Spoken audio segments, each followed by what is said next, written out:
Hello everyone, welcome to What If Naruto was grandson of Madara and lived before Canon Timeline Movie 2.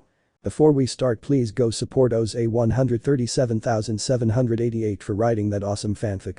This is the translated version I made. There will be some mistaken characters' gender, but of course Naruto is a male. Chapter 11.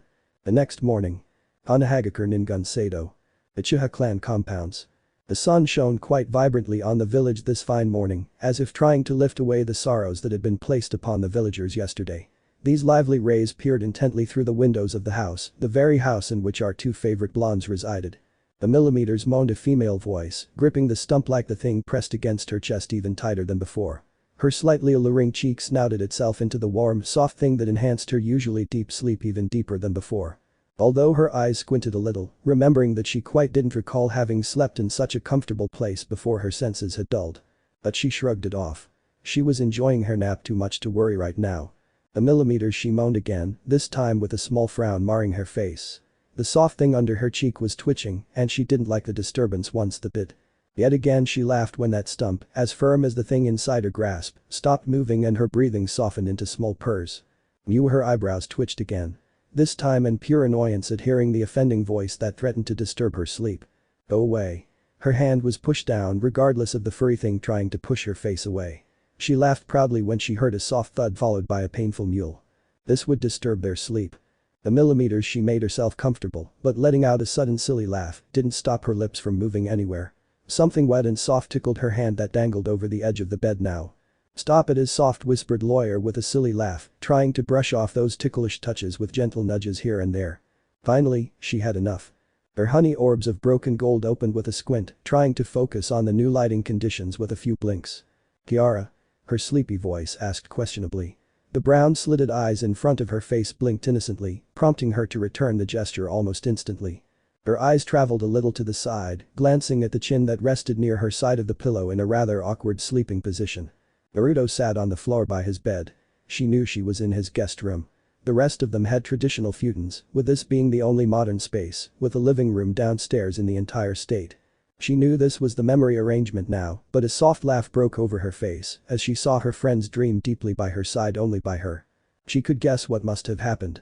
He must have taken her here to get her into bed, but she most likely had grabbed his arm in her sleep. And as always, her little baka hadn't tried to loosen his grip, inhumanly strong, unknown to her, or threatened to wake her up along the way. He must have just sat down beside her, watching her sleep until sheer exhaustion claimed him too. Like an idiot, she muttered softly, her lip nervously chewing.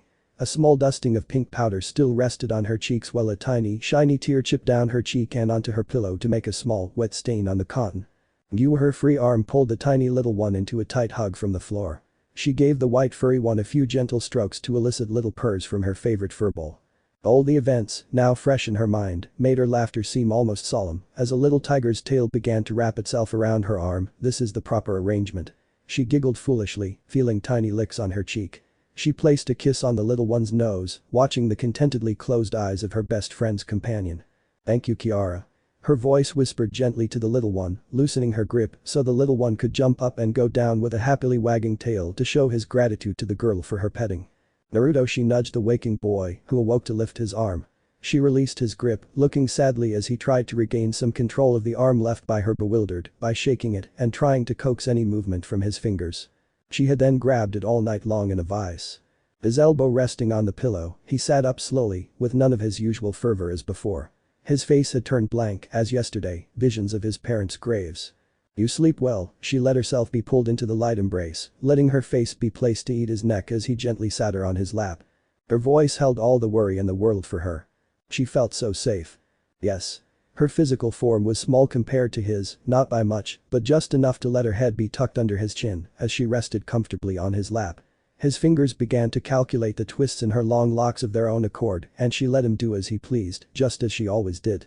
He was glad she hadn't screamed in her sleep as he had in his younger days. Only the memories of those lonely nights, the silence in the house that wore down his very soul, tremors still sent shivers down his spine. He would be damned before he would let him go through that hell again, and there was no hell worse than the loneliness in his eyes. Then they sat in silence, which is pleasing in every other's warmth. To Tsunade, he seemed like the anchor she cherished right now. She could be around him without any fear or worry, which she did. She wasn't ashamed to admit she was quite comfortable around her friend. nor was she ashamed to show it to anyone. She just didn't want to be alone right now. The princess, just as always, her voice was calm and humane around her. The millimeters her soft hum reverberated through her throat and the silent space. She was far too rich and comfortable to speak right now. His eyes tilted slightly, a soft laugh of joy flashing across his lips as she rested her swollen cheek on his shoulder. It was simply wonderful how quickly he could soothe her pain with his mere presence, without ever doing anything other than remaining silent and possessing her. The couple of fingers tucked under her chin, lifting it until she had her gaze on that blue-eyed baby she adored so much. Go and take a bath. His words weren't finished before he bolted the girl back onto his chest like a baby koala by wrapping all four of her limbs around his torso. No. Her cute grumble actually made him chuckle quietly. She hated being bothered when she wanted to laze around, so much so he knew by now. But as much as he just wanted to leave his nap and laze around like this, there was something left to be done, still wearing in the peace within his heart. Hey. His voice was shrill. It must have been someone's when the person you were bolting lifted so abruptly with you still firmly latching it. Naruto, she frowned, though she scrunched up her face when he placed a peck on her nose and tried to escape his nose, gently pushing the back of her neck against her lips. Stop it. She giggled foolishly out loud, not realizing when he had entered through a door. Tsutsu, his words barely above a whisper, reached her ears. She hated that name with all her heart. It didn't help that he always referred to her in that way whenever she looked like this. This made her look like a child in school. Don't call me that. It was almost a whimper, her soft voice almost adorable when coupled with the face she made when she snuggled her face like a child into his neck. He stroked her loose hair, which she quite enjoyed, mind you, if her soft whimpers were any indication. I have to put the princess down. The way she sighed, he had to bite back his emotions for what was to come. But she really loosened her grip when his palm supporting her hips were the limp to sit her down. Tapateo. Her shrill scream echoed throughout the house, and she waved her hands in the bathtub to make herself believe it had just happened as if it really had. He chuckled, not laughing, his heart out at the sight of the clear disbelief etched on her face. She just couldn't believe that she'd been thrown in the tub like he usually did with Kiara. And this made it even worse. She looked like a pet from school at this point. Although she couldn't help but let out the soft, silly giggle that snaked past her lips as she watched her friend laugh so sincerely. In a matter of seconds, they were both laughing hysterically. Finally, their laughter died away, and they forgot that Tsunade was completely soaked with Naruto now sitting on the edge of her tub. He was actually a little dejected when she carefully scooped some water into her cupped hands to make the situation a little easier by pouring it down over his head. When did you prepare the bath? Curiosity finally got the better of her. Pushing some more water into her hand cups, she laid it on her lightly dripping hair again.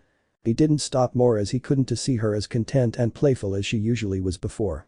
You know, Kiara is such a handful when it comes to baths, so this particular tub has some seals to keep the hot water in until someone intervenes and disrupts the chakra flow. He calmed down, seeing her flat expression. This was a pretty high-level seal, pretty cool to brag about. But, Mito-bachan? She declared rather than asked, and he actually turned around a little embarrassed at having been caught so quickly. His face, though, turned slightly skeptical, a small glint in his eyes, and the way she laughed was almost coy. Boy, his howl didn't help in the slightest as his strong arms took a grip on his shoulders and pulled him into the tub as well. The two of them began to laugh and splash even hotter water on each other. Their laughter and splashing ended to see a single eye peering intently through the open door with a furry ear intervention. Kiara, come on, Mother Tsunade chirped softly, arms wide open, but her form crumbled in defeat as the furry thing escaped for its dear life. She might hear me once, you know. She muttered dejectedly, feeling a light push on her forehead, only to see Naruto tighten his grip on the tub. Hey. Where are you going? She asked innocently, completely forgetting as to how a stranger touched someone other than her given their circumstances. But Naruto knew better than to call her about it. Ah. If you wanted this, why didn't you say so sooner? His voice held all the innocence in the world. His hands began to pull at the top of his shirt to remove it, and only then did Tsunade realize what he was talking about. Hentai. She shrilled almost comically, picking up the bottle of conditioner on instinct and throwing it like a kunai at the laughing boy who barely dodged the thing and had the presence of mind to run out lest he come to his grasp and be beaten down to a pulp. Her body went down into the warm water deep in her nose, trying to hide her cherry red cheeks from no one in particular. Her arms were wrapped around them and she carried her wet clothes in the water to complete her bath. Why am I so comfortable around him? His heart pounded like a steam engine with his crazy thoughts running rampant in every corner of his mind. She had to talk to her grandmother about this later. Her eyes widened as soon as all her clothes fell away. And only then did she realize that just a few minutes of laughter with him and she had all but forgotten about her earlier troubles. That idiot, she muttered in her head, knowing full well he'd done it on purpose. The thrice cursed Uchiha was too nice for his own good sometimes. Although the laughter etched on her lips never left her face after she hummed a soft melody while soaping herself in the tub. Naruto stepped down from his room after taking a bath, wearing what he considered casual attire. A simple white t-shirt and blue pants. The shirt was emblazoned with a small clan symbol on the back of the collar, the only one embroidered on the otherwise pristine fabric. He blinked as soon as he took the last step downstairs to hear the knock on the front door. As far as he could tell, nobody would be visiting him this early in the morning. Even so, he flinched and continued to open the door anyway. "Yo." A happy voice chirped over the other side of the door, and young Uchiha was quite surprised to see these unexpected guests. "Jiraiya? Orochimaru?" he asked aloud, only serving to make the white-haired boy's grin even wider, while the other was as blank as ever. "What are you guys doing here?" He still couldn't think of manners right now. The two of them were never really that close to him as friends, as they were known, with Tsunade being his class advisor. "We were worried about Tsunade, as you know, so we went to her house, but it was empty. Even her grandmother's house was barren, so we asked around, and everyone said to look here, and well," Jiraiya explained jovially, eliciting a nod from Naruto, who turned to look at the yellow-haired boy. Who, in his honest opinion, didn't look like he wanted to be here in the first place. "He dragged me here." Orochimaru's voice sounded almost annoyed, and a washed-out look of realization fell upon the blonde boy who nodded innocently. Tsunade had a tendency to do this with him quite often too, so he could reminisce with the boy. "Ah, welcome.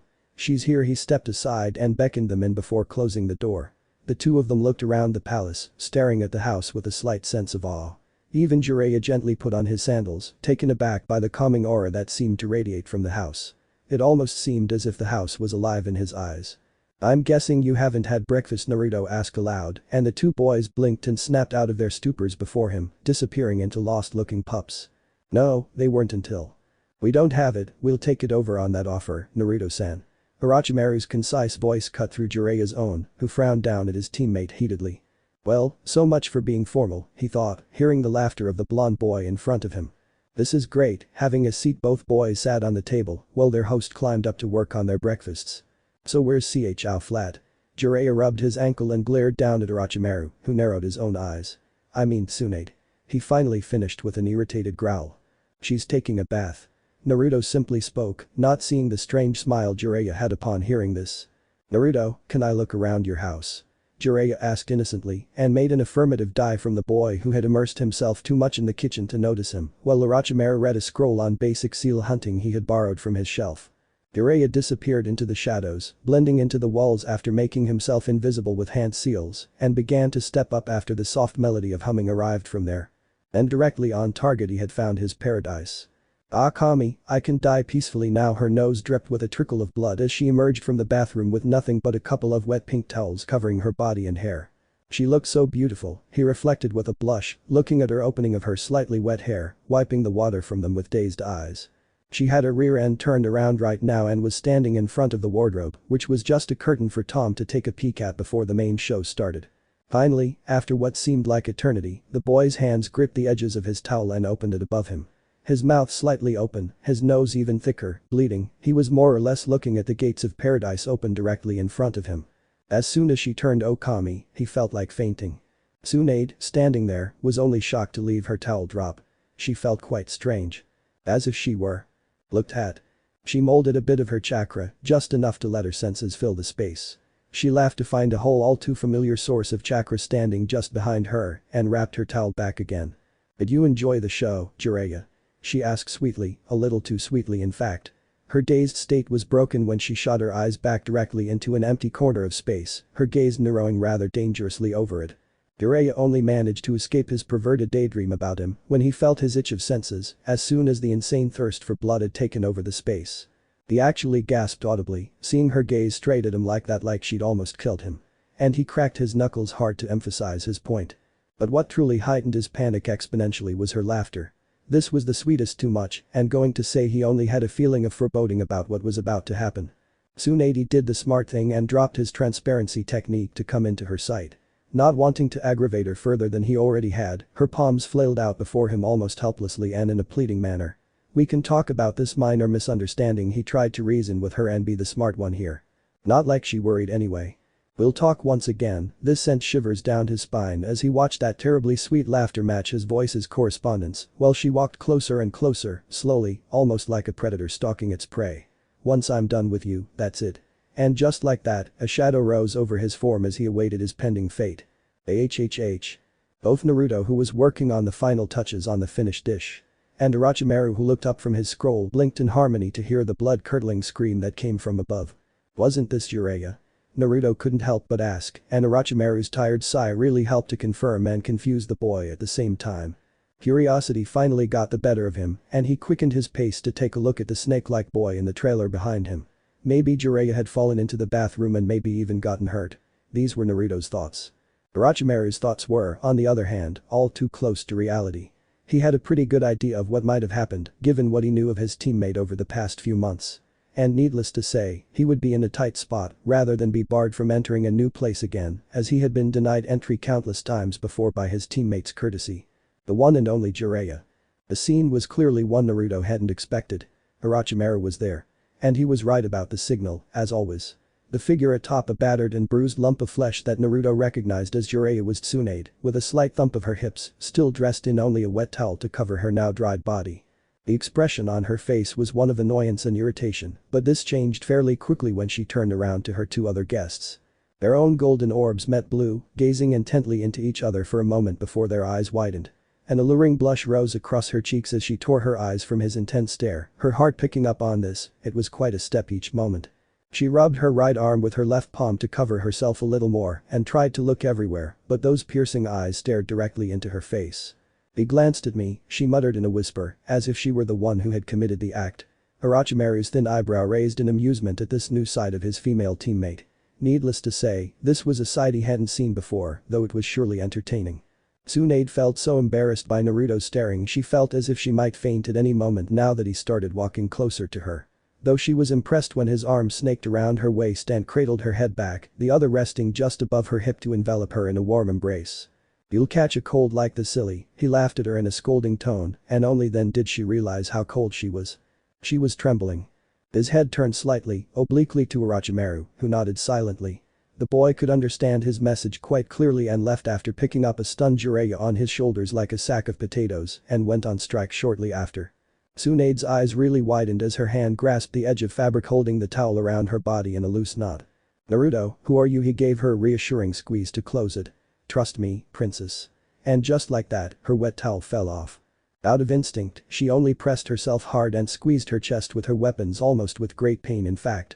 "Please don't look," she whispered, her eyes squeezed shut to stop the incoming stream of tears that threatened to fall free at any moment. She felt as self-conscious just now, how much more embarrassing could it get? Naruto's hands grasped the hem of his own shirt and slowly lifted it, letting it fall over his head. He twisted it to cover his head. His hands took hold of it, beginning to tuck his weapons into the sleeves. Before she knew it, he had taken complete control and pulled the shirt over her head with a soft thud, letting it fall halfway down her thighs. Tsunade finally glanced away from his embrace, blinking down at him with teary eyes, and giggled a little like a child, feeling him brush her cheek with his finger to remove her tears, without making her realize that she had screamed in the first place. He failed miserably at this. She stood on tiptoe, rising to find her height, and pressed her lips firmly to his cheek in an innocent, grateful kiss for everything he had done for her. Never once had she asked for anything in return. Her face buried itself in his neck before he could see her blush, all the while laughing and shouting like a madman. Why was she screaming? She didn't know, but she was. And by Kami, she felt right. "Don't tell anyone." His soft, honest grumble only served to elicit a reaction from the blonde boy. A small wave of nostalgia hit him at having heard the same countless things from her lips over the years, and he did the only thing he could think of at that moment. Placing a soft kiss on the top of her head. He laughed his heart out. Meanwhile, in the town council chambers of the village hidden in the leaves. The whole council, having gathered in haste as soon as the burial records were now completely out of the way, decided to get back into business. And the business, as expected, was a complete and utter mess. The entire village infrastructure laid down by Tobirama was in a state of confusion. The man himself was in the hospital, for whom there was no information as to what had happened in a simple peace conversation he had been having with the Raikage regarding the small skirmish near their borders. This was not a big thing to be noticed. The people really did find these small fights of violence from time to time. Most of the time the people just dismissed them in the middle of mission reports, as if they were nothing. But the fact that they were becoming more frequent each month and more bloody than could be ignored in favor of peace had created quite tense situations between the peoples in general. And it was never a good thing. Resentment was already simmering between Cloud and Leaf as the ashes of the last war had not yet fully settled before these minor annoyances had begun to sprout everywhere like insects. But the situation had become much more horrific with the news that Tobirama himself was in the hospital and out of the commission for at least 2 months before he could return to the office in full health. And to make matters worse, Sasuke had also brought him along on his journey of injuries. In fact, he was going to be in worse condition than the Fire Shadow himself. To top it all off with a cherry on top, no one but these two stuck in intensive care knew what had actually happened on the small summit other than the victims themselves. The victims who were outside the commission are worried about you permanently. Annoyed, a small grunt made each eye snap in space as the man who had challenged them finally spoiled the thick half-hour silence while each tried to absorb what had happened. We forgot that Misa and Roku were found dead with their bodies returned almost unceremoniously back to us by an unknown source, none other than the head of the Nara clan indicated to everyone else. And just like this silence was unrivaled once again. It was too much of a coincidence for the Senju clan head to be harmed at a supposed peace summit while his family was returned dead at the same cursed time. Has there been any word from the Cloud? The Hyuga clan head sharply asked the others to make some sense of this web of confusion. But all he got was the expected negative shake of each of their heads. Unsurprisingly, the Uchiha clan head decided to speak up and take an active part in village affairs for once.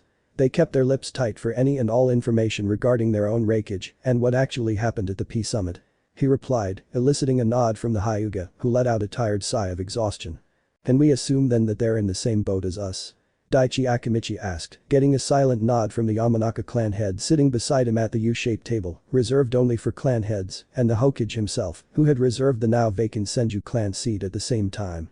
Then I guess it can be assumed that there was a preemptive strike on the summit, with both Kage unable to emerge unscathed from it. The lazy statement from the Nara clan head garnered looks that clearly said only one thing from every single clan head in the space. The look that said you're stupid. Glared down at her in every damn direction. It was almost ludicrous that anyone would attempt to attack a summit where at least 4 Kage were on par with the current shinobi. The title of Kage wasn't simply handed out to everyone, they were called that for a reason. It's quite plausible, though the Hyuga clan head chimed in once more, drawing strange looks from all around him at the sheer stupidity of that statement. I mean that the resentment Kamagakure holds against the first Hokage isn't unknown to anyone.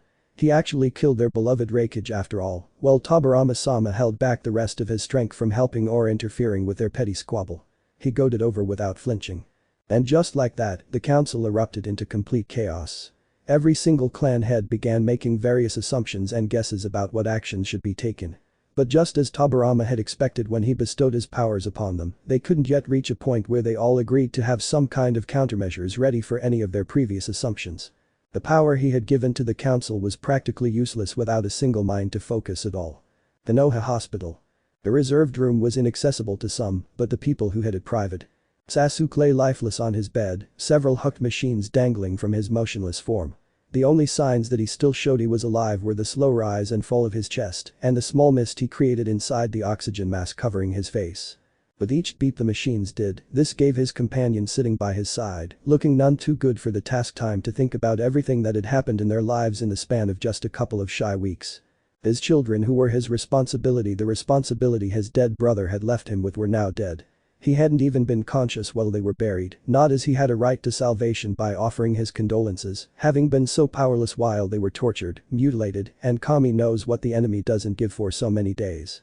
And now, due to his recklessness and utter foolishness, the contempt he felt for him was almost palpable at this moment. All because of him, the only person who had stood by his side all these years, the man who had watched his back through countless battles and saved his life numerous times, now stood lifeless by his side. He himself was fine, all thanks to his Senju genes that granted him physical resistance to those toxins. But Sasuke hadn't had that privilege. Even with all his experience, the man could only have done so much. They were well ahead of their primes after all. And by Kami he knew that if not for his friend who smokes one cigarette after another, he would be 6 feet short right now.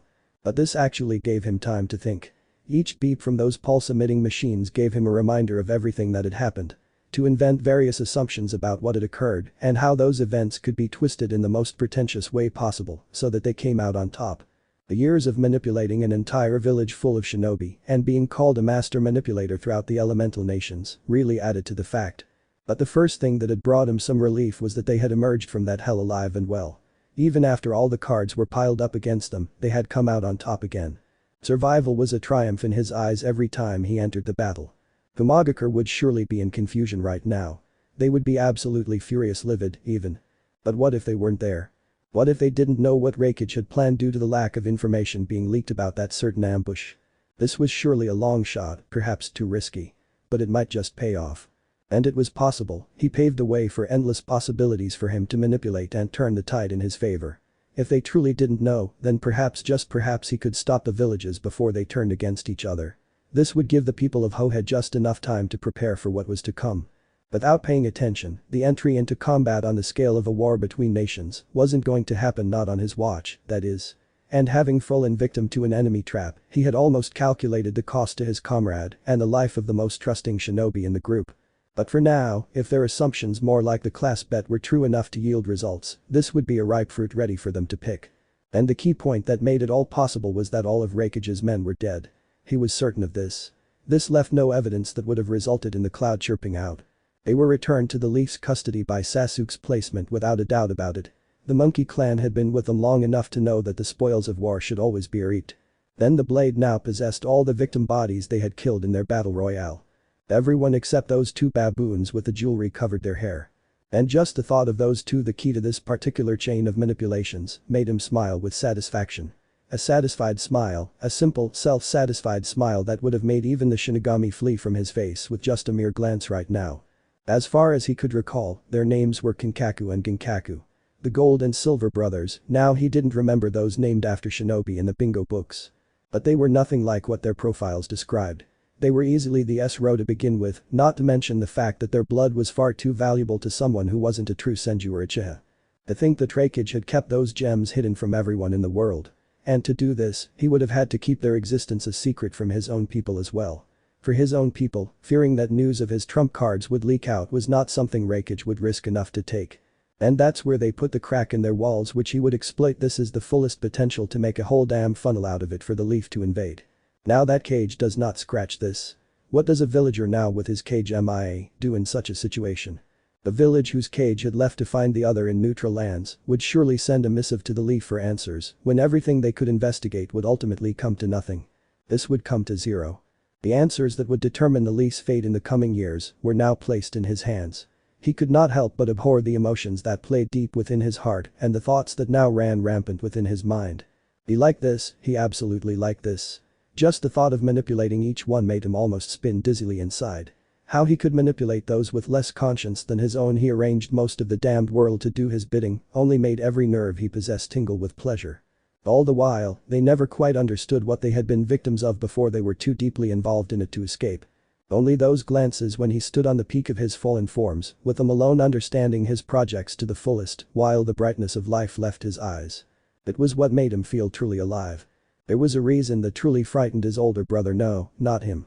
It was his mind, the weapon he possessed. He had too much skill and knowledge to wield it, yet it still terrified the man revered as the god of shinobi of his ingenuity. Even Hashirama Senju knew that after Madara Uchiha, the only person who had the power and the mind to provoke an entire war or ignite its flames in his own life was his little brother.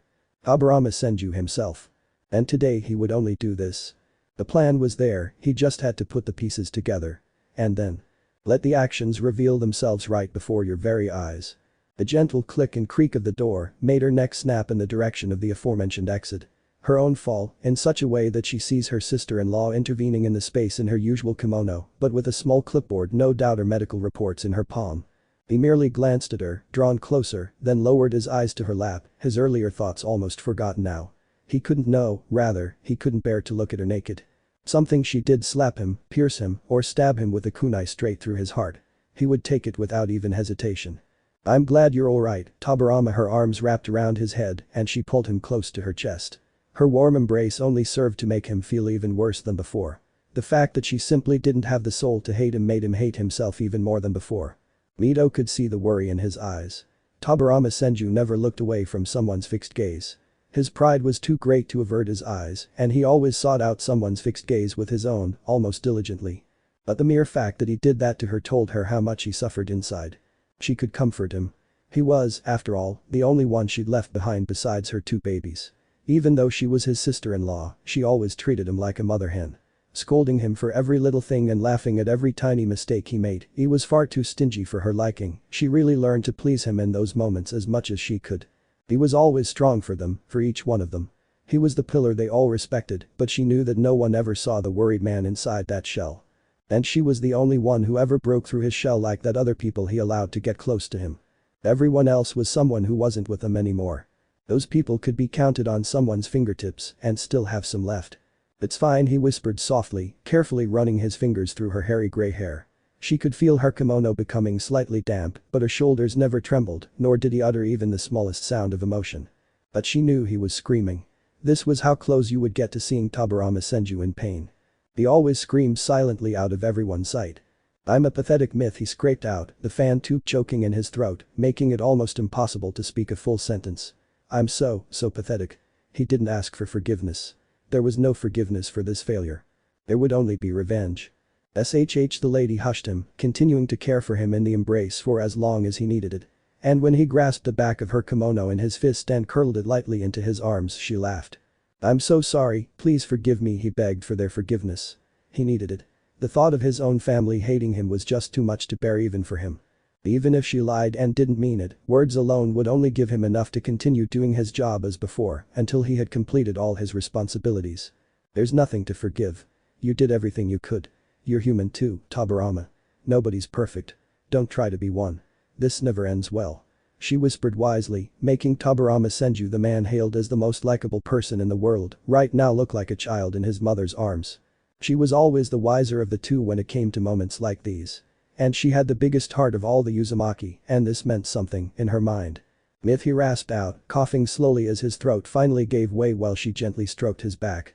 She was quite surprised when he took her wrist in his own hand and twisted it around the slippery surface. The brush and ink she always kept in her sleeve slipped away quickly. He was taken from her before she could even realize it, and he tore a page from her clipboard, much to her horror. "Tobirama, what are you doing?" She almost shouted into the silent space. "You're in no condition to work." Her voice trailed off in her throat as he raised his index finger in the air to shudder. This was intimidating, ticking Tobirama Senju's voice meant he was serious about something. And Mito knew one thing quite well: a serious Tobirama Senju was never a good thing. Then she let him be for 5 minutes, that is. After that time, the Hokage would be condemned. She was the first lady of this village for a pretty good reason. And she'd have to show him if the push came to push. And make him rest convincingly, if necessary. And he really did complete his task in 3 minutes, his expert hands gliding across the paper and smearing kanji in quick elegant strokes. He handed her the ink stamp and brush back, which she inserted into her stamp, and Tobirama examined a couple of single stamps. His index and middle fingers glowed blue with chakra, the kanji for fire dazzling above it intensely, which he sealed at the end of his letter. The official seal of the Hokage's order to his council had been placed. And to head it all, he wouldn't have to listen to their tiresome arguments because of his condition. Being in a hospital surely had these benefits. He gave her the paper, and she looked at it to ask if she could read it. The negative shake of his head made his fold over the card and tick it off his sleeve almost instantly. "The council," he scraped out, and she nodded, gently pushing the man back by placing her palm on his chest to make him lie down. He actually let her do it and said, grunting in relief for support. He was quite tired now. It was funny to think how some injuries could make even a pureblood Senju like him so tired. "I'll get it for you tomorrow morning," she said intentionally, meaning he would force her to bring him updates almost as soon as she made them, or worse, get someone else to do it. So this could wait a little while, and she could get her own overdue attendance in the city council rooms too while she was at it. He didn't have the energy left to argue with her and let her gaze wander for a nap as she quickened her pace. Leaving the silent space, her breath nothing but soft, muffled by the machines emitting a beeping sound in her wake. Her heels, tapping their heels, quickened their pace as they walked through the hospital wing, securing the entrance to the main hall at the reception desk, and then pressed on through the building's main doors. Making her way to the door, she stopped short of hearing a very familiar voice calling her from the front, breaking her slightly worried reverie. Outside the hospital. "Ba-chan." Myth considered in the 4 people who came towards her from the doors, and she really laughed seeing her little girl actually chirping back to life. Though her thin eyebrow arched upwards, she was entertained by her attire. Her tight red leather shorts were fine for a kunoichi her age, or any girl her age for that matter. This showed how seriously she regarded her upbringing and life. But her t-shirt was the point of his current interest. It was 2 sizes too big and a little loose around her neck, which made him sway from left to right with every step the girl took. Clearly, she had never remembered Tsunade owning such clothes. She wouldn't have let her granddaughter wander around in such unrefined attire. It was simply unbecoming for her little princess to go about like that. But the girl almost took her breath away when she saw his joyful laughter, and the silly laugh that escaped her lips when his small form crashed into her chest could not have been visited by Kami herself. His loose kimono sleeves completely concealed the girl in his embrace as his lips gently pressed against her head. "How are you, sweetie?" Her voice was as gentle and humane as it had ever been. The girl snuggled into her grandmother's arms to feel her nose nuzzling over the top of her head. "I'm fine," her muffled voice echoed almost instantly from her chest. She loosened her iron grip on the girl and cupped her cheeks to look a little closer, the laughter she liked so much. But what surprised her most was a permanently marked pink cast on her cheeks. This now captivated her quite a bit. Regardless of what had happened, her granddaughter was truly happy. And she was glad for this. Tsunade turned at Mito's arm slightly to look behind her and waved back happily at the three boys behind her. "Boy, be quick, you're not that old," yet Mito's little smile back as she sees Naruto sometimes in the distance, making Tsunade the pig in the failure of her insult. The blonde boy, walking around with his hands, started eating his pockets without a care in the world. He could annoy quite a few people if he intended to worry you. Only then did Mito's eyes narrow on the fabric near the back of the outer window frame, Tsunade's neck peeping from her high ponytail. This was only a small symbol, but it opened a world of possibilities in her mind. An Uchiha crest. His lips curled upwards almost maliciously. Ah, now this was really becoming intriguing. Now she understood why the shirt was 2 sizes too big. This was his apprentice's shirt. So why was Tsunade wearing it? Ah, Kami, she could shave a few years off her life just by speculating. The material she would get out of this was endless.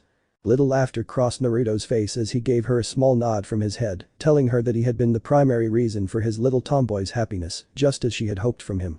"Stop yelling flat chest, ow ow ow ow." Jiraiya shuddered and twisted his body as a hand pulled his ear quite painfully, courtesy of an enraged Uzumaki heiress.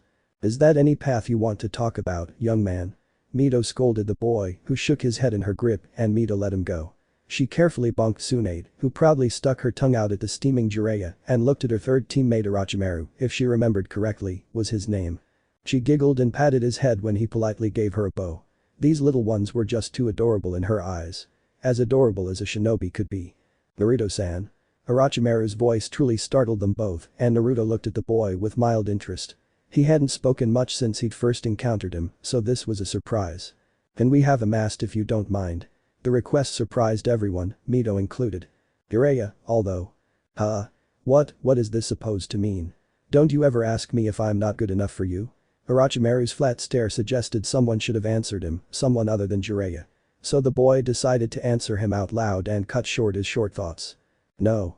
His simple answer didn't make Jiraiya nearly as angry as Tsunade, who burst into loud, silly laughter. He was making a fool of himself in front of his own eyes.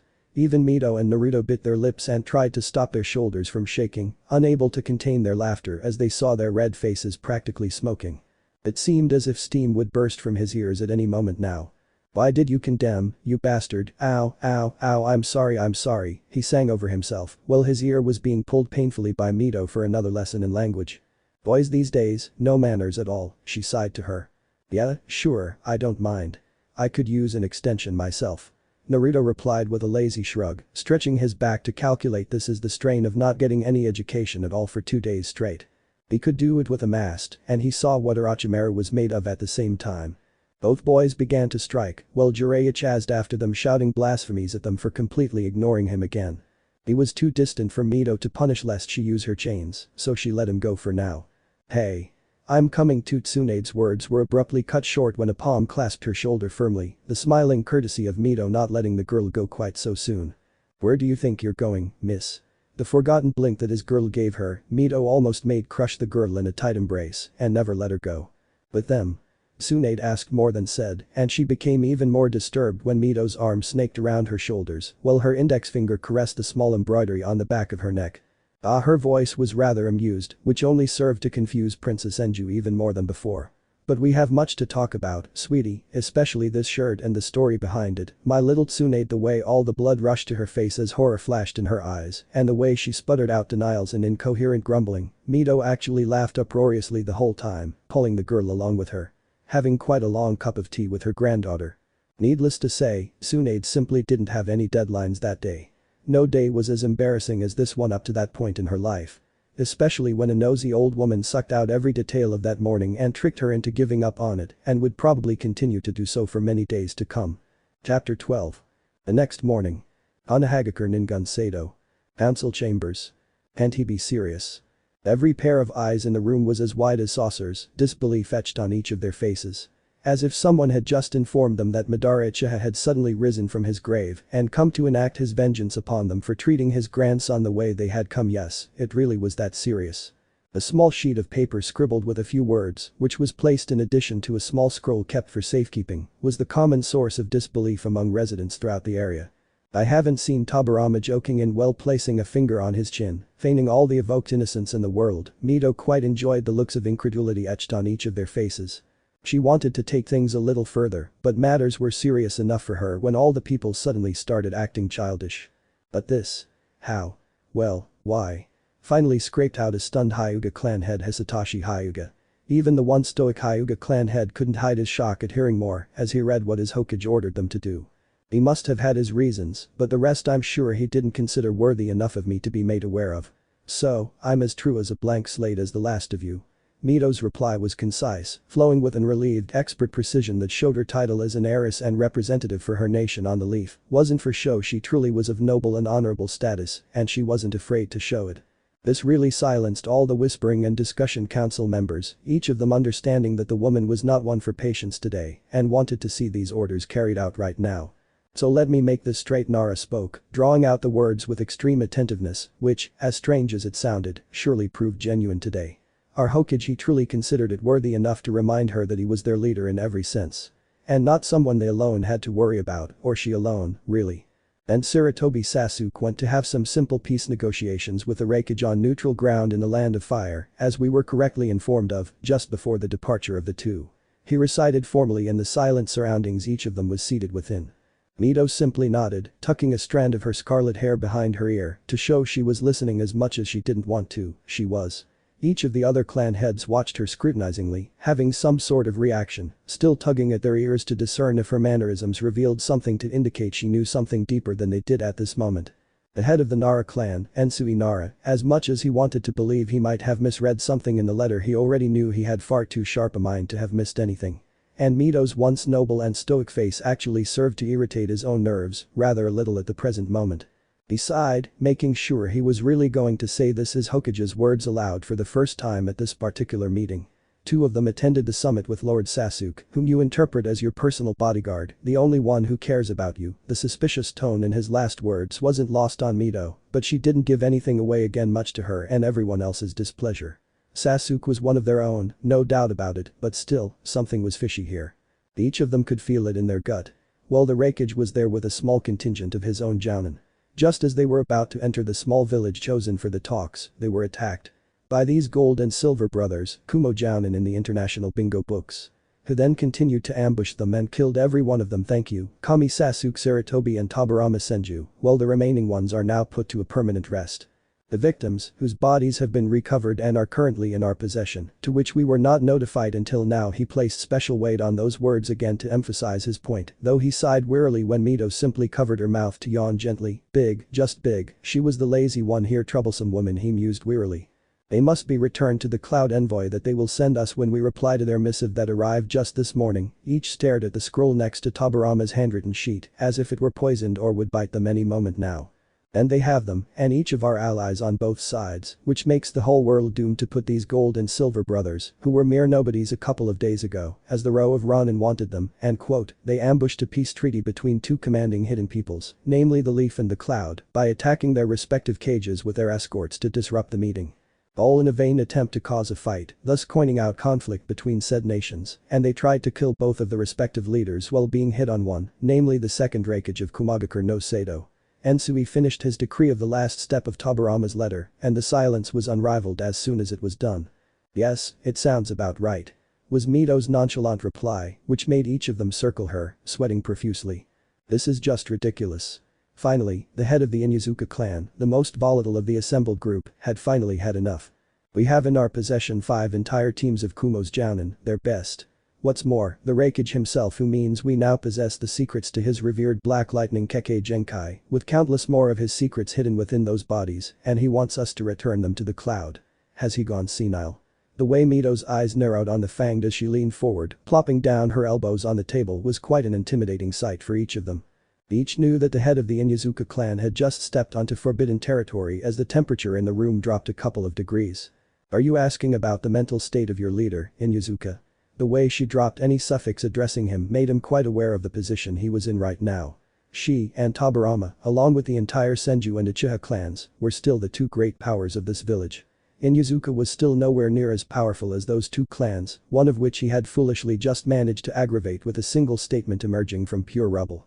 The rest of the clan heads were kind enough to stand back quietly and avoid the fight of the already worried and volatile woman, who was currently directing the impulsive idiot in front of her, as if she were reprimanding a mere 5-year-old. The end none my lady that it was not my intention I merely please really forgive me, his stammering voice was coldly cut off by a furious heiress before he could sprout any more words from his mouth. Your place matters her cold voice actually made every last one of them shudder. They were reminded why she was the village's first current lady and why each of them respected her as much as they did their late Shodai Hokage. And really remember next time that the one you so openly called senile is still your current Hokage and you could be thrown in for treason as such. This is a military dictatorship even with democratic clan laws in place, so take this into account and pay attention next time you speak. She laughed down sternly, the man sitting as pale as a sheet of paper nodding silently. Each of them knew that she had a way with words, and when this reached the wire, her character was as legendary as the powerful clan from which she hailed. I beg your pardon, my lady. His voice was weak, and the strained almost frightened laugh he gave her made her look as if he might faint at any moment. She gave him a concise nod, showing each of them that she had accepted his apology, even if he didn't seem quite fond of it, if his slightly annoyed expression was anything to go by. She was always a mentor when it came to words, especially political maneuvering. Her upbringing had been that of a noble heiress, and as such, they expected her to be that way. And she hadn't fallen quite so gently yet they all recalled from that point, quite conspicuously indeed in the case of a certain Inyazuka. The aura she still possessed reminded them that she had been right there at the top of the hierarchy, without ever having announced herself as such. All the while, her careful not to get in anyone's way until her presence was truly and absolutely necessary for the people just as it is today. May I ask why Lord Hokage orders us as such, my lady? The Yamanaka clan head was the one who had dared to ask, taking care of the presentation and all the honorifics, himself making nervous as his thin eyebrow rose in silent contemplation for a few seconds that seemed like an eternity to the man. She had taken that pause intentionally. You can ask me, she replied simply, the corner of her lip pulling up slightly in amusement as she watched his stunned expressions, realizing what she had just said. Each of them sighed in relief as he saw her back to normal and no longer noble me. Why are you ordering us, Lord Hokage, my lady? Daichi Akimichi asked in a voice that reflected his own relief, and she tapped her index finger on her chin a few times as before, studying him closely. Not that I know. He never thought to tell me, and I never asked. Her simple answer, in her one soft yet melodious voice, almost made them all fall off their chairs. Ah, this was just too much fun for her, they were just too easy. Now I guess I'll take a leave of absence. This is time for my afternoon tea, and I wouldn't want to keep gentlemen from returning to their work. She pointed her smooth index finger at the piles upon piles of administrative work lying on either side of her which played out every second of the way, making its existence known to everyone. Mito giggled softly into her sleeve as she watched all their heads slam shut on the table in unison, reminiscing about how her late husband used to do the same while Tobirama was then. She stood up, turning to leave before she went any further down the path of memory and drowned in the past sorrows from which she so openly tried to escape. My lady. A call from her mater stopped momentarily and a glance back at the man who had called her surprisingly, turning out to be the same man she had just reprimanded moments before. What is Tsunade Haim like? Asked the Inyazuka clan head, concern and worry clear in his eyes. Mito's eyes softened upon hearing that, and each of them looked at her curiously excluding the Uchiha clan head who couldn't care less for the sake of a senju, but they still looked a bit concerned. Mito remembered the conversation she'd just had with the girl a little while ago. She teased the girl quite a bit. She'd been pinching her adorable cheeks until they matched her hair, subtly indicating the direction the little blonde girl's feelings were taking her. This made her laugh fondly at the memory of her little girl. She truly idolized her, just as Hashirama had done before her. Tobirama was right. She let out a soft sigh. She's not quite fine now, nothing to worry about, she replied to the man in a gentle tone. A tone that warmed everyone's heart, seeing this maternal side of her come out. The effect she had on each of them was truly incredible. A moment ago she was frightening, and now, a few moments later, she was sympathetically calm and concerned. This was the primary reason why each of them respected her so much, not that any of them would admit it out loud. Akio Inuzuka nodded silently as a small laugh flashed across his wild features. As much as they all tried to hide it from each other, they each idolized the girl as discreetly as they could, just as her grandmother had done herself. The love and care that her beloved Shadai had lavished on her in her younger days were still fresh in everyone's minds, and his loss a few years before that made the whole village treat her as she rightfully should be, in nostalgic remembrance of the man once hailed as a god among shinobi. She never asked to pay for any food at Akimichi restaurants or for the services of any other clan, regardless of whether she had the money or not. However, due to Mito's manner of raising her and how strict she was about such matters, there were only a few select times when this actually happened. So, it was only natural that each of them would show a little concern for the well-being of the princess, who had just lost her family a couple of days ago. Her strangely blank demeanor had worried each of them quite a bit, and they hoped she would return to them as soon as possible. She was the light of the village in the eyes of the whole world after all. Each of them kept their eyes on the elegant woman as she gracefully made her way out of the silent space. Without another word, or rather with a glance turning the tense participants, they still felt a small sense of relief and upliftment at the same time. They truly regretted that she didn't pass on parts of her own face and noble character to her beloved granddaughter, whom she not each one of them adored so damned much. The Ensui once again acted as advisor, breaking each of their stupor as usual. "You heard the annoying woman, go and finish this." He spoke, slurring his words in his usual post-back posture, which returned the force with full force, and each of them laughed, nodding silently in agreement. "Yes, I don't eagerly await any further reprimand," the Inuzuka clan head muttered under his breath. Not realizing he had said it aloud until he heard a round of smirks from everyone beside him and chuckled quietly at the humor he himself was launching into the work, he was still silently putting on their sides, probing to almost bury them in it if they didn't pay any more attention to it. It goes without saying that while none of them carried out what Tobirama had actually done by twisting the truth, he pointed all the blame onto two loyal Cloud Shinobi and actually proved them to be traitors by fueling the fire in their hearts when the leaf returned the intact, still mangled corpse of their beloved Reikage, surely without any resistance at all. All the while, the leaf would cleanse this blame with its own hands at least publicly, and for the time being, until further the phases of the stone-cold Senju projects came to fruition later, down the line, there would be nothing the Cloud could do, lest they ruin their image before the entire world. Someone would argue the point that turning a village against this as a proper shinobi who was still loyal was completely unethical. But that was just how Senju Tobirama was, uncaring of anyone's personal feelings. Cold, calculating, cunning, and a man who would do more or less anything to see a situation as he needed or rather, wanted, to manipulate it to his will. He was just that kind of man. He was a true shinobi. Konoha training grounds.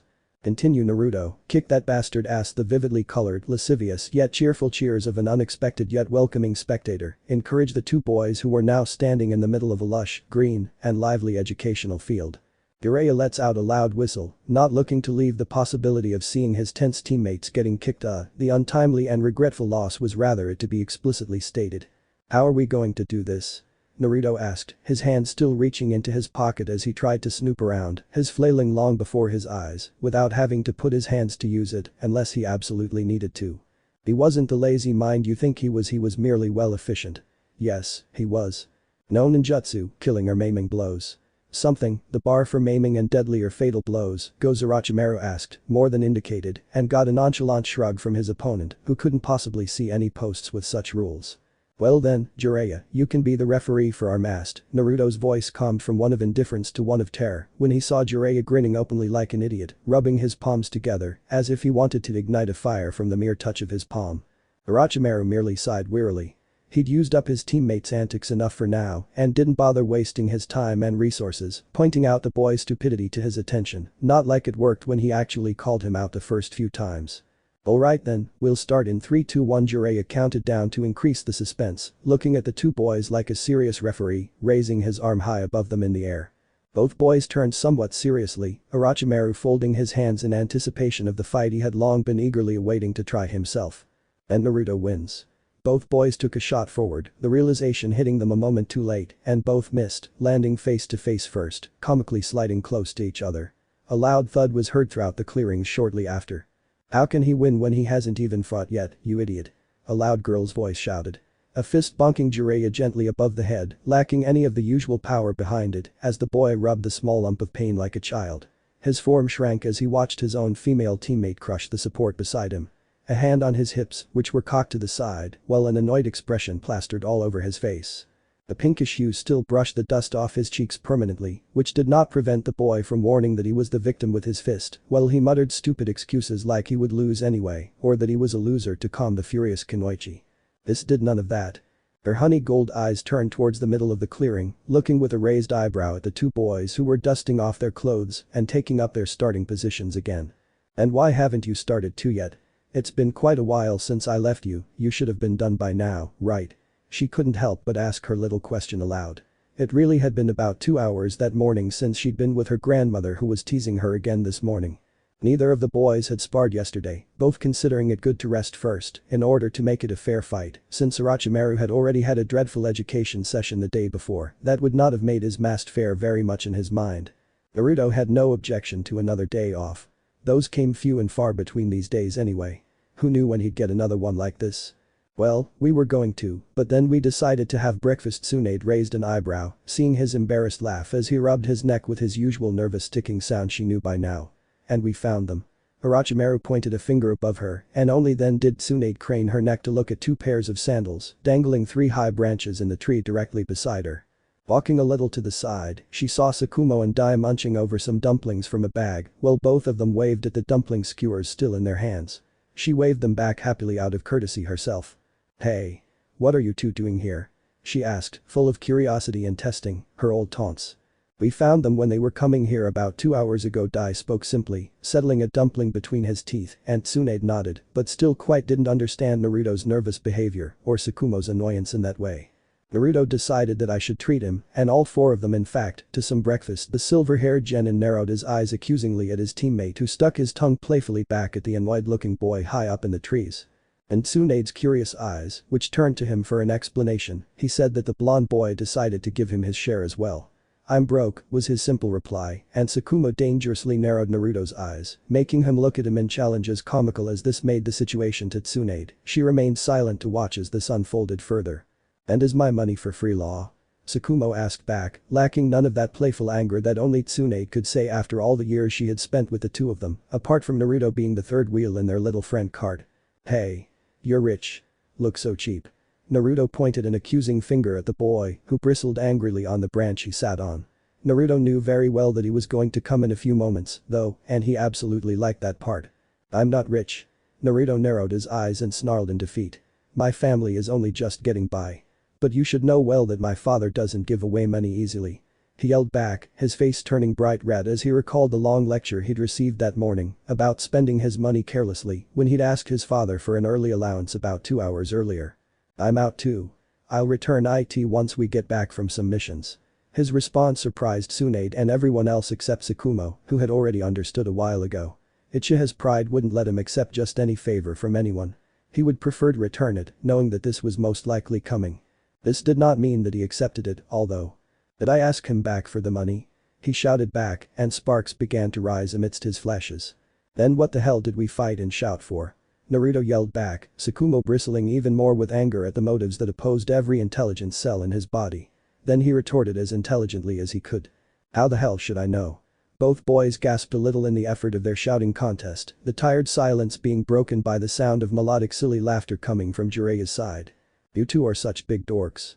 Tsunade laughed gleefully, grabbing her sides as she bent forward when it started to hurt a little. Both Naruto and Tsukumo stared blankly at her for a few moments before laughter began to break out on their faces and they joined in a few moments later. "Hey. Saku, you idiot, save some dumplings for me too." The silver-haired genin's eye ticked angrily at hearing that stupid nickname that hadn't left his side since his childhood days, and it didn't look like it would be unfaithful any moment soon. Tsunade hovered atop the tree, leaping from a couple of branches to speed up her search and quickly jumping down to its side. She expertly deflected 3 spikes from her pouch as he tried to scare her away. "Hey. Those are mine." His voice was horrified at the sight of his own empty bag, well he himself had only one. And he had been the one to pay for those cursed things in the first place. Tsunade frowned for a moment, making a cute face. She calmed down and gave it a skewer back before happily chewing on a boiled dumpling. Tsukumo, though still looking at her in a pleading manner for a little more mercy, was quite hungry too. "I can't go back any further," she muttered meaningfully between bites, meeting his fixed, expectant gaze, hoping for a little more mercy from the girl. The rivers of tears exhausted his eyes, deprived of the food he himself had bought for them. And at once he fixed the situation by snatching the last of 4 Dai had taken who looked wide at his friend. "Tsukumo, such youthful folly," the boy said breathlessly, while Tsukumo wondered if this was such a good idea. But when the dumpling melted in his mouth. It goes without saying, it was worth it. Shinobi don't play games, Dai. This is Shinobi Tactics 101. He spoke after downing a snack and letting his sweat drip as Dai pulled a notebook from his pocket and began taking notes with vigorous nodding. "Yosh. Excellent advice," Tsukumo laughed, he was so easy to, but he's still inexperienced. Dai finished and Tsukumo crushed his thoughts with preferential right, he had spoken soon. "Come on, you two, get to it. I want to see you fight." Tsunade shattered everyone's reverie and both competitors turned their serious ears to this. "Go Naru. You can do it." He encouraged the lonely girl on the field, not noticing the strange look Jiraiya threw at her, before happily encouraging the boy himself. "I really do have some loyal teammates," Orochimaru muttered under his breath just as he heard his own teammates cheering against him. This was one thing to say, but to encourage his enemy aloud without any regard for their feelings. Even he wouldn't do that. Well, maybe he would. But it was only because he was he. "Alright. I'll be the referee. You two, when does this fall to the ground?" Tsunade shouted, waving an empty skewer in her hands. Both boys nodded, clearly relieved to have a better referee who wasn't influenced in the slightest. Tsunade presented him to her, looking at the two of them with a laugh. She really let her eyes linger on Naruto for a moment too long, which gave her a little reassurance chuckle when she let the stick slip from her fingers. Orochimaru regarded the shrinking stick with narrowed eyes, his slitted yellow eyes, waiting to see him hit the ground any second now. Naruto did the same with his own blue eyes, both glancing at each other for a fraction of a second before looking back at the shrinking stick in full attention. This seemed like an eternity too long for both genin. As soon as the staff hit the ground, Naruto's eyes bled crimson as he was deactivated in a blurry appearance, leaving a trail of dust behind him. Orochimaru had already expected him to make the first move, having heard from Tsunade countless times as her best friend's offensive was when this came to fight. Although he was still impressed to say the younger one when Naruto wasn't on his back at almost any time, high above in the air. The blonde turned in a circular horizontal arc, letting his heel go for the back of Orochimaru's head. Just as the blonde had expected, although Orochimaru dodged. But the point is, Naruto had already anticipated it. The Uchiha curled into a ball, still between heaven and earth, he spun his body like a wheel overtaking and released his left leg so that his opponent had absolutely no chance of dodging or even expecting to. Each of the spectators gasped when a sickening crunch sounded in the otherwise silent wilderness. As soon as Naruto's left heel made contact with Orochimaru's rear, the snake-like boy gasped. His eyes rolled wide as he was slammed face first into the ground with a thud that, given the raw power Naruto had generated through his aerial maneuver, was truly deafening. "So?" Jiraiya murmured in awe. He had never before thought such a flexible maneuver could be performed in such a fraction of a second, but here he was witnessing it firsthand. He was sure his eyes and mind would spin after he was the only one who had done it. But he was left stunned when Naruto began the return journey, pulling away from Orochimaru's prone form in complete and total control. The blonde stood on a slight skid, on his knees from which he raised his gaze to Orochimaru still in complete control of his senses. Orochimaru, as Naruto had expected from the strange sensation he had felt as soon as his heel had made contact, dissolved into a pile of mud. That was a great substitution. Naruto praised his opponent aloud. It was truly remarkable that he had the composure to substitute. To evade any surprises, he followed high up the ladder, exploiting his vulnerable blind spot, even if he hadn't expected something like this in the first place. His caution had saved him from a blow that would have ended in just 1 minute on the mast. "He's good," he thought to himself, lifting and dusting the dirt off his palms, looking around the empty clearing cautiously. He had wanted to end this quickly, but another part of him wanted it to last longer. The inner part of him longed for the thrill of combat. The ground beneath him began to soften, the alarm subsided in his mind, and he jumped a decision he was glad of shortly afterward. The entire area below, where he had been enduring just moments before, had become a small river of mud, one that would have immobilized him and done so soon afterward if he hadn't acted quickly. Quick as a wink, his hands, veiled by the swift lightning, performed the hand seals that were too difficult for anyone to follow. His index finger and thumb curled in front of his lips for the jutsu. Quite frankly, it had become almost instinctive for him. "Fire style. Magnificent fireball jutsu," he exclaimed. Inhaling a massive amount of air, he unleashed a huge ball of hellfire to scorch all the mud beneath his feet. The flames lashed the dead swamp above the target. The mud, releasing a hiss of steam, plunged down the earth almost instantly. On top of which, Naruto landed a second later and instantly on guard saw all the steam now enveloping him. I guess they didn't forget any ninjutsu separators Dai indicated. Tsukumo cut short his address and stepped down in agreement with his teammate's words. But it was just as Naruto didn't yet care about rules. He had seen that small, satisfied smile of pure joy on his face just before the opening fire jutsu came from the Uchiha. The boy was enjoying it to the fullest and couldn't care less about rules right now, he reflected, though he couldn't help the laughter that broke over his lips. The two boys on the branch glanced to their side only to see Tsunade peering with narrowed eyes into the steam, searching for any sign of the struggle. And they both laughed, watching her far away, too absorbed in spectating to care about the world around her right now. They were like-minded as she was soon after. Naruto's ears prickled up on the small buzzing sound to his left, while his eyes caught on the subtle change in direction, and he tore his hands from his leg holster almost involuntarily out of instinct. He ripped away some deadly metal stars with a swift, expertly executed flick of his wrists that would have made any shinobi proud. His shuriken found their targets with an accuracy that was humanly impossible for most shinobi many years his senior. But he wasn't an Uchiha at all. Although, much to his surprise, he didn't hear any metallic clanging as he should have. This really confused him a bit as his target had been as immaculate as they came. He had aimed his shurikens with extreme perfection. Then, like hell, his Sharingan really picked up on the faintly lit objects that headed straight for him. The glow wasn't absolutely blue, which is what he meant. Damn. By a hair's breadth, he dodged the shuriken's title straight for his right arm. Even after dodging it completely and he was damn sure he dodged it cleanly, his right bicep took a deep cut. This damn steam is bothering me now. The Uchiha frowned inwardly. His opponent wasn't the only one who knew the wind release. His hands clasped the bird's seal. The energy of his chakra enveloped him, and he exclaimed shortly after mixing this with the aforementioned element to create a massive gust of wind that swept all around him. Nothing much, not that he needed so much right now. But this really took the steam out of them completely. Naruto stared ahead, clutching his right bicep, which was bleeding profusely and staining his right sleeve scarlet as hard as he could. He only saw Orochimaru smiling with satisfaction, if slightly triumphant. The boy had then managed to land the first blow. Should we stop now? Orochimaru asked, his voice containing more of an insult than concern, and Naruto's crimson eyes narrowing dangerously upon him. Was he making fun of him? The Tomo in his crimson eyes spun in the dazzling speeds, almost blurring existence in a black circle. His Sharingan glowed a bloody crimson even more intensely than before. Almost in a predatory manner, he fed it the potent chakra he had been accumulating for a while now, concentrating it all behind largely developed chakra coils directly behind the retinas of his eyes.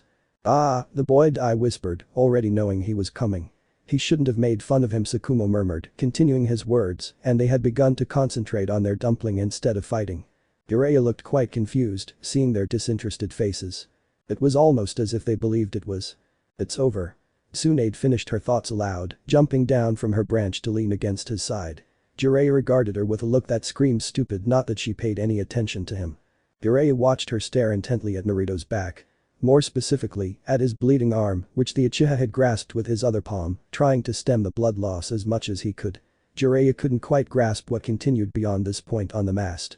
He actually saw Orochimaru's eyes go wide, and Jiraiya became even more confused when Orochimaru started swatting his hands all around him, at nothing in particular. Hey. Orochi, what the hell do you hit? Jiraiya asked the mentally retarded looking boy, who followed his stupid staring act of flattering away something they quite couldn't see, but he surely could. A few seconds later, Jiraiya saw his eyes become vacant before he fell over sideways like a sack of potatoes. The moment he hit the ground, Dai caught him in a flash of green to prevent his face from hitting the earth, while Tsunade hurriedly rushed to Naruto's side. The Uchiha in question let out a tired sigh and shook his head. This had truly taken its toll on him. He could already feel the terrible headache coming on. Genjutsu could be so painful. He opened his eyes with a snap, feeling two palms cover his temples as a calming sensation washed over him. His vision focused on, only to stare at the once troubled golden orbs he had seen quite a few times in his life now. This was Tsunade worried. What did you show her? She asked gently, letting some of her chakra into her head to soothe her chronic headache. Nothing too much, just a few butterflies watering his pores, poisonous to knock him unconscious, he grumbled, each word making him shudder with a terrible throb in his head. Tsunade massaged his temples in soothing circles, using her healing chakra to soothe his pain, and laughed softly, watching him enjoy it quite a bit, a contented laugh flashing across her lips. This must have been that aligned by B he'd been toying with for the past month, she mused quietly and dropped her technique. He could have made it much more painful though, she knew so much, just a few small tweaks here and there, and she knew those butterflies could have been something more. Something painful. She laughed foolishly, though, seeing their annoyed frowns, she felt that amazing relief and knew there was no more to be there when she let go of her medical chakra drop from her palms. I have to be careful, you reckless idiot, she scolded him sternly, crushing her palm away from the bleeding wound. The boy cowered slightly, looking at her angry face, and said nothing more so as not to aggravate her further than he already felt. And let her work her magic on it. What happened to him? Jiraiya finally asked, watching Sukuna place 2 fingers on the fallen boy's forehead, holding half a ram seal in his free hand, and jolt the awakened boy with a small pulse of his own chakra. I put him under a Jinjutsu to knock him out, Naruto spoke with a shudder as Tsunade placed a few drops of an orange liquid on his wound before tucking the glass bottle back into her hip bag and placing some cotton over the disinfected incision. She applied some pressure to it to make the bloody stop convincing and took out a roll of bandage before wrapping it all around his arm in tight circles. Helpfully tightening it each time to see him buck in pain. Damn it. Be calm. He almost hissed in pain as he felt her tightening the bandage, almost painfully. She laughed a little before turning it into a sideways frown. You're such a baby. If you don't want to feel this way, then don't hurt yourself so foolishly in the first place. This was just a mask, there was no need for you two to get so damn serious. She laughed down at him furiously, leaving the final knot on the bandage, and cheekily laughed as she watched him nod off in defeat. He had really gotten carried away, but anyway he had finished it quickly too, he reflected. This would teach him to be reckless, so on a simple mast, she reflected. But you didn't make any hand seals. Tsunade blinked at this. Turning to see Jiraiya's thoughtful face, she decided to answer their questions and put them to rest. He doesn't need to was her simple answer. But seeing the perverted blink, she decided to elaborate on her point. He's a Sharingan user. He doesn't have to make any hand seals for Jinjutsu or even a means to induce it in his opponent. He can do it with eye contact alone. It was during the moment Itachi looked him in the eye. She explained with a wise nod, suddenly feeling quite intelligent. Stop giving away my secrets, Naruto muttered, feigning annoyance and rather enjoying the irritated look that flashed in her eyes. He already knows. Sarutobi-sensei explained it to us months ago. The idiot just forgot. She retorted vehemently, her cheeks flushing red with anger at the sight of Jiraiya's embarrassed face as he remembered the truth behind her words. Their sensei had truly told them never to look at an Uchiha possessing the Sharingan in their eye if they encountered one in battle. It seemed Orochimaru had forgotten this too, and the thought made him grin openly like an idiot, having stumbled upon some information that would put that outstanding bastard in a bind. Come on in, Mito asked me to get you lunch instead. Tsunade's gentle voice broke the two of them out of their reverie. And Jiraiya considered the sight of Naruto nodding off in the dim lattice. She had never invited him to her house in all the months she'd known him, even though he'd made himself known there about his own, but that wasn't the point. The point was his wrinkling had never yet invited him to his place. Soon afterwards he crouched down behind them with his rear end turned towards them and drew circles on the ground, a dark cloud rising above his head. Yeah, I'm going to go, he heard Naruto say, though he'd forgotten the thought of him, he, all the while yelling an I'm rip-offs. Oh wait a minute.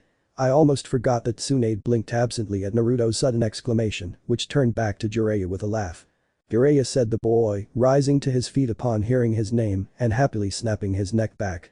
He was already accepting the invitation. I'm coming, though he didn't expect Naruto to be right in front of him. Between heaven and earth to be more specific, turning his heel down towards his face in a horizontal arc like he had done for Orochimaru. However, unlike Orochimaru, Jiraiya wasn't conscious enough to step aside. And this came into contact with a sickening crack as the white-haired boy was thrown aside in a small pile of dust. He could see stars in his head and most likely had a dislocated jaw if he was lucky. What is if he wasn't so lucky? This was most likely a dislocated one, which this appeared to be. What on earth had he done to deserve this? He was completely innocent. Don't even glance at Tsunade again. A scratch, he had deserved this. Tsunade, though her ear had turned slightly pink, quickly made her way back to Naruto. She fisted the back of his shirt in her palms and pressed her lips close to his ear in sheer embarrassment. He was such an idiot. You didn't have to do this, she whispered softly, it was so embarrassing. If her grandmother got so worked up about this. Ah, Kami, she shuddered to think of the endless ridicule she would be subjected to. I know, but I wanted to do this. Was his simple reply before he left the field and headed toward the Uzumaki clan compound at his usual lazy, long stride. As if nothing had happened in the first place. Tsunade knelt before the boy, who groaned in agony on the ground. Like the true pervert he was, she still felt sorry for him. This seemed to hurt him. Her hands cupped his cheeks in her palms, letting her healing chakra do what it could to momentarily soothe his pain. A small gasp escaped her lips as she understood they had been dislocated, and she shook the dizzy boy roughly to rouse him awake. Come on over, you can come to Bachan's house. we'll have some lunch and she'll take care of you too. She grumbled worriedly, turning around rather confused when she saw a flash of horror across his face, as if he had just seen a ghost. Was she really that scary? Jiraiya's train of thought was quite different from his own. If Uchiha, ever calm, lazy, and peaceful, had reacted this way to his actions the previous morning, then the stern, strict, and outstanding woman he had encountered earlier, the same one who had quite enjoyed pulling and twisting his ear, if she were to find out about his exploits. He gulped and shuddered. Just imagining what an overprotective grandmother would do to him completely frightened him of her wit, and he shook his head violently. However much this hurt, it would be nothing compared to what he'd have to endure if she got her hands on him. I'll pass. Her words and voice were strangely muffled, her jaw clenching in pain, and Tsunade blinked innocently. She was about to reply in the negative when Jiraiya gently nudged her in the back to make her step into his path. You continue, I'll go to the hospital with Orochimaru. He escaped with a despondent, his voice a muffled mix, leaving the girl even further behind. But she knew better than to push someone's boundaries when she knew she was being dismissed, so she simply nodded her affirmatively. Okay, but you're going to the hospital quickly, right? She asked in a worried voice, one that warmed his heart. He cut her off and happily went downstairs. It wasn't all bad, at least. He recited poetry and almost danced inside. Jiraiya watched eagerly as the girl ran back, skipping slightly to her feet to gain ground on Naruto, who was walking slowly so she could catch up to him. They began a quiet whispered conversation that he couldn't quite make out. However, her soft, silly laughter made his heart flutter, and he was content watching her cheerful face until she was out of sight and looked back at a now awakened Orochimaru with a mournful laugh. Leaving her feet behind, he made his way to the snake-like boy, deciding to let her be his escort so he could fill those troublesome kami-like forms in the hospital that irritated him to no end. Although he was a little confused by Orochimaru's own eyes, which contained a glimmer that he had never seen before in those amber eyes in all the time he had known him. The look of desire and pure curiosity. Chapter 13. The next morning. A few miles outside the town walls. You know, I think we weren't on top of our behavior back there. Ai's murmur was the only voice that broke the serene and tranquil silence in the thick foliage encirclement and the escape of the most revered of the 5 great shinobi peoples. Seriously? Tsukumo's voice was dripping with sarcasm, almost dripping with it, something his green synthetic elastic fiber carrying his teammate didn't quite pick up on as usual. Yes, I mean back there. Tsukumo sighed, learning about his young teammate reference and wondering over the things he had remembered from the couple's hours back in the morning. Naruto decided to be clever and subtly slipped into Dai's path lest he come under Dai's radar and become his primary point of focus. Something that he was quite happy to leave his silver-haired friend to try. As, for one, he definitely couldn't handle his enthusiasm for the young friend as much as Tsukumo could. Or then he said to himself. A few hours earlier. Hanahagakure Ningun Sado. Hokage Tori. Council Chambers. Squadron 6.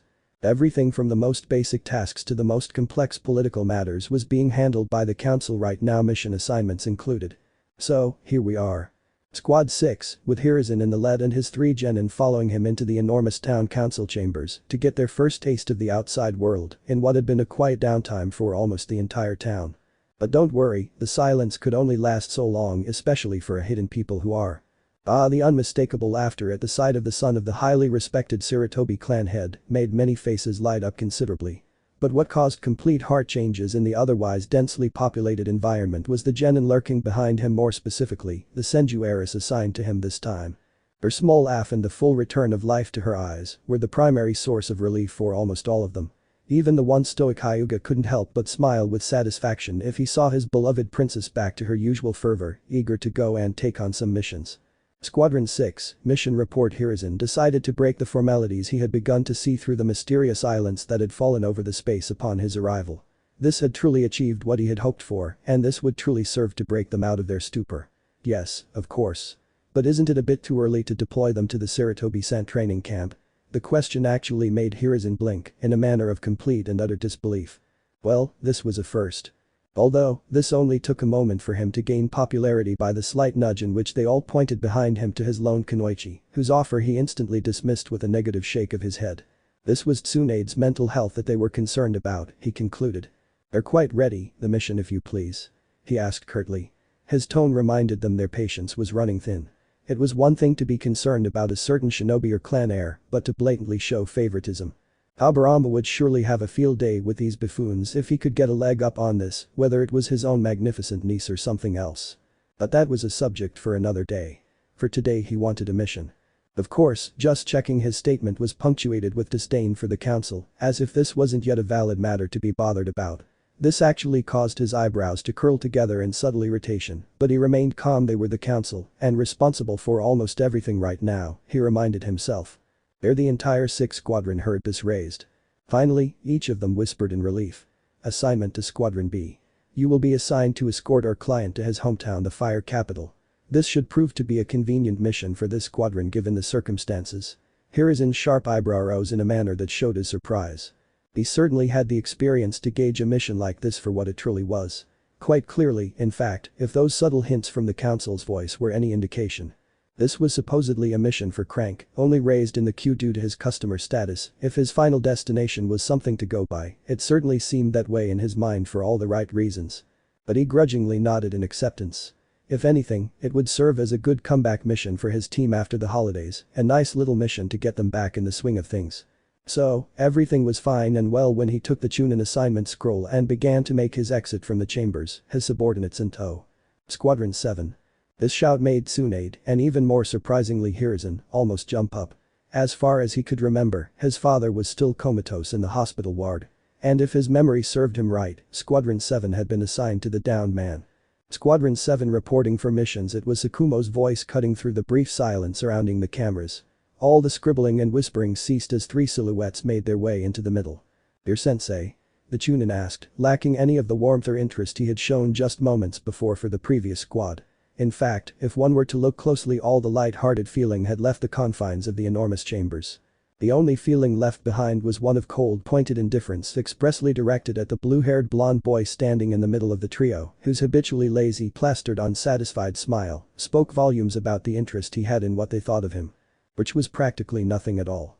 "He's off the commission for medical reasons, but the 3 of us are fine." Sakumo decided to be the one to do all the talking. Naruto was just too lazy when it came to these matters, and Dai was. Well, he was Dai. Just leave it at that. The Chunin at the front desk, dressed directly in front of the circular table hogged down by the Shinobi Council members, all included, frowned vehemently. Focusing a soft glow on the blonde boy, the Chunin narrowed his eyes on the 3 of them with great curiosity. It was all an attempt to make them seem a little more intimidating, to diminish his authority over them. This did none of that. Sakumo was completely indifferent to it, as shown by his bored expression. Dai was furiously scribbling something down in his notebook, something so furiously, it looked as if his pencil was about to set the thing on fire. Naruto, oh. He was the most interesting and unpredictable of the bunch. Their reaction to their hostile intentions made every single member, sweeping the members of Squadron 6 behind them, seethe with rage and pure contempt. Each of them twisted around, looking to tear a new one at the brat who actually had the gall. I yawned gently in front of them. He looked the most boring of them all, and quite frankly, he was. These fleeting glances and vile little comments were almost completely irrelevant to him now.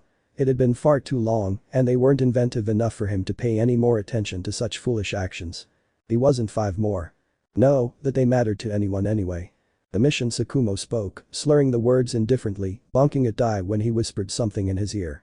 "Something," he said, the genin trembling at his friend's sudden disingenuous voice blowing into his ear. "Absolutely."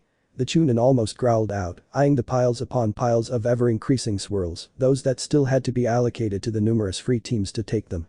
"Well, something for these 3 genin without a jounin sensei." The Chunin on the front desk rummaged through the scroll holder placed on his desk. And his eyes stopped on a particular scroll, one that made him stop instantly, almost abruptly, upon it. Each council member, overly interested in this particular assignment, narrowed his own eyes on that particular scroll that had examined each and every one of their hands first for classification, and they all smiled contentedly in harmony. It was perfect. They gave many nods to the Chunin assignment, who had the decency to look at them for permission. And he nodded back at them before turning back to the team waiting in front of him. Quite surprisingly, in a sudden turn of emotions, he laughed heartily at all 3 of them. "Squad 7 will be going on a crank assignment." Sakumo raised an eyebrow at the sudden change. Even Naruto's solitary eye, which was glancing sideways at the Chunin, had narrowed slightly at the strange presence. This was just odd. And this really made an alarm bell go off in their heads. But the past being the past, Sakumo stepped forward and took the scroll being held toward them before returning to his team's side. All of them looked ready to hear his instructions for their latest undertaking outside the village walls. You three will head to Hayakawa village and deliver that scroll to the elders of the Fuma clan who reside there. Tsukumo actually interrupted him mid-sentence, something that made the Chunin throw in the interruption mid-sentence. What's in the scroll? Was his simple question, all the while looking at it cautiously. This has orders for a weapons shipment that we need resupplied. You will deliver the order and take everything they currently have available and order the rest to be prepared and delivered to us later. Complete this as soon as possible. This mission is of utmost importance to us, and you three are the fastest genin team currently available. The three genin nodded, with Tsukumo stuffing the scroll into his bag and turning to leave as quickly as he could. The hand fastened his shoulder quite firmly, in fact. This caused all three of the boys to stop mid-stride and look at the source of the interruption. Also Hiruzen. Hiruzen, worried, one who was looking at the three of them, disagreed because that mission was nothing like that, a crank in his mind. Even if there weren't many weapons for them to carry, the chances of some shinobi intercepting them for any of the details of this scroll or even the weapons they would carry was incredibly high. He couldn't. In his heart he believed those fools were stupid enough to assign such a mission to a green genin one whose sensei was actually off the commission at the time. Is there anything we can do to help you with Hiruzen sensei? Tsukumo's question really snapped him out of his thoughts. He released the boy's shoulder and sighed. Now what? How was he supposed to tell them? Then he recited the first thing that came to his mind. Be careful, okay? The three satisfied, confident smiles as he turned around really didn't raise their fears any higher than they already were. He had never, and this really meant ever, seen this. A mission of that magnitude, assigned to a team full of less than serious individuals, would have been ridiculous to the point of absurdity had Tobirama been the one to assign it, who is. So, it was only natural that he was worried about them. But there was nothing he could do for now. The mission had been assigned and accepted by the squadron. The protocol stated that any mission approved by the village and accepted by a team could not be rejected under any circumstances, in addition to a temporary suspension of the team's shinobi licenses. This would not guarantee success or failure, but would never change the plans. What I meant to say. They would have to do it now, be it some way he convinced them, and there was nothing he could do about it. We'll be fine, sensei, this is just a crank mission. How could it be strong, huh? Tsukumo asked confidently and got a loud yosh from Dai, which made the blonde boy behind him grin and strike happily, unaware of the still worried brown orbs glued on staring over their backs. Hiruzen said nothing, or rather, he couldn't say anything, but he did glance back at the council with narrowed eyes. Something just didn't sit right in his gut, and for all that was right in the name of Kami he didn't pray for this, but nothing bad happened to those three children. The children, who were without any jounin supervision, if they got into anything, it was like watching their heads. Sensei. Jireya's slight tug on his sleeve made him blink, only to see Tsunade's wide, worried eyes darting back and forth between the departing squad and him. Even Orochimaru was looking at him with those same interested eyes, as if trying to piece together some kind of puzzle in his mind. Though a way he finally scraped out, pushing it to the back of his mind for the time being. Does this mean the worst that could happen? He wondered. And instead of relieving himself of the weight, his heart decided that this increased to the point that it made him feel as if someone had placed a block of lead on his shoulders. Wouldn't the council put those three on a mission that was out of their leagues intentionally, now they? He had no idea how real his fears would eventually prove to be. Behind, with Squadron 7 outside the town. Alright, go hurry up, Tsukumo ordered rather than asked, and leaped onto a branch before darting forward into the trees at neck-breaking speeds. He still hadn't looked back to see if his friends were following or not, but they were. Naruto and Dai followed him without a word of disagreement in blinding speeds. All three of them began making their way east as planned, directly to Hayakawa village, home of the master counterfeiters, the Fuma clan. As the sun was setting. 1 mile outside the village of Hayakawa. Those guys, go stand down. The three genin leaped down from the trees. They all gasped and looked around, a little breathless, considering their extremely high-speed continuous journeys to reach their destination before the sun had fully set, something they should have achieved by a hair's breadth. Like Naruto sighed, looking at the more panting Dai. That was only natural considering he wasn't used to physical strain as much as his Taijutsu specialist friend really was. Where are we? The blonde scraped out, palms on his knees and a bead of sweat trickling down his chin. They had just traveled halfway through the land of fire in the heart of the eastern regions, without so much as a second's rest. Tsukumo unfolded a map, tilting it at an angle with interest, and held it up with a chuckle. We're almost there, just 1 mile east and we're there. His words lifted their spirits completely. But the three of them really glanced at it questionably, silently wondering how they would proceed when they actually reached their intended destination, something Tsukumo picked up on in an instant. We'll rest in the village for the night and complete the mission tomorrow morning. By my estimates, we can be done with it before midnight tomorrow. Summits. He reassured the two, and they all nodded to their strategic colleague from the group of three. They would reduce their speed considering they would be carrying more cargo on their way back. Partly due to all the weapons they would drag back to the village, Tsukumo hadn't taken this into account either. All three of them decided to walk the last mile normally instead of rushing into town. They really did have errands to run that morning, after all. So, it wasn't like they were in a hurry or anything. "Hey. You guys." Dai's voice caught their attention. "This Yuma clan would like?" he asked simply and got a laugh from Tsukumo, something that made Naruto shake his head in complete amusement. The boy always liked to explain things to others, even if it was to Dai. The Fuma clan primarily resides within Hayakawa village and is mostly a simple, still small, shinobi clan. They, in particular, don't much prefer combat or violence, instead making their living mainly from their master art of weapon forging, he explained in a wise voice. And Dai, like a little child, hung on his every word with innocent nods in between. He really had a knack for learning things that might come in handy, things he had to skip over the academy curriculum due to his personal reasons. They really do specialize, though, and are particularly famous for their forging and expert handling of the Fuma Shuriken. It's also known as the Demon Wind Shuriken in many lands. They, as they say, are masters of the art and specialize in any and all types of shuriken jutsu. Tsukumo finished his explanation and got yet another nod from Dai, who wasn't quite out of the loop yet.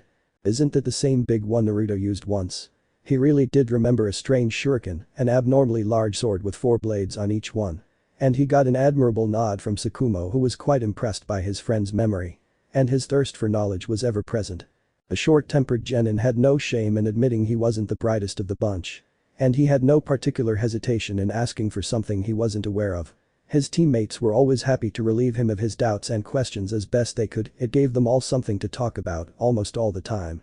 As soon as all three emerged from the trees into a small clearing, joyful laughter erupted and Naruto's face, both looking ready, began to lock onto the village, visible almost any second now. The only thing that stopped them was that Tsukumo wasn't by their side anymore. But instead, they had stopped abruptly and fallen a few steps behind them. Tsukumo stood at the edge of the trees, looking at the village with narrowed eyes, something that brushed Naruto off in the wrong way. The blonde man himself let some chakra pour into his eyes, his blue eyes shining like rubies in the slightly dark surroundings and scanning the entire area, critically taking in every tiny detail he could. Now he could see that he had been wrong about that. He was calm. A little too calm, in fact. There was absolutely no movement whatsoever. In a town that was supposedly home to an entire clan cursed on it, not counting the civilians who must be there as well. Hardly any lights were on right now, which meant that darkness had begun to take over almost completely, like the sun's protection from the day, as night fell every moment. But Tsukumo had another keen sense at work that alerted him to the most prudent information his Sharingan handling friend could ever hope to achieve in the current situation. He had a keen sense of smell, honed through years of education. And he picked up on a scent, a faint one that almost completely disrupted the surrounding atmosphere. It was too faint to be noticed by someone not really looking for something, but it was still there nonetheless. The faint smell that made almost every hair on her body stand on end in alarm. The subtle smell of iron rose into the surrounding air, clouding it in a menacing embrace within the darkness of the night. Meanwhile, a few hours earlier. Behind with Squadron 6. Hiruzen's careless hum showed only how uninterested he was in the current situation. Who are we escorting? I bet it's some imposing princess or the royal girl or the younger Sarutobi. Heard his hormone-induced subordinate list run out of all the possibilities of who his client could possibly be. All guesses that being females they are. Are those the people we're assigned to, sensei? Orochimaru's pointed finger actually managed to close the excited boy on top of him, something Hiruzen was quite pleased about. Jiraiya could be such a handful, he sighed wearily. So, she's as if trying to find the right word. Jiraiya bit his tongue for a moment. He licked his lips, as if testing whether the next word made the right sense or not. Fat was all he could mutter before a fist bonked his head severely. You're the idiot, she's not fat. Tsunade frowned, watching as the devil incarnate emerged over her perverted teammate like a hungry soul reaper. So what the hell do you think that big blow to your belly, as it's supposed to mean? He half growled, half yelled back at her. Tsunade glared exactly as before, meeting his glare with one of her own burning ones. She's pregnant, you idiot. Just like that, Jiraiya's next words died in his throat. Now that he looked closely, she was quite thin with only her stomach sticking out. But still. How would you know? He asked suspiciously. Even though he rubbed another lump of dirt when he was bonked yet again, on top of the first one.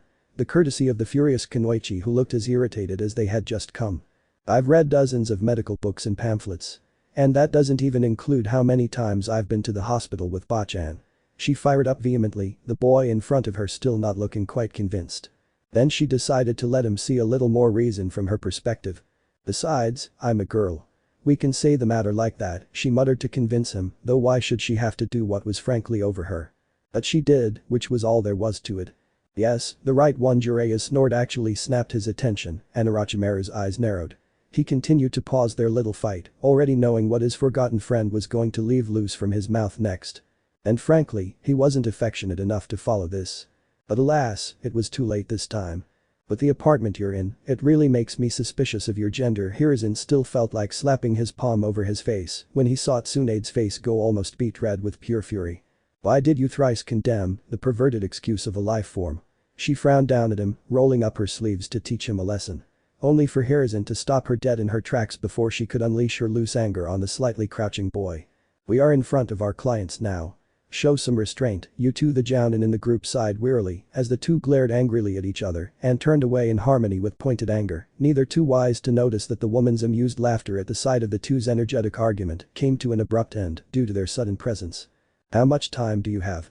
Tsunade's once inquisitive voice made Jiraiya glance back with a lone half-lidded eye to see her standing a little ways away from him, something he was relieved about. The enthusiastic Kunoichi was apparently addressing her client, who was rubbing her bruised belly with an affectionate laugh as she prepared to answer the cheerful girl in front of her. I'm due back in 2 weeks, that's why we're going home. The white-haired boy really seemed genuinely curious about the sight. Tsunade's eyes flickered as if she had found Kami's gift. He quite couldn't understand her enthusiasm or the source of it, that is. The woman was pregnant, which meant that she was fat. What was there to be happy about? This was such trashy beauty in her eyes. Us? Once again, Hiruzen laughed proudly, watching her star pupil pick up on the slightest detail almost instantly. The woman gave another gentle laugh, and this time Jiraiya took the time to piece together what she looked like. Aside from the simple blue maternity dress she wore, the woman had shoulder-length brown hair and matching black eyes. Nothing exotic, except for a simple countrywoman who would have been quite the eye-catcher had she not been pregnant, at least to Jiraiya. Yes, my husband is waiting at the gates of the capital with a couple of our servants. We've hired some men to take me in a small garbage cart since I can't walk too far given my condition. Orochimaru nodded, seeing her point and her condition. The fact that she was walking completely alone only showed how independent a woman must be, at least to the snake-like young man he was. Is Tan a boy or a girl? Tsunade began asking question after question in the rapid fire, prompting quite a few laughs from the lady, who was quite happy to answer the cheerful girl. What's she so happy about? Jiraiya snorted, not exactly understanding her excited behavior in the slightest. A large palm covered the top of his head and playfully ruffled his hair.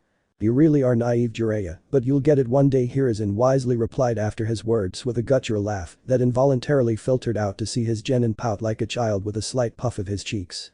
Jiraiya hated it when his sensei didn't treat him like a child. This time will be no different. Thus, Squadron 6 began their journey in the fire capital with a carefree mood surrounding them. Behind them with Naruto, Tsukumo, and Dai. Hey. The guy's eyes carelessly innocent remark snapped the two dazed boys out of their stupors. What's the matter? Are we going or not? Naruto was about to answer himself when Tsukumo cut him off before he could even open his lips. There's a heavy stench of blood coming from the village.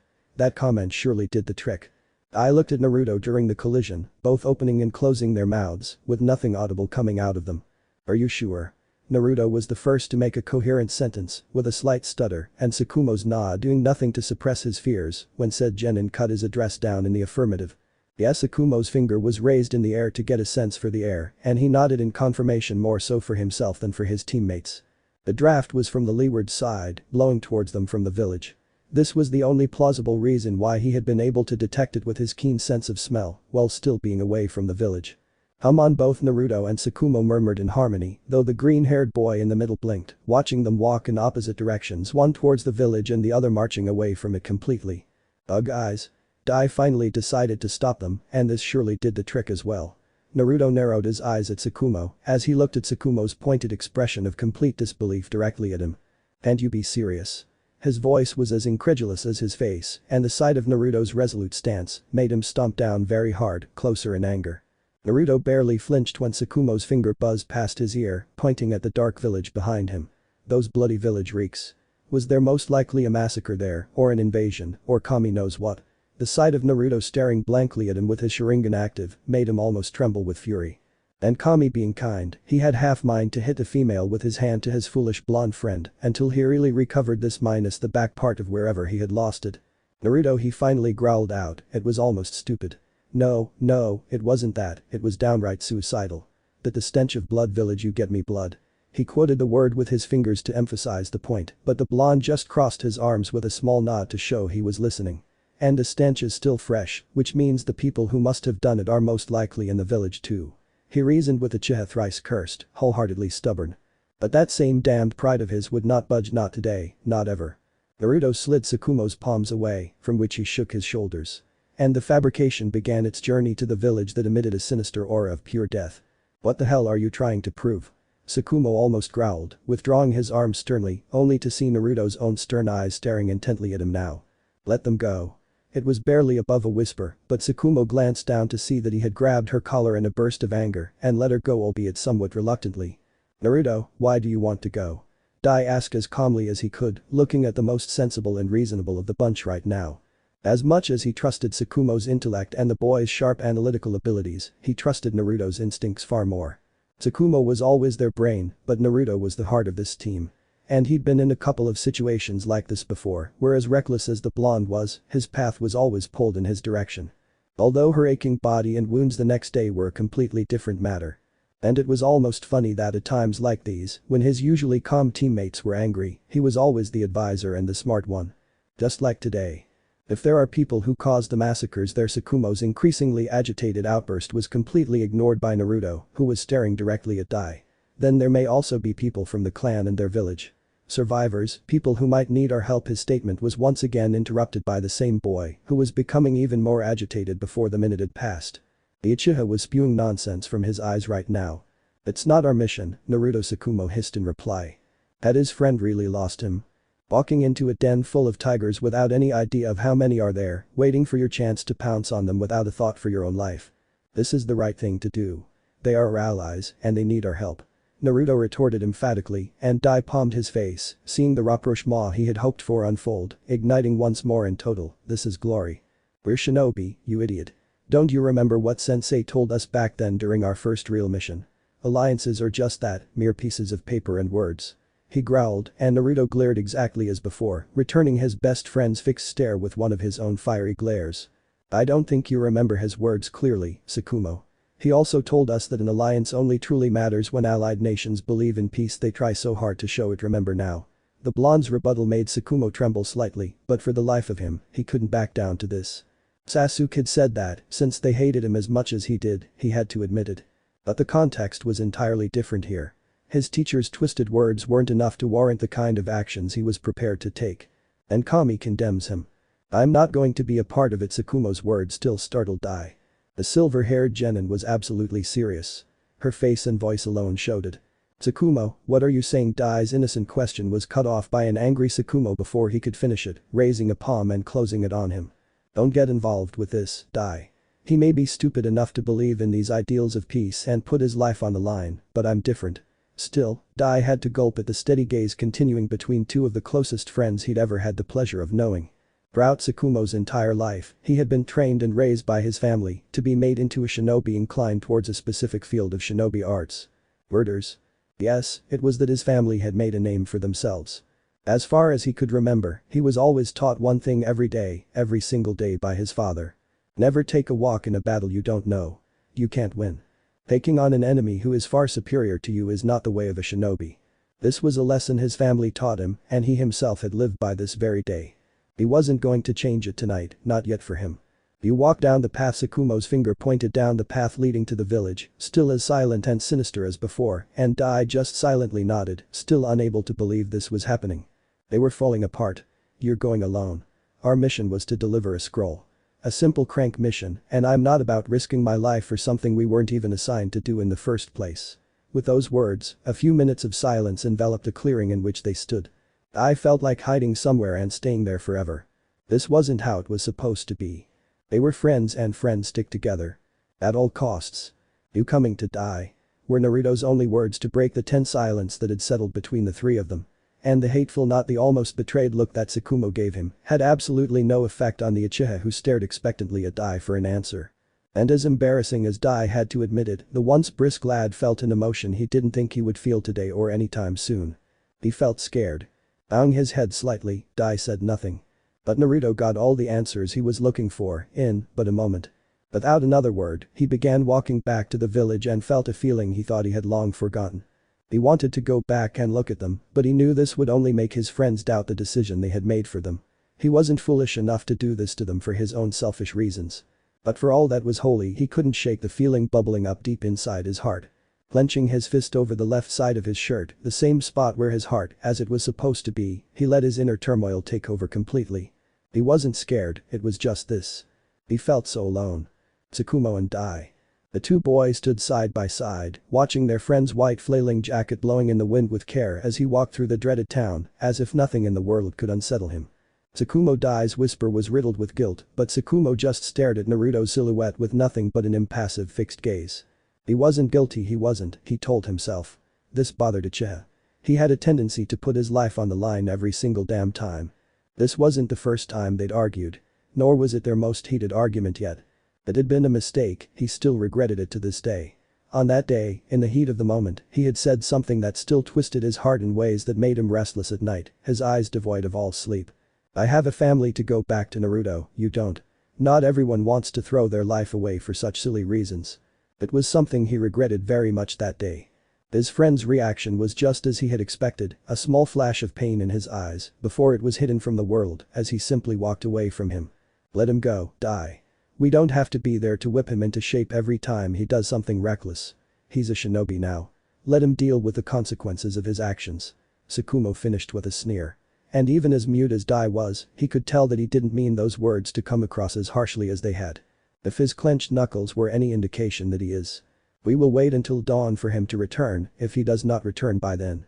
No further words were spoken between the two as they sat under a tree while Dai began to work on raising a small place for them to sit in. And the play set some traps while he was at it. Tsukumo simply perched atop a branch, keeping his eyes fixed on the village that made his spine tremble each time he thought about entering it. Behind with Squadron 6. How long before we get there, sensei? Every single adult surrounding the garbage cart carrying the pregnant lady for whom the protective detail had been arranged, she sighed for the umpteenth time, in harmony. Jiraiya, if I've told you once, I've told you 1,000 times, asking the same question over and over won't get us there any faster. Hiruzen scolded his genin. Though he sighed wearily as the genin snorted and looked away with a pout. This was not their flaw, that they were all so damned boring, they were a trace of Jiraiya's thoughts. But implanting hidden microphones would have no end in itself. And why on earth does she get to ride the horse in the chariot while we're walking? This time, though, Jiraiya's voice was full of annoyance. And the boss, his primary source of annoyance, burst out from behind the chariot curtain while sticking his tongue out at it. Because I'm not a pervert. The laughter commented on by a certain blonde Kunoichi, Jiraiya, caused him to blush. More ashamed than angry. I am not a. It's you. Don't try and deny it. The glare that Jiraiya leveled over Orochimaru was directly cruel. You're my teammate and a guy for Kami's sake. Agree with me for once. He half shouted, half scolded, and silently fumed as Orochimaru waved his hand at him, as if he were shooing away a parasite, making him look away and leaving the boy to have some peace for the rest of his journey. Alright, you two, be nice. Hiruzen's voice cut off with amusement directly from his jokes. Although, if one looked closely, he himself was biting back a smirk and failing miserably at it. And as for your question, Jiraiya the genin above really perked up, waiting for an answer as to why he couldn't sit in the carriage while Tsunade could enjoy the free ride like a princess of sorts. Tsunade is a girl. And Hiruzen continued before the fuming boy blew a gasket. Moreover, she can help a lady better. The sight they really do share the same gender. He rather couldn't continue speaking in his amused voice anymore to see Jiraiya miserably trying to come up with a response. But the sight of him, the suspense even more miserably, was directly cheerful and prompted another round of smirks from the two cart collectors, the two civilian guards keeping the woman inside, and Hiruzen himself. Although Hiruzen's sharp glance to his right for a moment, not being picked out by anyone seeing him, had taken his position at the point above Danae. The Jounin had no time to come up and raise a counter when a kunai flew in from his blind spot to the right, the only alarm for him being the whizzing sound of the weapon Hiruzen made and caused him to jump and away on instinct alone. Help you. His scream alerted everyone, the civilian guards who draw katanas, which can also be considered a walk in the park by shinobi rules. Orochimaru, though positioned on the right side behind the chariot detail, would have grabbed the offensive weapon in an instant. Not even in the blink of an eye, his hands flew back into the sleeves of his kimono and pulled out a handful of shurikens before launching them directly at the offensive weapon heading for the chariot. 3 of his dozen thrown shurikens made contact to show off his expert accuracy and deflect the kunai from its trajectory to safely embed it in the ground beneath the chariot. Orochimaru really let his eyes go wide when his ears picked up on a faint sizzling noise. And quite safely the kunai he had just veered to the ground under the cart had a small paper slip attached to this end surrounded by a ring. And it was illuminated. Thus, it was the source of that crackling noise. Tsunade'd come out there now.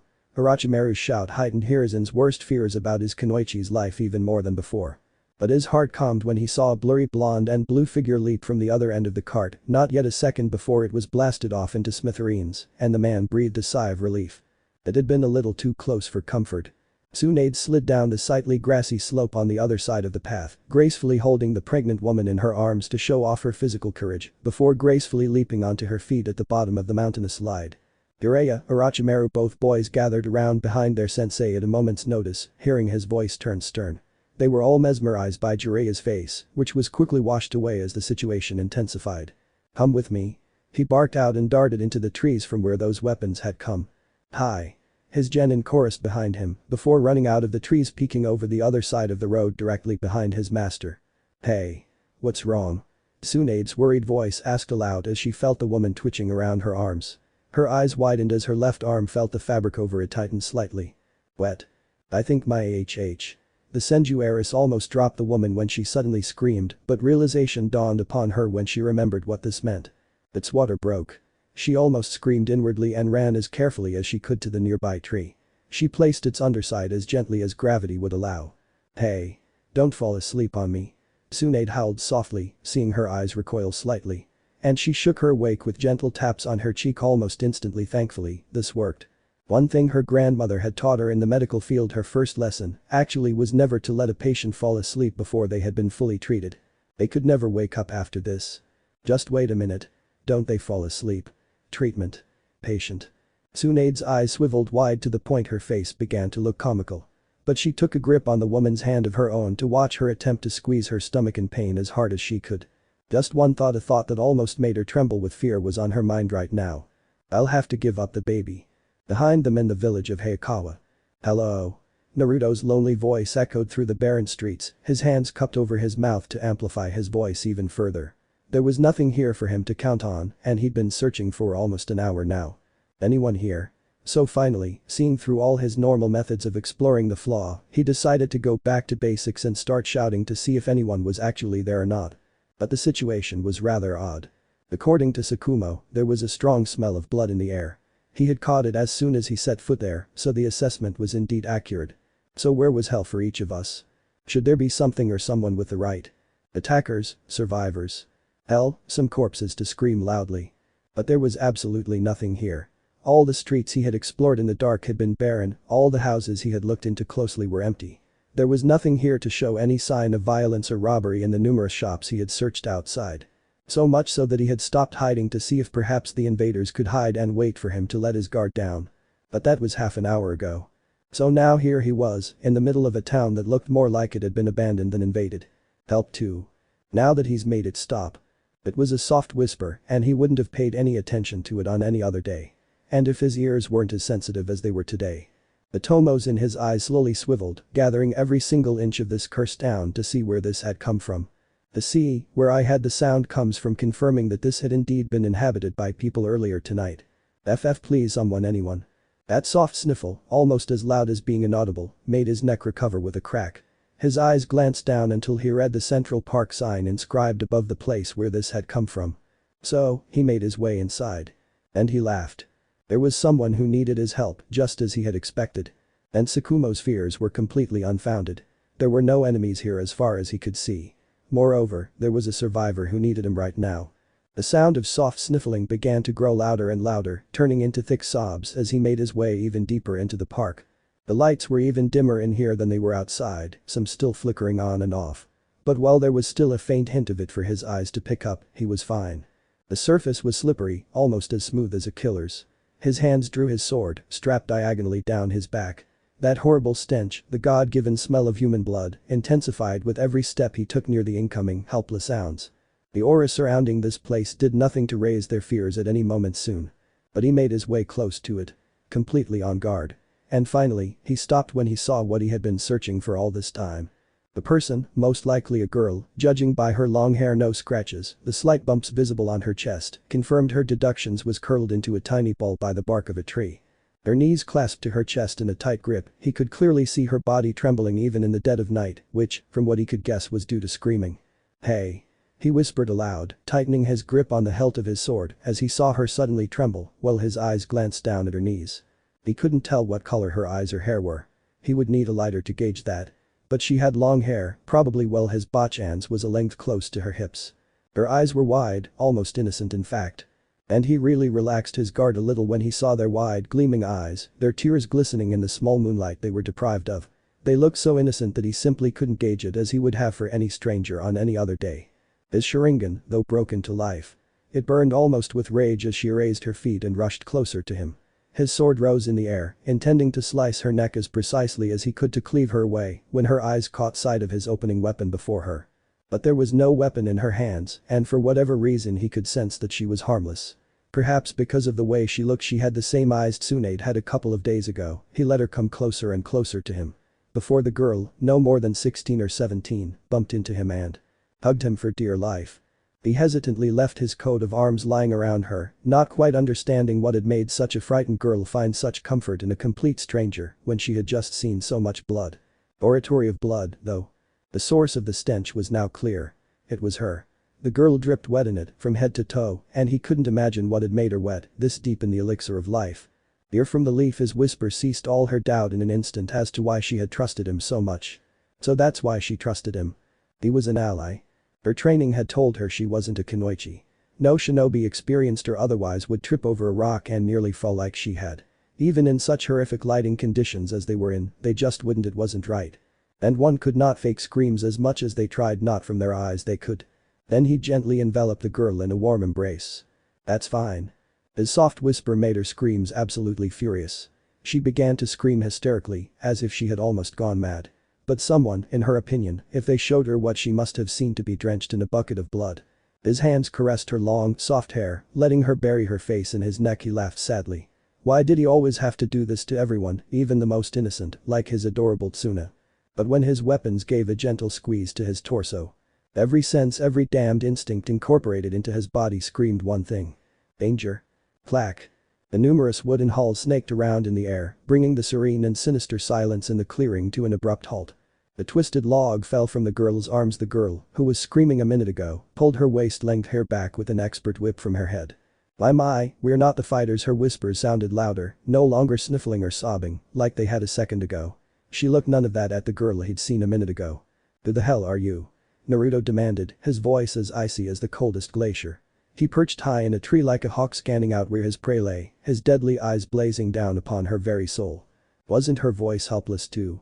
Was this almost happy? Her tear-stricken face was now lit with a hot laugh, as if she were a 5-year-old. A little child whose dropped candy had only been replaced. The 5-year-old boy, his head wet, is about to stomp in the blood that is. On the way, she licked her lips.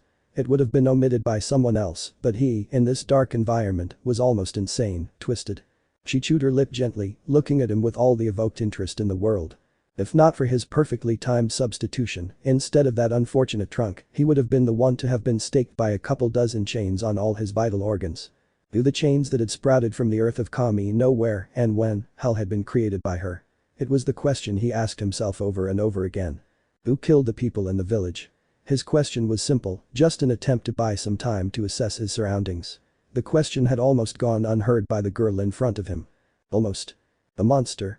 Her simple answer, she said so simply that he might have believed this to be a joke had she not looked so innocent just now. With terribly innocent innocence. Those words made him stop all his scouting and to glare down on her cruelly. "You," he hissed, everything falling apart now. His chains dripped, his blood covered his body and clothes, and his behavior was almost insane. This made her blood boil to the limits to only imagine how many lives she had taken to get to the condition she was in right now. His brilliance, intensified by his signature eyes, would have made any normal shinobi nervous for even a sliver of a second. But she wasn't just any ordinary shinobi or even a normal person. "Don't look at me like that, please." The way she clicked her head to the side, looking down a little as if she were turning away a little shyly from his staring all the time, rubbing his bare arm from the cold with her left palm. She wore a simple sleeveless dress that came to her knees, with no shoes on her feet at all. So, it was only natural. But this probably meant she had shinobi training. Because there was nothing more than a scratch on her immaculate legs that she brushed together. A little nervously, to be exact, or was it something more entirely? "And who is the monster?" he asked in a voice that sounded far more intimidating and cold compared to the one he had used a moment ago. He twisted his blade to let in some of the moonlight, blinding his eyes and summoning chakra in his legs to prepare for what was to come.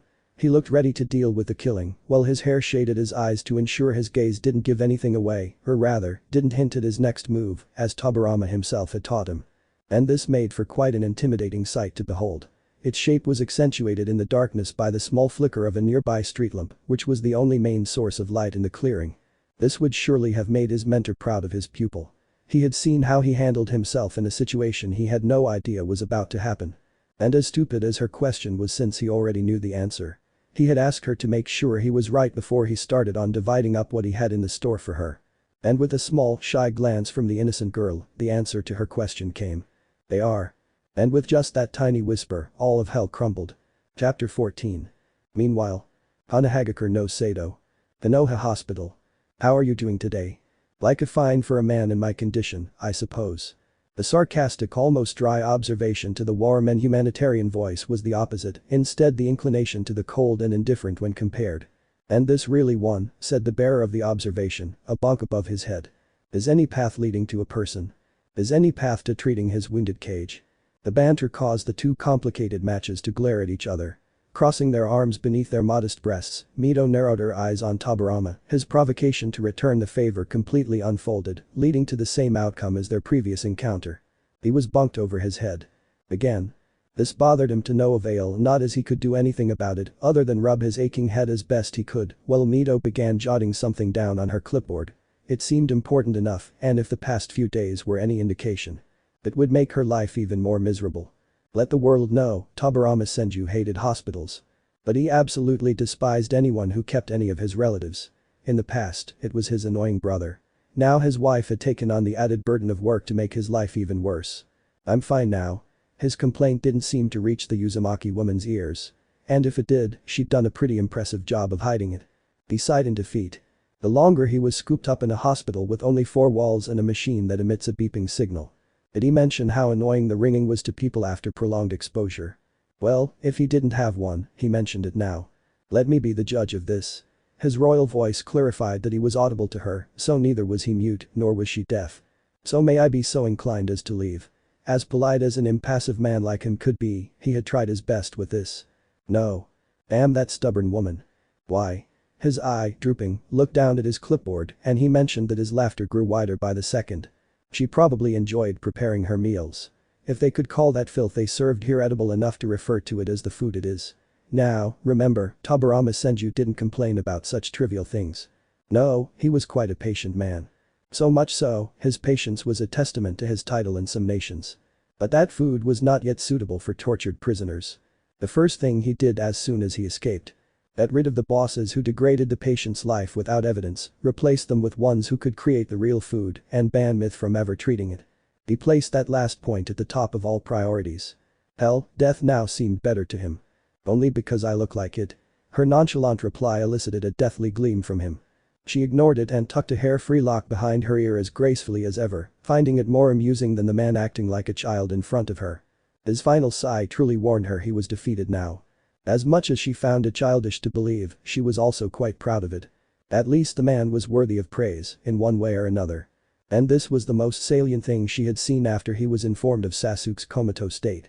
She had been thoughtful enough to have Sasuke moved into a separate space to take Tobirama's mind off the man and lessen his loathing by a few notches. This had worked like a charm, although the headaches of requesting security from the council and personal guards were a completely different matter. But she could be quite persuasive when she needed to be.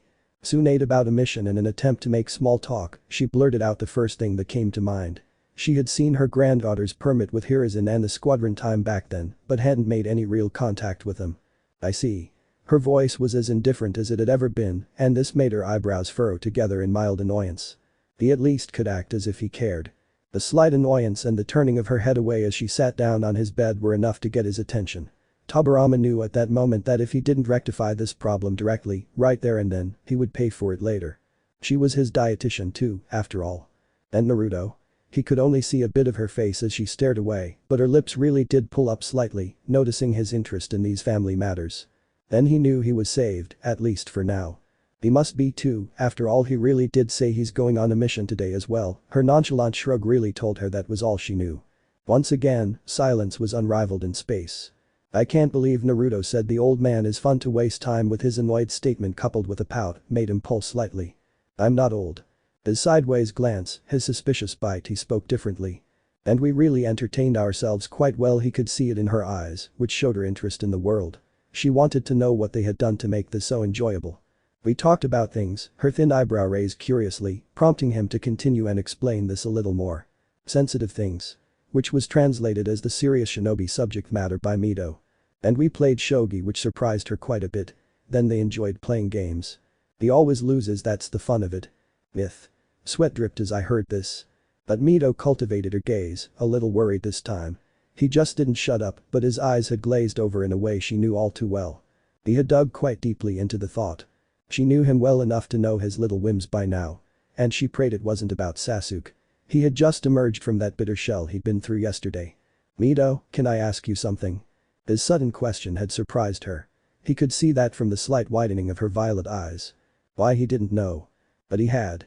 And he decided to leave it in that view, little Bob vertically pointing at his head, showing it affirmative interest. That mass and the burial of Roku, his whole body became rigid. Was he thinking about this? Well, it was only natural. He hadn't been able to help him after all.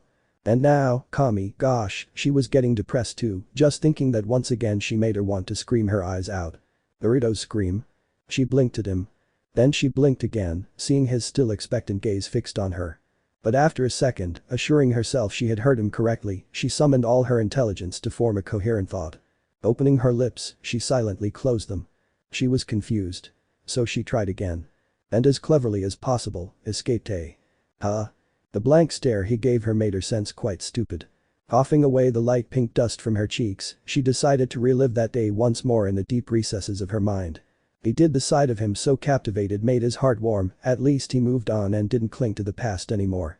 But what was it that had captivated him so much that made him ask this? So suddenly, in fact. She clearly hadn't expected it. It was completely like magic. However. Explain. His voice was stern, and she could see that he was in no mood for arguments. The man wanted an answer, and he wanted it now. Closing her eyes, she played out those memories as she had seen him once more and recited them from his lips. When I ran him over, since he was standing with his back to me, tears flowed down his eyes. She couldn't quite finish. Tobirama's gaze had deemed it appropriate to interrupt her at that point. Were his shoulders trembling? Was his voice cracking? Was he sobbing? Was he sniffling? Something else to show if he screamed? She grabbed his shoulders after this. The man's rapid-fire questions quite frankly gave him the fright of his life. Tobirama, what is this? Why are you once again? His statement was cut in half, although the way in which it was done was different this time. Answer the damned question. His voice was suddenly icy cold, and this sent her back shivering. Her eyes widened owlishly. She could see the severity in them. The man meant the business, and right now he wanted answers and nothing more. She looked away with a flash of pain in her eyes, but hid it as soon as this had come to pass. No, I only saw it not break. Nothing more. Her whisper made him loosen his grip on her shoulders. She gently rubbed the sore spots from them. He hadn't hurt her, not physically, at least. He said nothing, once again digging deep into a thought of nothing in particular, or so it seemed to him. Seeing that he wasn't paying attention to either of them, she quietly managed to leave. But his arm was caught in an iron grip once again. Sit down. As impassive as ever, he made her sit down convincingly. As carefully as he could, he wrapped an arm around her shoulders and pulled her closer to his side. Still maintaining a respectful distance between them, but close enough to make her feel a little comfortable, well, as much as he could give someone. I apologize. Just like that, Mito felt a contradiction. For a moment, she felt as if a weight had been lifted from her shoulders. But at the same time, she felt as if this had increased several folds. It's okay. Gathering from all her education over the years, she tried her best to remain calm and only whispered as much as necessary. But he knew she had failed when he came out with the tears. She didn't know she had been getting rid of his cheeks. He knew he wasn't the nicest guy around, but to think he had made the woman he saw as a partner, a friend, a sister. But even more so a mother who always looked after him for many decades the cry, well she clearly had not recovered from the hurt of his loss herself. He felt as much pride as a squashed cockroach at that moment in being a man, but even more so in being the cause of such a reaction from her. I really am Mito. His tone wasn't comforting, but he tried to get her eye closer as he pulled her cheek to rest on his shoulder. Now stop yelling. In a commanding tone, he tried to reassure her. She laughed foolishly while crying in her pathetic attempt to comfort her. He failed miserably to stop the corner that pulls at his lips, which hear his laughter. And the rubbing began gently on his arm to at least do something they could call emotionally right and not socially impaired. But she felt much better now. She didn't know why she had screamed. There were so many reasons that she was sure her harsh little statement had only served as a trigger to open her trap. Thank you. He listened silently to her soft whisper, followed by a sniffle. Sometimes no words were better than all the wisdom in the world combined, especially in his case when it came to these emotional matters. Why are you asking this so suddenly? Her sudden question broke the comfortable silence between them like a pinprick. And her curiosity cultivated a much stronger feeling. Her shoulder stiffened slightly beneath her cheek. Regardless of whether he had Tobirama Senju irritated on top of him, it must be something pretty damn important. He didn't think about it for a moment, not a scratch, he doesn't have to think about it to answer this one. He spoke the truth. I would prefer not to say. Hearing that, Mito let out a long, serpentine sigh. She felt so tired, and this hospital bed was quite a comfortable one indeed. Emotional release can be a really difficult thing. She didn't seem to have the energy to suck it up when he clearly didn't want to say anything. Not as she knew what this was about in the first place. But she actually spoke a few words before she betrayed his eye tilt. Tobirama, regardless of whether you are hiding from me, I will not question you again, but it's best not to harm any of my children. If this does. She left the sentence unfinished due to an involuntary yawn that followed. The man with the white hairy hair felt her breathing soften until she had curled up by his headboard and was completely asleep. His eyes lingered outside the window, gazing at the setting sun for a moment. He let the silence allow those same visions from over a decade ago to flood his mind. The same ones that had been disturbing his sleep every night, every day. After that terrible night. For all that calm he was, he just couldn't forget what had really happened that night and how forgotten each one was to the truth. Until this day, he didn't know that hiding everything like he and Sasuke had done was the right thing to do, or not. But he had made his choice as a cage, and now he had to live with it. But still this did nothing to lessen the increased burden. Her words, the image of the sister, had left her mind a moment ago. I hope so too, Mito. I really do. His voice answered no one in particular as he himself lied, leaning back with a long sigh. His free arm covered his eyes as his envy of feeling his once peaceful sleep increased quite a bit. He needed a dream like that too. This had been years since he'd left the rest like that, after all. Hayakawa village. Numerous chains pierced the branch which an Uchiha had rested on not even a second ago. At that point, there was nothing left but the wood splinters that remained as a trail. Landing so gently a dry leaf on the ground, Naruto was disconnected into a blurry aspect as soon as his toes touched the earth. The entrance directly for the girl, the same one who looked at him in pure admiration while being rooted in the same damn spot, all this while. He had every intention of doing it as soon as he was within range of his weapon, all with a clean quick slash of his sword. But this soon took a turn to be pointed to as a true achievement to attain the sight as chains upon chains began to sprout from the earth before him. He could distinguish those chains quite clearly, even in this dark environment. The same ones with spines as protrusions integrated within each of their links to make them even more deadly. But the deadliest part of them all were those long pointed spear-like points that covered each of their ends. Any idiot could say that those chains had been designed by the magician with only one intention in mind. The intent to kill. But he wasn't one who was about to be scared off by any such technique. Faster than she could blink, her feet picked up her pace, instead of slowing down as any other sensible shinobi might have done. He wasn't quite startled enough yet, just blinking away, to see those metal shackles coming right at him. All in an attempt to turn him into a block of cheese any second now. But he had one thing that all those sensitive shinobi did not possess. He had his Sharigan. And pumping chakra from the entrance to the back of his eyes, everything in front of him slowed down in an instant. Snapping his wrist loosely, which held the hilt of his sword, he began his dance. The deadly dance of sheets. The Kuroikazuchi hummed in his grasp, almost vibrating in his hand as he fed it some more chakra to sharpen this edge. This is the razor like a blade that surpasses the sharpness of any known blade to come to, almost instantly. It was said that when wielded by the one who had chosen it as the master, the sword could cut through practically anything. It was also incredibly difficult. rumored to have been forged by the eternal black flames by one of the earliest ancestors of the Uchiha clan nearly a millennium ago. And at the last possible moment, really, the very last, almost a fraction of a second, he twisted in a circular arc and brought his sword vertically above him. And the two weapons made contact. The chain was broken as it was made of glass. And almost as if it were its own, plus two chains took this job to pierce his liver and right lung with absolutely no time during the term. But it was all for zero. Before the girl could even blink or even realize what her chains were about to do, he was already on the opposing offensive.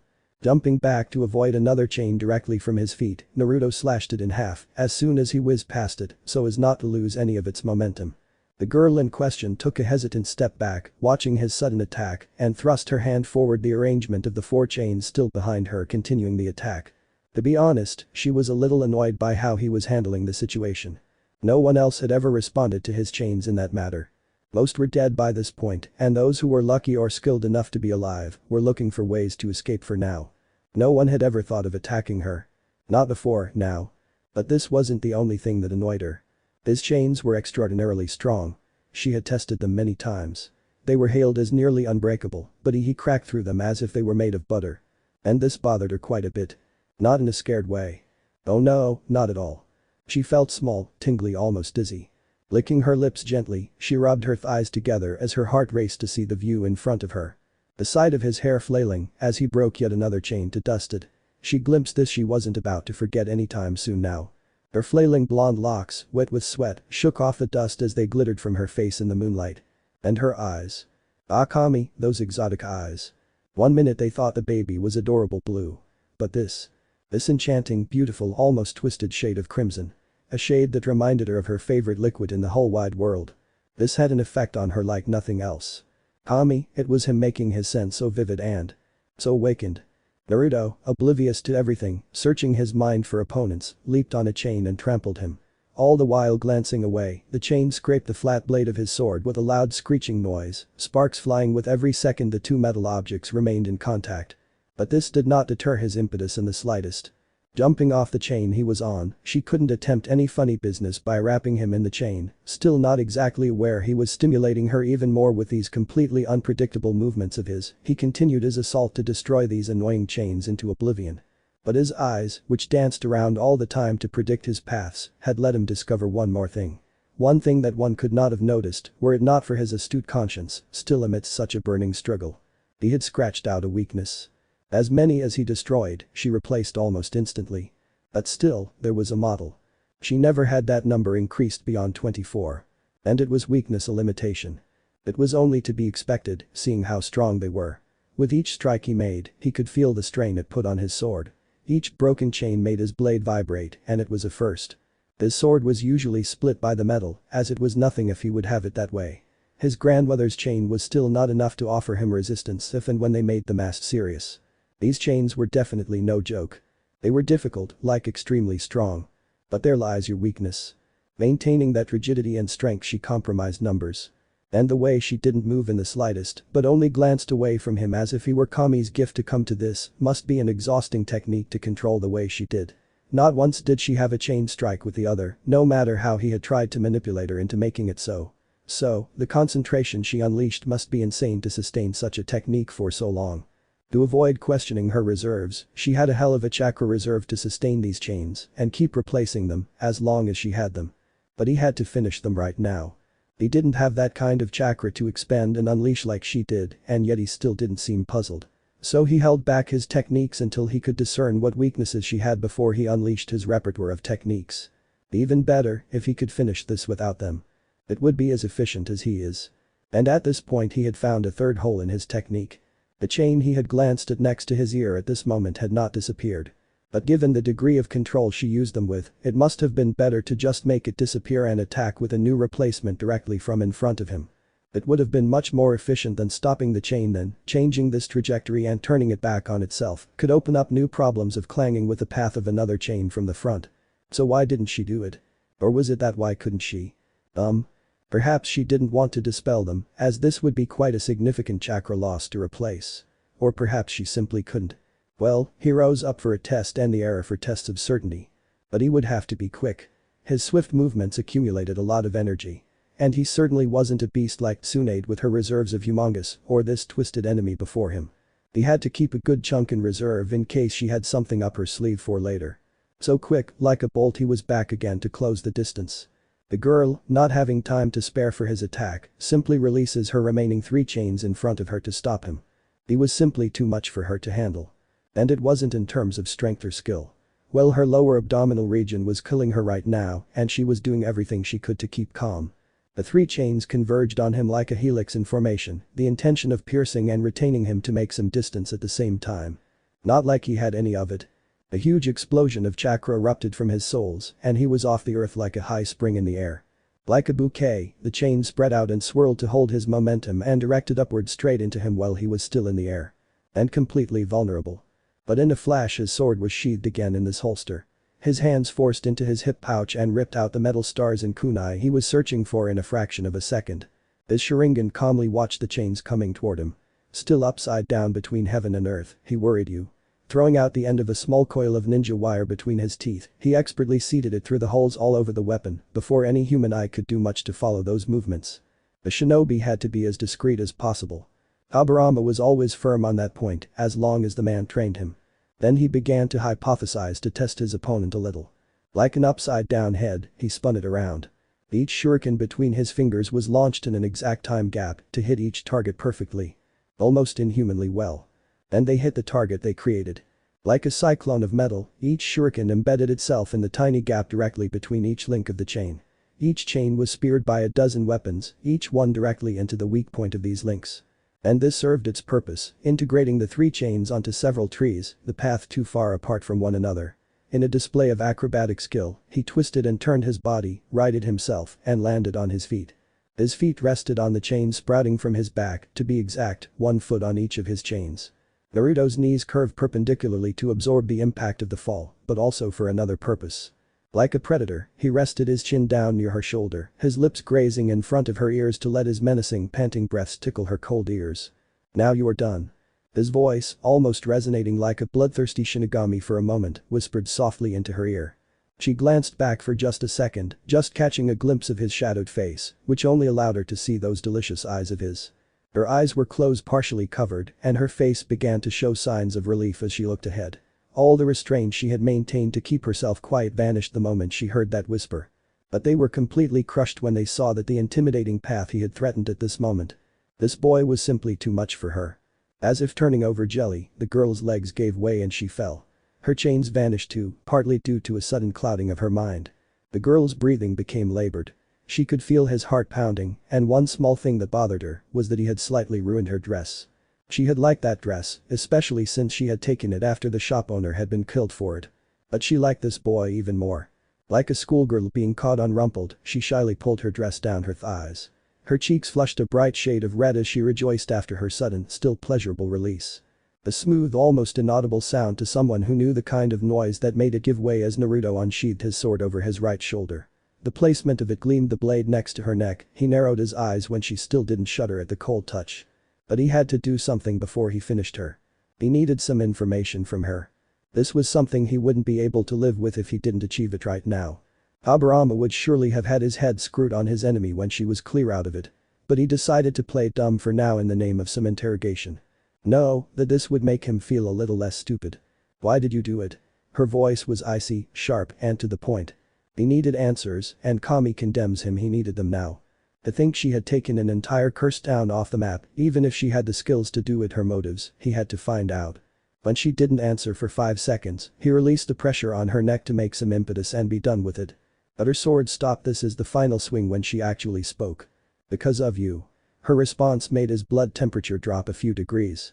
Every cell in her body cooled down, while he had half his mind to leave his front roll, only for ridiculous nonsense, she came out in gushes. And every damned sense of his screaming in him to kill and run. But when she continued, every word she said made his mind and heart race a million miles an hour. "I came here in the afternoon and waited and waited and waited." Her timid eyes glanced at him innocently, her own eyes as coldly as they had been a moment ago. But she was far from finished. "But you didn't come." Swallowing hard, her own hands trembled slightly. What was she saying? Was he the one she was there for? Her voice once again shattered his thoughts of a million questions. "Then I was bored, but I stayed put like a good girl. But that annoying guard just had to make me stand out, so I just killed him and was a good girl again. But then, I don't know why, they all panicked and well here we are with each word, the horror reached her very ear of her motives for such a wide-ranging massacre. All because a guard had marked her. Did she continue on and kill them all? To top it all off, she said it so innocently, as if she were the victim here. But one question still boiled up and down in his mind. Logic took hold of his mind for only a second before he acted on his instincts completely. The bodies, where are they? What did you do with them? Pressing his blade against his skin to prick him lightly and draw a trickle of blood, he emphasized his point and his current position. The corpse of a shinobi was valuable, but the corpse of a shinobi whose entire clan was now probably extinct was priceless. He had to know what she had done to her. Ah, that one, she said, her voice making the pressure on his neck rise even further. He was grinding his teeth into the dust by now. What was she? Just one wrong word and he swears as he could on the name of his clan. His head would roll. I staked them out at the other end of the village over some trees, made it look like a class bouquet. It was a little difficult, but it's really pretty, I'll show you, was all she could manage to squirt out before he had slashed his head straight down her neck. And just as he had expected, his head and body splashed down into the water. A replacement. Before he could even blink, dozens upon dozens of chains burst from beneath his feet and staked all the way through his body, each at a not quite fatal spot. She shouldn't have killed him here. She was there only for him. Everyone else had just been a victim. And like a crystal clear, everything made sense to him. He had not walked into a village where enemy shinobi were looking for someone to kill. No, he had been involved in something much, much worse. Naruto Uchiha had willingly walked into a trap set there just for him. He wasn't the predator here, he was the prey. And just as the predator he had surmised she was, she emerged from him, her arms looking thin, fragile, snaking around her staked torso. You're not the only one who knows about reproductions. His whisper confused her gaze upon him, as shown by the quick cute movement of her head to the side. But her eyes widened when the boy, piercing his chains, disappeared in a puff of smoke. The reproduction of the shadow. You really are too much, Naruto-kun. Nothing amazing about him wanting you so much. Controlled, but you won't escape me. Her whisper was accompanied by a bloodthirsty laugh that looked all the more terrifying on his innocent 17-year-old face as she tightened her chain around his body for the moment. I'll make you like it. For me, and me alone, has the right to completely destroy you. Oh, play if you want. Her silly, melodic laughter filled the clearing as she made her exit with a slight sway of her hips. She couldn't wait to feel the fun when she broke free from the chains that held him back for so long.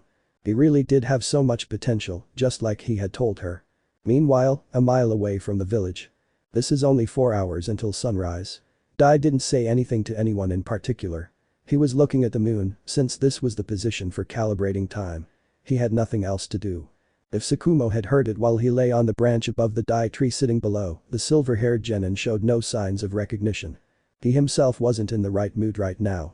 That idiot who goes abandoned, the thrice-cursed friend, idealistic and proud of his era, disconnected in the town that stank of blood and death while he was here, lying down doing nothing.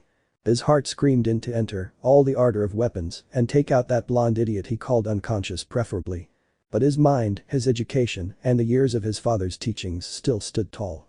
He was doing the right thing, so why risk everything for something they didn't have to do in the first place? But why hadn't he returned yet? It had been a long time now, 2 hours in fact, since Naruto had been wandering around that horrible village. You know that Tsukumo, his inner confusion was broken as he stared down at Dai, who sat there pretending to read a scroll, pretending because this was a seal hunting scroll that carried his supplies, but had just broken the long struggles of silence between them yet again. I look like a coward. This struck a chord in the listener's heart. Sitting atop him, Tsukumo now paid rapt attention to Dai and what he had to say. Rarely, if ever, was this one serious young man. But today, the situations were truly horrible and complicated things for the minor to say. So he wasn't surprised. Not much. We're not cowards, Dai, we do the right thing. Tsukumo's voice was harsh and it wasn't directed at Dai. This came out because he himself felt the same damned path as much as he hated admitting it aloud. We are shinobi. He consoled himself more than he did for Dai, who once again had gone silent. Lacking any sign of his usual enthusiastic fervor right now. Looking at Dai's fallen form, Tsukumo felt even more enraged at Naruto. Why was it only he who could ignore her and be sensitive? Maybe just for once. Was it really too much to ask? He absolutely hated that side of his usually quiet and lazy friend.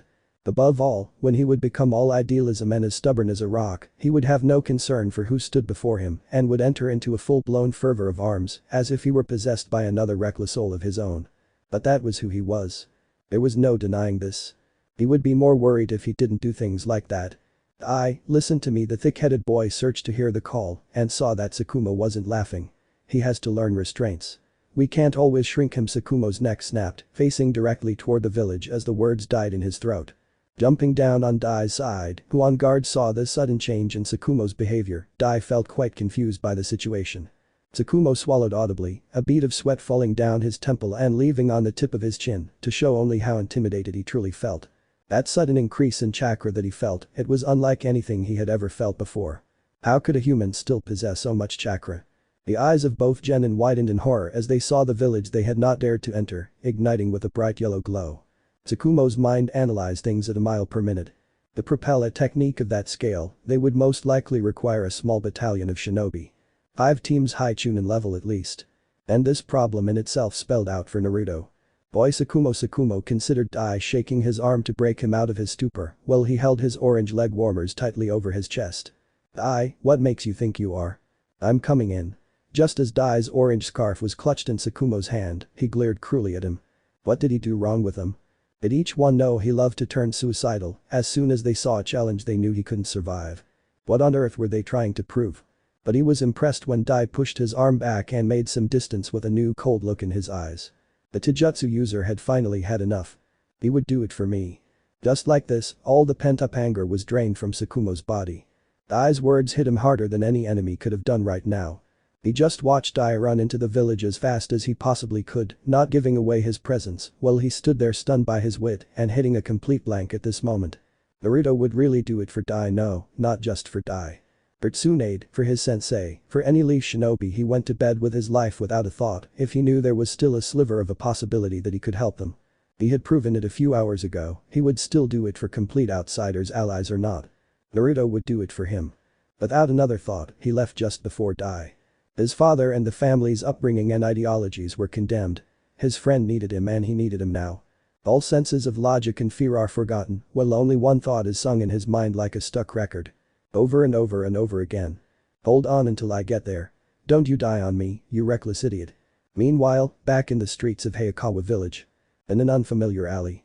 The blurry golden aspect pierced the streets, the agility and thoughts like his of a frightened rabbit. Naruto ran as if his life depended on it.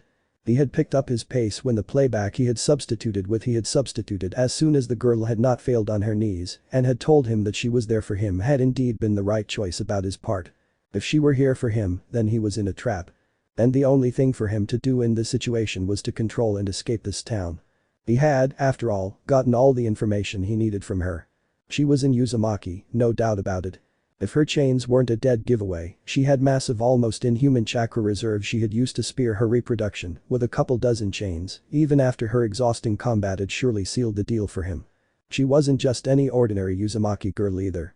From then on, as far as he knew, and Uzumaki of all Senju, in fact, was blessed with such resilience, reserves, and healing abilities. Uzumaki had the advantage in the amount of his chakra, while the Senju cousin had more chakra potency than them in a few rare cases, but both had a healing factor that was completely an arbitrary phenomenon as to who had a stronger resistance. Even chakra density varied from person to person. But this girl's reservations already surpassed her grandmother's by a fair margin, and even then he knew that she, in fact, had barely begun. So there was only one thing he had to do. Get the information. And controlled. And controlled he did, just as he spent another corn to get out of this town as soon as he could before she gained popularity for her escape plan. But his eyes broke down at his feet when his Sharigan picked up on a tiny interference above the ground. A change that made him stop his movement for a minute to analyze it further. Narrowing his eyes upon them, he focused on that strange thing before they widened to the point of turning slightly comical as soon as the realization hit him. Shit. The curse slipped from his lips as he finally realized what that black mark that had appeared on the ground really was. Hanji. And this could mean only one thing from what he had learned about his opponent, this could mean only one thing right now. She was Uzumaki. So the thing under his feet was in fact a seal. Rushing out of the dark alley to avoid it, his eyes did not lose their widened state as he desperately stared back and forth along the path to see the entire street half covered in kanji. In fact, if his conjecture was correct, then the range of this technique covered this entire town. The seal hunting technique all over the village. I was checkmated the moment I entered this cursed village. His mind screamed in anguish and defeat. But he didn't take a calming breath, no reason to think of the obvious. What would Tobirama do if he were here? What was the right course of action for him to take? He couldn't avoid the village in time.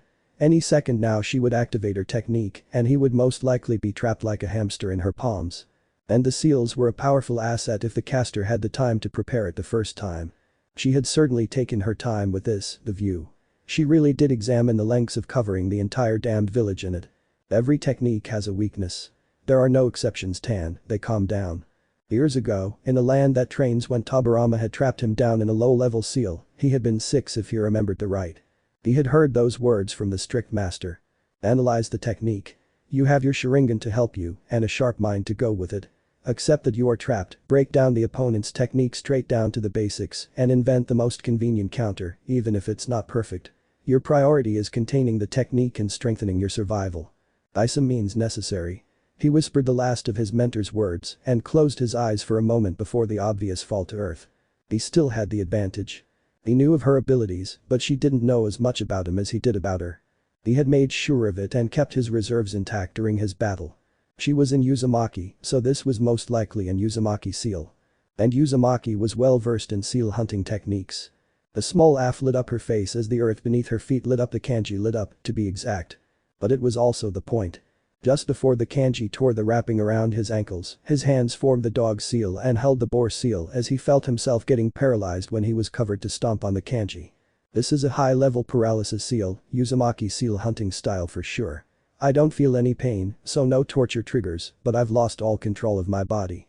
This is cutting off my awareness of the rest of my body to paralyze me in place, and someone else might be in range. She most likely needs me alive for one reason or another. Her summary ended when the source of all her troubles appeared from around the corner of the street in all her glory. Now, with the light here illuminating his enemy much more than before, he could see that her crimson hair did not reach her hips and her violet eyes that were much darker than Mito's, he noticed to confirm it of her heritage. But the menacing laughter on his lips was almost palpable.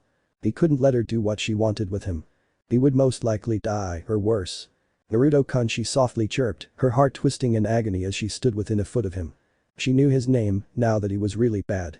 Maintaining his composure as best he could, he was quite pleased that his Sharingan and the chakra he had molded were still intact. She had been quite careless not to put chakra suppression seals on the seal hunt array. Granted, the seal array would have been much more effective with sub-elemental seals included, given the scale of her technique. But it was better to be safe than to feel, in his opinion. And because of the pride she took in her teacher's teachings, she was going to feel this small mistake.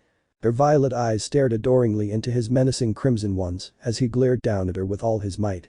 Helplessly, for the moment he felt her hand slide up and down his shirt and onto his skin in a way that some might call exhaustingly seductive. Disgust had not yet begun to describe what he felt when she pressed her lips to his cheek for a kiss before renting her tongue to do this work on it, slowly and almost painfully to him at least. I'll have so much fun it'll break him. I mean, before I unleash his true potential, my love. Her soft purring in his ear did nothing to ease his discomfort. He prayed with all his might that his opposing technique would work. Molded chakra responded from this hand seal, even though he wasn't deliberately molding it. And he prayed she would not open that seal of her hand. That was all he could do for now. Rather, he could do nothing more than make them realize it by evoking all his spiritual energy in the provocation of his technique. Just one trigger, that's all it was going to take. He hadn't even flinched when a chain pierced his abdomen, slashing a length of hair away from fatally injuring his liver as she gripped his chest with her nails to draw a few spurts of blood. Tobirama had made sure that the pain did not affect him in the slightest. And the man was downright sadistic in that department. He had been quite throughout the pain resistance that training his disciple had been put by the knowledge of myth. The man did not want to lose a fight because he could not bear any pain.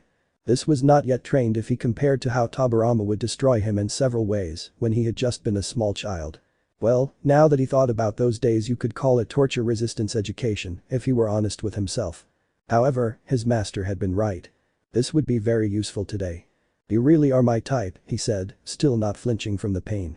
Yes, now I see what he sees in you. Another chain of words stabbed at his right shoulder, but he was unfazed.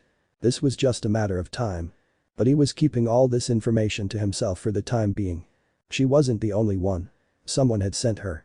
But you could act like you're in pain, she whined like a child, hugging him like a teddy bear as he bled from his wounds quite a bit when she pulled the chains off his body. She let him bleed a little longer. He doesn't have to be dead, they say. Just a little close to it would be fine. Yes, I would do this. When she sighed in defeat, he sighed in relief inside. But his eyes really widened when he saw her pull a small syringe from her dress pocket.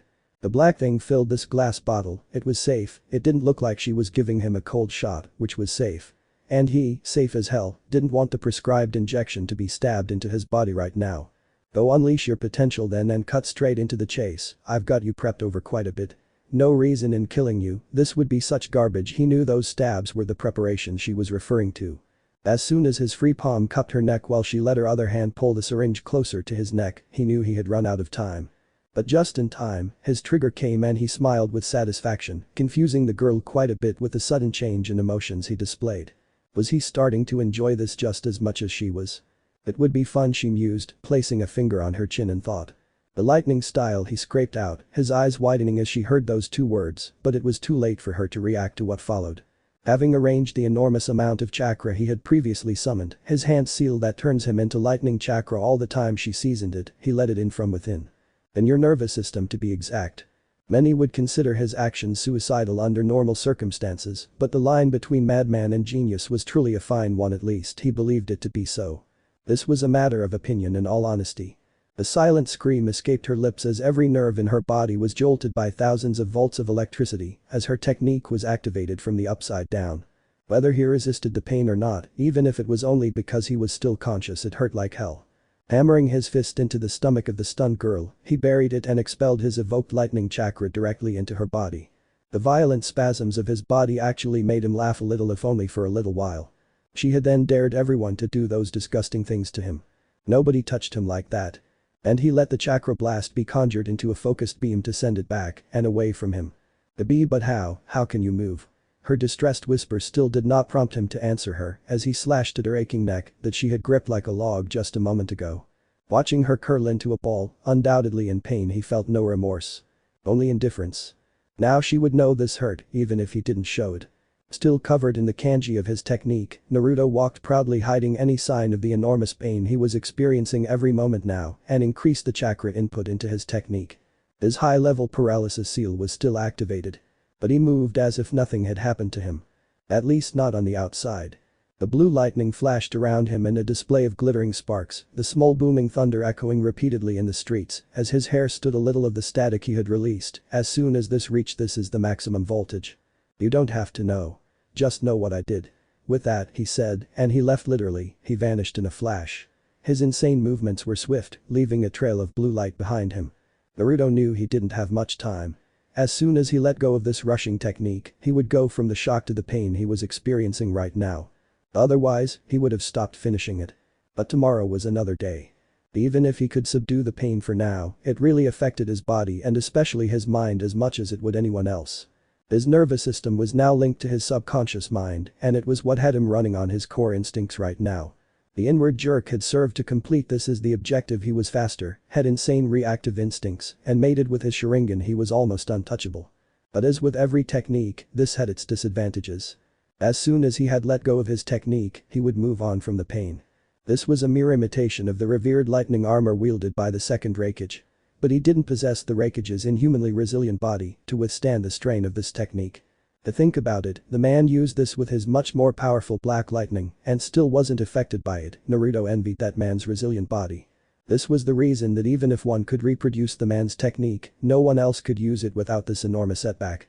If he had that kind of body, his nerve synapses electrocuted with this technique to create the involuntary and blinding reactions of his own accord to something he considered dangerous, would make it the perfect technique for him.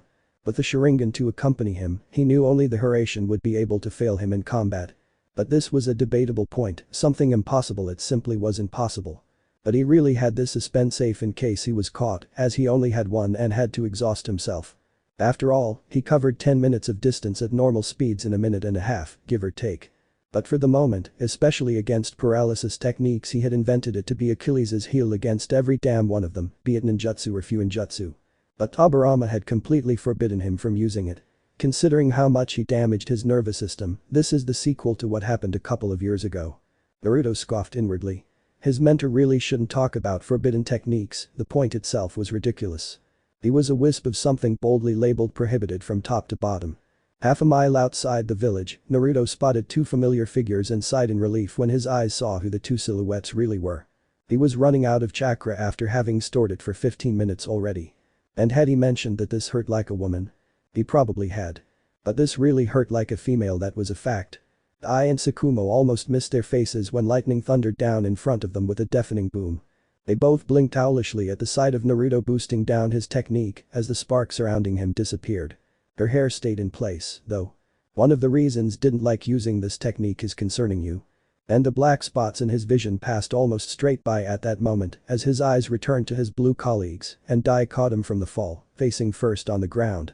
Under control. Was his last whisper to his friend before unconsciousness claimed him.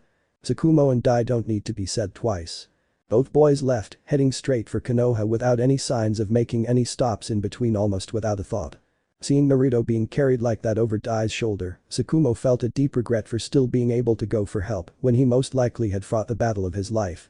Dai's crimson elastic synthetic fiber covered his shoulder, which was wet from Naruto's blood and sharpened his body, really increasing that feeling tenfold. He had been right. That idiot just didn't listen. I told the reckless idiot not to go. His soft murmur was interrupted by Dai, who laughed sadly, seeing the pain and sorrow flashing in Tsukumo's eyes that he failed so miserably to hide. But he wouldn't be Naruto if he didn't. Our friend is just too young to listen to Tsukumo. Yosh. Even in this situation, Tsukumo couldn't stop laughing. He let go of Dai's turn, who learns from behind his energetic self.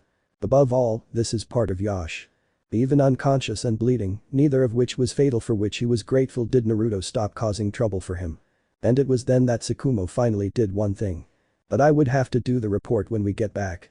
The joyful laughter that Dai lets out in the ear that Tsukumo made makes him want to kill his teammates himself. Chapter 15. Hanahagakure Ningun Seido. Hokage Tori. Council Chambers. Regarding the events that occurred within the village. The rather simple question did little justice to the sum of the silent tension that had been building within these esteemed chambers of the Hokage Tower.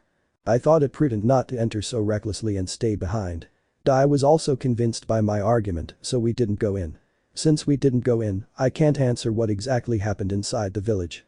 The only one who can answer that question is Naruto Uchiha. As concise and brief as he could, Tsukumo replied and stood stiffly before the village's high officials. He felt the pressure of being under the almost scrutinizing eyes of each official as they approached, recounting his mission numerous times. This didn't help. They pointed out every single detail to each other, continuing in small whispers that, much to Tsukumo's dismay, were inaudible to him. Did you try it and stop it? Before Tsukumo could answer, the Hyuga clan head interrupted him with a small condition of his own. A simple yes/no will suffice, he added sternly, and Tsukumo wanted to say that this wouldn't be a fair argument without an explanation, but he calmed down in the end. He was just a mere genin, while they were the high-ranking officials within the village with vast amounts of power to spare.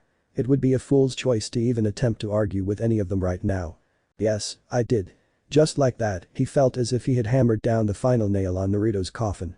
The report he had made for them was rolled up right in front of his eyes and piled with the others. All the whispers that continued around the space ceased completely and were replaced by a few heated laughs that didn't fool him in the slightest. Then I guess we should congratulate this genin. Akio and Yuzuka broke the short tense silence, prompting several nods from the rest of them. Really? This was the Yamanaka clan head who had lifted his cloak to congratulate the boy on his success. Your conduct was appropriate, just as expected of a team leader.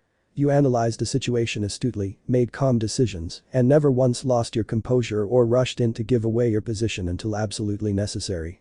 Fine work under pressure, if I do say so myself. A shinobi must know when to retreat and try to save as many as he could. Relief washed over Tsukumo's face as his tense shoulders relaxed slightly upon hearing this. It was a close call. Very close for convenience. But he was glad that everyone had left. However, now that he had snapped it out of his thoughts almost instantly.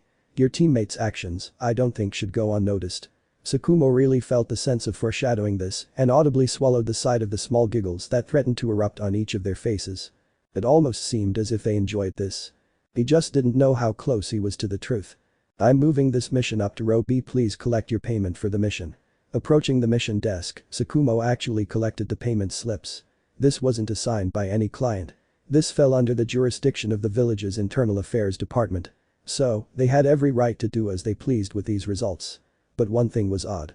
He mulled inwardly as he looked at the slip in his palms, a hint of confusion flashing across his face.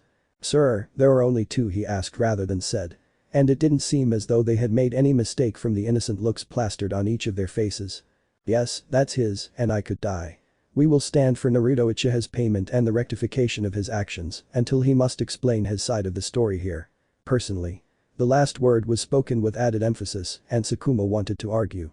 After all, what on earth had Dai and he himself actually done to deserve this raise payment for a mission where all they had done was travel back and forth between positions? It was Naruto who had rushed into enemy lines, it was he who had fought whoever he was, he had fought. And even if this was a mistake on his part, he deserved to pay far more than they did, if they were paid. He absolutely needed that money. And there were numerous reasons he could talk about without even thinking about them yet. How the hell did Naruto pay for his living expenses? Let alone the medical bills piling up at the hospital. These fools didn't know he had to pay for every single damn thing himself. Being an orphan with no legal adult in the eyes of this village, he had no one to rely on. Even Dai was better than him simply because of the support he had from his parents who were involved in small merchant businesses in the village. He opened his lips for a small protest of reason, but was cut off almost before he had even let a whisper slip out of his mouth. "That's it. You're fired." Pursing his lips and clenching the scroll tightly in his palms, Sukuna struck without a word. He ignored the orders they gave to the new Chunin team being sent to recover the bodies of the fallen villagers. He was far too absorbed in his own thoughts right now to worry about anyone. In the end, it was only Naruto who had taken the heat for this mission. Meanwhile, he and Dai had only reaped the rewards of their labor by sticking back from danger and carrying their battered bodies back to the village. For whatever reason, he didn't feel like getting paid for a mission, especially since the guy had essentially done the whole damn thing himself. But it really was his heartfelt rhetoric, even he knew this. Logically, they had done everything perfectly right. Naruto had been selfish and foolish to abandon them and go in like that. It was only a miracle that he and Dai had gotten out of this unscathed by doing the right thing. So, with a high-paced swipe and an even heavier heart, the silver-haired boy made his way to the hospital, where his teammates were due to pay a visit to that damn idiot who was the main cause of his loathing me right now. Well, as sensei always says, missions don't always go as planned. He consoled himself. Sukuna, at least, hoped that Naruto hadn't been harmed beyond repair for such a trivial matter. Meanwhile, Konoha Hospital. Their failing Dai couldn't help but squirm for a moment as he stood in front of the real-looking woman who was staring at him quite flatly. She had healed his friend, but still, she made him quite nervous with this blank stare in her eyes. It wasn't that he hadn't seen her before. He had. Every time he had been with Naruto, he had gotten to see her hot side, and even a couple of times she stroked his head. And this was far from the woman he remembered seeing in the past. "Is he okay?" he asked somewhat meekly, trying to change the subject and at least get some semblance of life out of this lifeless hospital corridor. This was ironic in itself, the loudest member of Squad 7 speaking like a frightened rabbit, the very idea ridiculous. Dai had wanted it to come out politely, but this was all he could manage for now, given the circumstances. Yes, now that he's relieved him, even if only a little. If he had used that technique more, then surely this would have had some lasting effects. But he's being subtle for now. Mito still couldn't begin to describe her feelings at this point. One minute she was having a peaceful sleep in her space, the next moment Dai had desperately barreled into her house, telling Naruto he needed her. No less so in the hospital. And the blonde boy she adored so much was in a condition she hadn't expected to see him in, not even in her wildest dreams. Aside from those deep holes in his right shoulder and lower abdomen, his examination had left her speechless. Thankfully, those holes were at least not in life-threatening locations, but that was about as good news as it got. Every single nerve, and by nerve, I mean a human body, no joke, was stretched to the point of near collapse. The effects were largely similar to those seen in someone being startled by a high-level lightning technique during intense combat. But this looked as if someone had ruthlessly inflicted this on him without a break, just like torturers used on prisoners in the TI department, only without the restraints they used to prevent them from killing the prisoners before milking every cursed word out of their mouths. Which, for an element as offensive and exhausting as lightning, was completely unheard of. No one, and I mean absolutely no one, had ever used such a technique on them. So, their curiosity as to exactly what had happened on that mission was quite reasonable. What technique did he use? His sudden question made Dai blink in shock. The boy, who had his palms on the small glass in Naruto's door and was trying and failing to catch a glimpse of his downed friend, thought about what he had seen for a moment. I don't really know. Mito's narrowing eyes didn't help his nervousness at all, that much was certain. But he wasn't lying. He'd never seen a human electrically charged like that before. He was running at blinding speeds. I've never seen him go that fast, to be honest. Now that really surprised her. She herself knew the boy she was talking about wasn't one to sit slumped at speed himself, even if Naruto was blindingly fast, if he had to be more so than this green boy in front of her.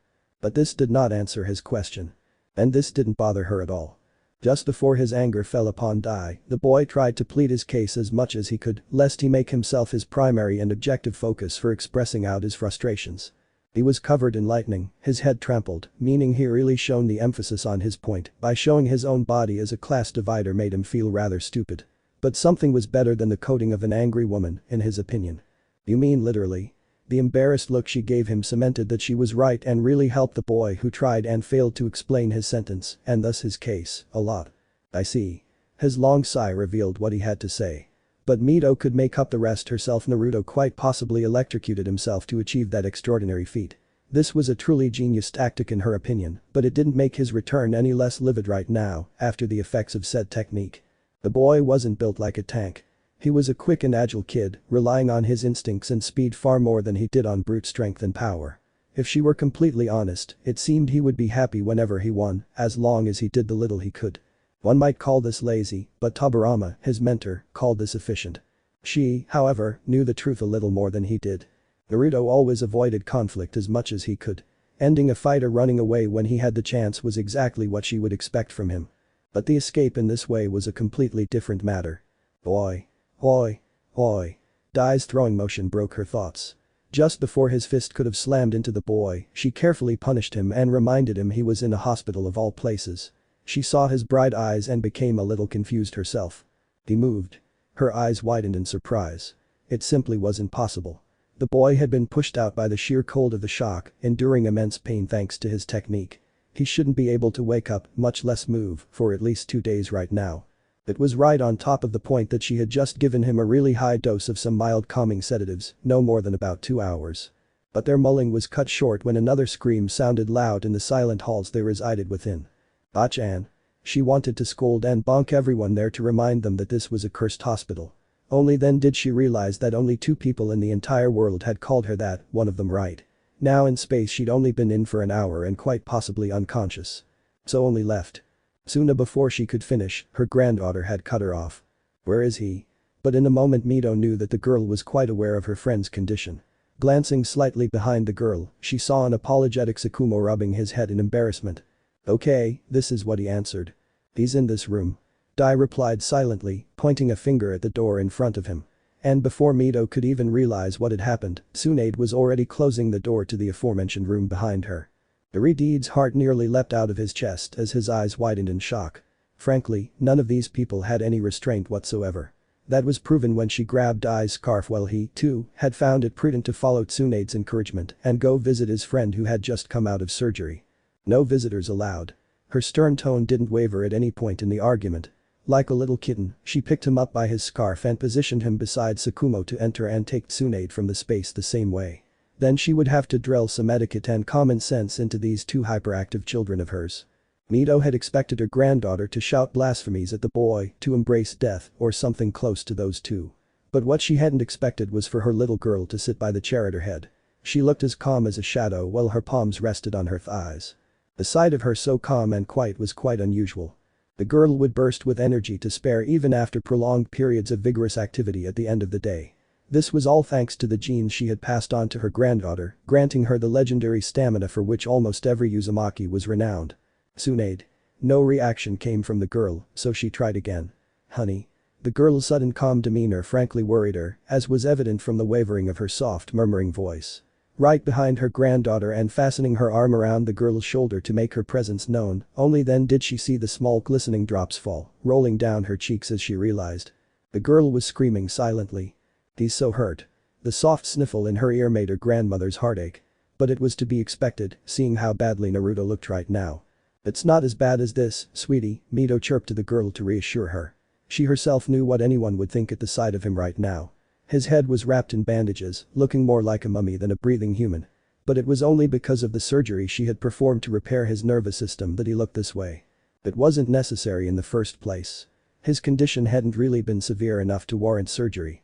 But she knew that to have peaceful sleep at night, she had to be absolutely certain of the boy's safety, so the need for a full surgery arose. Mito gently rubbed Tsunade's head and wiped her wet cheeks to soothe her girl. And they leave him alone for a day, and he does this. That reckless idiot. Her snarling voice was barely an inch away from becoming a scream, and Mito could feel her holding back. The protective feeling all washed over her, the Uzumaki heiress wrapped the girl in her arms and pressed her lips over Tsunade's head, heading for a gentle peck. So you're not worried? She teased. Of course, the girl was worried. Why else would she be yelling? But something to take her worries and turn them into laughter would be a welcome proposition right now. Of course I'm not worried. This really shocked Mito, given what she was learning. The girl's words seemed to contradict her actions. Who the hell does he think he is? I don't care if he's alive or if he. Mito placed her fingers to her lips, silencing the stubborn girl as her voice finally cracked and she let out a soft gasp. No matter how hard she tried to hide it, these two were simply too close not to care about each other. Bach-an, let's go. Mito was startled when the girl began to squirm from her grip as if she were the plague. But only then did she see Naruto slightly moving his hand and his eyelids blinking in this dark space. But how, she exclaimed, in complete shock and despair. I didn't imagine it, he really moves. She would have screamed had she not been paying attention to her surroundings. Naru, hey. Naru. Mito stopped the boy as he tried to lift his unsteady hand. It was trembling like a dry leaf right now. His entire nervous system was punctured due to the internal surgery she had performed on him herself. He could hurt himself even more, not counting the pain even pulling on his fingers would cause him right now. But the sight unfolding right before his eyes. She almost felt like screaming shortly afterwards. He watched as Tsunade fastened her hand in her own bandage, even though he was obviously out in the cold. His eyes were still unfocused. Clearly, his sedatives had worked perfectly. He had only woken up for a moment and from her guess, he would fall unconscious at any moment now. But to see her two babies, the same ones she had seen growing up right before her very eyes at that moment, the sight of her unfocused eyes staring into Tsunade's worried, shining eyes in that mysteriously lit space. Mito wanted to keep that moment in his memory forever. His duty was truly a special one. She had known it for a long time now. Hell, even Tobirama knew it and he was the epitome of dumb when it came to matters of feelings and emotions. She wanted to laugh at the same time, though. The only ones who probably hadn't realized it were the two complicated blondes themselves. It was actually quite ironic in itself if one dug deep into the matter. Sleep, I'll take care of her tonight. Tsunade's soft whisper made Mito blink, a small tear in her eyelids. A feeling of pure sadness washed over Mito at the sight of her granddaughter. It was almost as if the girl radiated an aura of pure sorrow. No, that it couldn't be that. Could this be?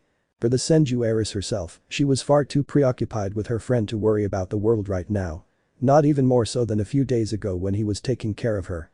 And now here he was, as if he'd been tossed into a whirlwind of classes, blown out like a light from the realms of knowledge. Mito, for all that was holy, did not want to disturb her little ones at that time. But it was only her heartfelt oratory. Her mind was still open to deciding. However, she had to focus intently, but it was also the point.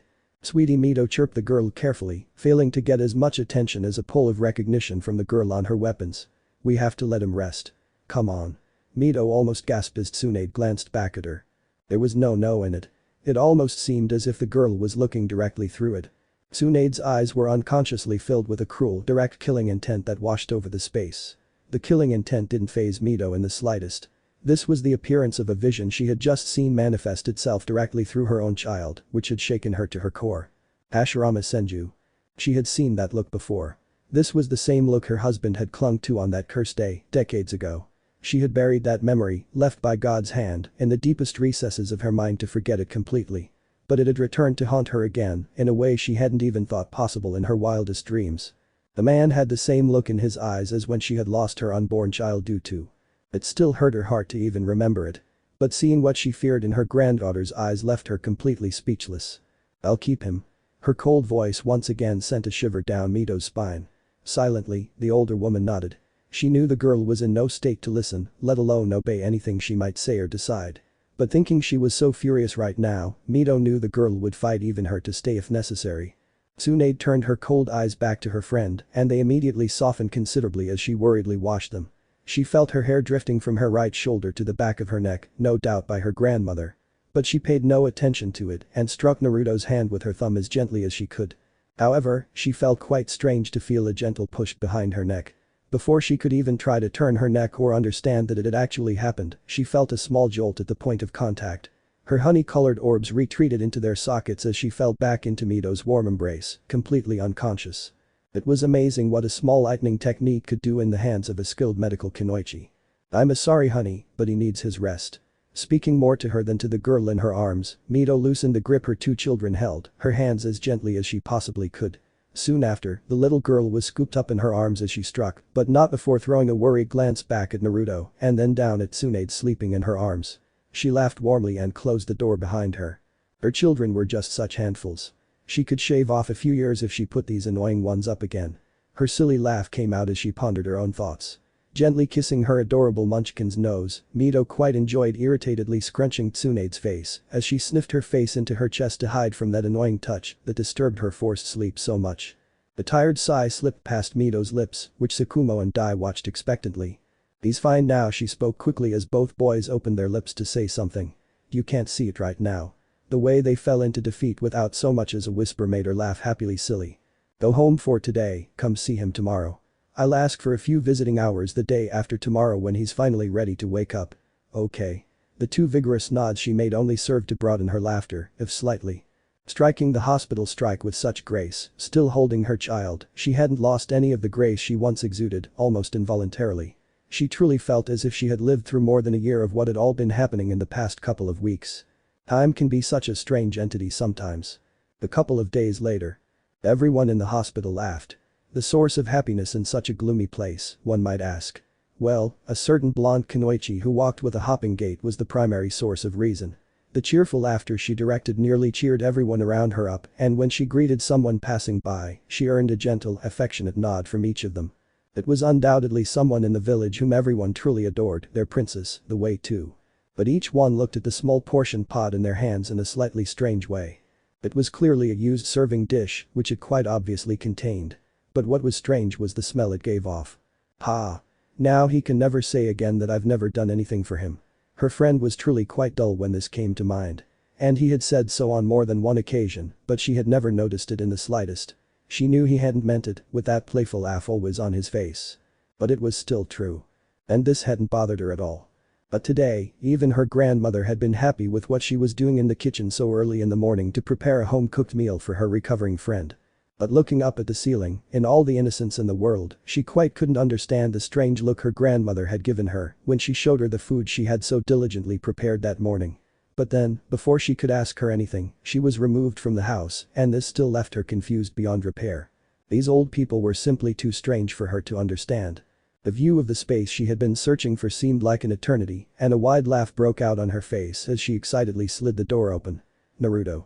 The look I brought him. An imaginary breeze flew through the space as she saw him completely devoid of any trace of life. Some food. She whispered to no one in particular with an innocent blink. Intervening, she looked around in the bathroom, then under the bed, behind the vase in the corner. Then she felt quite stupid. She was looking for her friend, not some bug.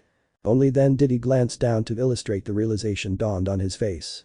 And her face changed from one of honest confusion to one of honest fury in no more than the blink of an eye. That annoying, useless idiot. She hissed angrily as she realized exactly what must have happened. I'm going to annihilate him this time, I swear. Her growl was accompanied by her slamming the door behind her. Every patient on the floor glanced out their windows to see the cheerful girl they had seen a moment ago turn cruelly on her way out. She began stomping her way out of the hospital while gritting her teeth in annoyance. How could she forget that she condemned that idiot to hated hospitals like the plague? He was infamous for avoiding them as soon as that pesky parasite she considered her friend was able to put his feet up. She didn't even need to ask for technical assistance to find out where he'd gone after the release. She knew too damn well to know where he was right now. The Uchiha clan members. Open the damn door. I swear I'll split this apartment into 5-second halves. Naruto tried to get to the door as quickly as he possibly could in his condition. He knew that voice all too well. It was Tsunade. Tsunade was angry. And Tsunade was angry. She was never a good Tsunade. This does it. The absolutely livid Kunoichi cocked her fist back, her patience having been completely exhausted by that point. Totally absorbed in breaking the door directly out the other side of the state, she let her fist go forward. When much to her surprise and horror the door opened. Naruto's blue eyes widened in shock as he saw a fist mere millimeters from his face. He could feel the soft humming chakra. It still aced. This was the tip. A bead of sweat rolled down his temple as he gulped in a deep breath. It was a close call. A little too close for comfort. On a good day, he would have let his instincts kick in and slapped his hand away, watching it come closer to his face in a slow, deliberate motion, courtesy of his Sharigan. But he couldn't have dodged this in his given condition. So, remembering everything, he'd been lucky. When he saw her face, he realized he had just been lucky enough to get into classes.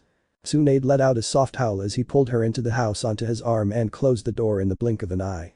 Her own eyes widened as her palm pressed against the wall next to her head and she saw Naruto slump down closer to her face. You came here, huh? Absolutely alone. So early in the morning, too. His voice was strange and she knew what he was trying to do.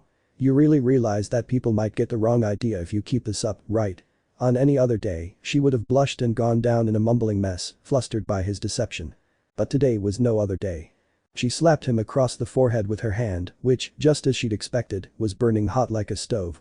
I knew it, I fucking knew it. A ticking clock appeared on his forehead as he let out a soft sigh. He always tried to trick her and put her on the spot whenever she was doing something like this to work her way out of the situation.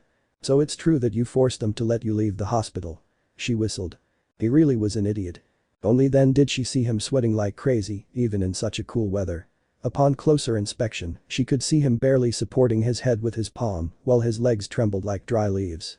Oh, they're not that accentuated. She wrapped her arms around his chest to support and hug him at the same time. Okay, go lie down. Supporting him by throwing an arm over her shoulder, she hurried him up and straight into his space. I'm fine, his pleading fell on deaf ears as she convincingly placed him on her futon and tucked him into it like a child. I'll go and get some ice, water and towels, she muttered, half angry, half wearily, and he grabbed her wrist in a vain attempt to stop her. I'll do it was all he could say before she had pushed him down by his chest. You will stay in bed. Her voice didn't leave any spaces of the argument and he subsided with an annoyed grunt, which she completely ignored. Tsunade, really I'm fine. He tried to plead with her, she didn't have to do this. But his patience had already diminished to the point of breaking down right then and there. You will stay in bed. Her sudden shout completely shocked him. His own angry eyes softened as he watched him staring at her in such a dazed manner and she tenderly cupped his cheek in her palm. Just let yourself heal, her whisper was almost pleading. And for the life of him, he couldn't say that to such a sad face. Silently nodding, he leaned back as she once again pulled the blanket up to his neck and left to fetch the items she had chosen for him in her mind. Naruto looked around and said nothing as she placed a bowl full of cold water with some floating ice cubes beside her. She took some hand towels from her closet and sat down next to him. Bathing a hand in the bowl, she wrapped a couple of ice cubes in it and placed it on her forehead. Why did you leave the hospital? She asked, and he was silent for a moment there. As if to tell her that the nurse had passed him a bill he had barely been able to pay for everything he currently had on him. That is, he was threatened with being thrown out if he was unable to pay for her services any further. So, having salvaged some of his little to non-existent dignity at that point, he had left. This was the primary reason he hated hospitals. They devoured money like candy, even for a minor fever. And nobody ever wanted him around for more than was absolutely necessary. But she doesn't need to know this. I was bored. He lied softly, but she caught on almost instantly. She knew the reason too, as much as he might try to hide it, she would always look out for him in the end. He could never lie to her. Picking up another towel, she continued changing him with a sad laugh. You're a terrible liar, Naru. Her soft whisper made him tear his eyes away from her. He hated her lying with all his being, but he absolutely despised her exposing his vulnerabilities and worrying about him so much. He didn't deserve her. He was never really worth it to her. Why didn't you ask for me or Bachan? She asked seriously, placing the new towel on her forehead. It was unnecessary, he replied simply, and she let out a soft sigh. Annoying him was just too reckless for his own good, sometimes not nearly all the time. But for the life of her, even after seeing his skin so pale and his eyes so tired, she couldn't, for the life of her, be angry at him. Have you eaten yet? Her voice was gentle and humane as she removed the wet locks from her eyes. Though her eye rolled back as he looked even further away with a hint of annoyance, one that made it seem rather foolish of him to ask such a ridiculous question. He certainly didn't have one. But he could at least respond with courtesy. Alright, now stop being depressed, I brought you some breakfast. I'll go and heat it up since it really turned cold in the time it took me to find you, his voice accused toward the end. She cocked her hip to the side and placed a palm on it, trying to copy her grandmother largely, but ultimately failing miserably in her effort. So in the end she had to appease herself in defeat when he didn't so much glance at her, instead finding the scenery outside her window rather prudently refreshing. He really heard her sigh and stood up, and she didn't see the little laugh he had as he looked back out the window once more to enjoy the scenery outside, after he had watched her make her space strike quite intently out of his field of vision. He was really glad she was here. She returned with her exhalation pot from the morning, now without the lid. And Naruto could distinguish the smell of rice hitting his nostrils, which made him glance over as she sat on her futon and threw her legs to the left side of her thighs. He raised an eyebrow, looking at the happy of the pot he was serving. What is this? He couldn't help but ask, and she gave him a cheeky laugh as she poured down this steaming contentedly into a serving bowl. This is rice porridge. I made it myself this morning. Naruto actually laughed, watching her puff out her chest in pride and stand up shakily, propping herself up on her elbows. She tried to give him the bowl when he raised an eyebrow at her, much to her honest confusion. So, he decided to finish it rather hastily. "I can't use my weapons properly, you'll have to feed me." He lied gently, and this time the girl didn't gain popularity for her deception. The Senju heiress blushed a gentle pink hue across her cheeks and nodded silently. Was it really that embarrassing, but what could she do? He had been hurt and she needed him as he always was there for her. It was the least she could do for him. Naruto decided to add a little spice to this rare possibility he had gotten himself into, smiling with satisfaction, if slightly like a sly fox. She was just too easy a way to tease. "Oh, and I'm sensitive to hot food, just like Kiara." The subtle insinuation in his words was not lost on Tsunade. Her blush turned a brilliant crimson and she nodded, steaming her head in embarrassment. Once again, there was nothing she could do, so no reply came from her side, much to her happiness and eternal disgust. Taking a spoonful of the rice porridge, she gently knocked it down 2 or 3 times and placed it near her lips, which she ate quite happily. She continued trying with all her might to hide her blush with her blows, almost desperately. The degree of her teasing would increase exponentially if he caught even a glimpse of her embarrassment. She couldn't have this. Not at all. So? She was clearly excited. He could see it clearly when she leaned forward, expecting some sort of inspection of her homemade food from his side. "You've overcooked this," the rices turned into a white soup. She gave him an odd look to hear that, almost believing he was laughing at her. But looking at the hot, steaming bowl on her lap, she still had to admit that this did resemble a little white goo upon closer inspection. Nothing surprising, her grandmother was acting a little strange that morning, which she realized with all the innocence she could muster. She scooped out another spoonful and fed him, which he pondered in relation to scrutinizing how it had been made to really taste good to him. She didn't want to know any more about her critical review, although. "I'll get it, I'll suck it in the kitchen. Now close up and eat." Her tone was completely irritated as she fed him another spoonful, which he ate silently with an obedient nod. There was no reason to anger her when he himself was in no position to avoid her wrath if she really snapped. Meanwhile, Tsunade continued to swirl the spoon in the bowl 2 or 3 times, all the while mulling over what he had just told her a moment ago. And she really didn't want to ask, but she did at the same time. It was only as confusing to her as was evident from the vacant stare currently cast over her face. "Really?" her whisper earned a raised eyebrow from him. "What do you think about it? Tell me frankly, okay?" She muttered softly, forcing another spoonful of her cooking down her throat. This was the first time she had ever cooked. Her grandmother had nagged her to try her hand at it, but she had never shied away from it after being told this would come in the course of practical marriage. This was yucky to her at that point. She had been a child then. Even going so far as to prefer power outages over studying cooking in her younger years. "I'm mute." She looked up, her eyes sparkling.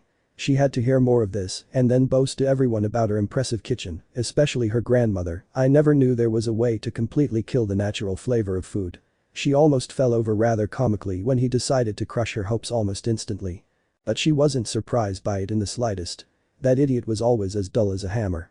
She both liked and hated that side of him at the same time. As she was picking up yet another spoonful of some soup, she almost lost the spoon in her throat when he convincingly shoved it into her face. "Just close it and eat." Her stern tone stopped all conversation, and all that could be heard was the soft clinking of utensils and the gentle tapping she made to cool the soup each time to avoid burning her sensitive lips. And before Tsunade knew it, the bowl, much to her surprise, was completely empty. Setting it aside, she got a glimpse of what had been left in it and almost shuddered when she realized he had been much kinder in his summary than the truth. This was awful. "So why did you eat it all, you idiot?" She whispered, much more to him than he did, but with how silent the space was, he really picked it up from his senses. "Besides, if you can eat all of it, then I guess I shouldn't have worried so much." Once again, her soft grumbling gained popularity with Naruto, who looked out the window once more to ponder her words. "How can I leave any leftovers?" She looked back, dazed, quite surprised that he had heard her whispers. "This was the first time I've had my princess's home cooking," he replied seriously, and she stared away, looking like a ripe tomato after hearing his words. He was such an idiot. "You should be changed." She had to change the subject. And she had to change him now. "You must be drenched in sweat." She whispered and forced his blush to look back at him with a bright laugh. Then as forgotten as ever. "Ah. Actually, you can't use your hands to unbutton it, so let me help you." Without so much as a thought, she began unbuttoning his evening shirt. After undoing 2 buttons, she stood up and placed a palm on his chiseled and bandaged chest as her mind finally gained control of her actions while she squeezed her eyes shut in agony. And when she looked up, she was half expecting to see his amused eyes and still the other joker. Just staring into those blue eyes, she liked them so much, an intense shade of a strange kind of blue that made her heart flutter. It was almost as if by looking directly into her own gleaming gold, he was boring right into her very soul. His eyes held far more dominance and intimidation than his Sharingan could ever have shown her. And to feel so vulnerable and nervous, she also adjusted to the position they were in. She sat with him pressed between her legs, her palms resting on his chest as he was half undressed. Okay, conversation about clumsiness. Why are you looking at me like that? She gently pressed her hand to his side, forcing him to look out the window, something he so enjoyed doing, and continued undoing his shirt before peeling it off his bandaged torso to save himself from further embarrassing situations. Only then did she see his shoulders shake as Naruto tried to stifle his laughter, but failed miserably. What's so damn funny? It was, with his annoyed observation that damn broke and he laughed his heart out. Here he clutched his stomach when this hurt a little, much to her annoyance and mild concern. But he continued just like those idiots and punks we fought all the time in damn bandit camps. You go all crazy whenever I make eye contact with you and get so pissed off. It was all he could manage to laugh out when she had picked up the pillow and started smashing it down with it. She herself couldn't contain her laughter, and as much as she hated to admit it, he was the pretty point about in her comparison. Their laughter echoed through the large house as all life returned to it within its silent walls, rejuvenated with vigor. But soon after, her balance slipped when he pushed the pillow she used like a hammer to save herself, and she fell forward. Apartment on her chest. And when she tried to get up, a pair of weapons enveloped her in a bear hug and stopped her from doing so. Naruto, in a pleasant tone, stroked her ponytail and kissed the side of her head tenderly to stop her wobbling momentarily. You're such a sly Nana-chama. Always seducing me like this, she frowned in her teasing tone. But she blushed at the same damned moment. Frowning at the name he'd given her, the one he'd called her when she'd shown him her legendary stripes years ago. This actually meant 7, which he sarcastically sent her as her lucky 7 to remember and tease her about even to this day. Nobody knew about this other person except them. And she intended to keep it that way until she went to her grave. You condemn the pervert, what do you mean by cunning? She whimpered softly, and it was almost endearing how helpless she was.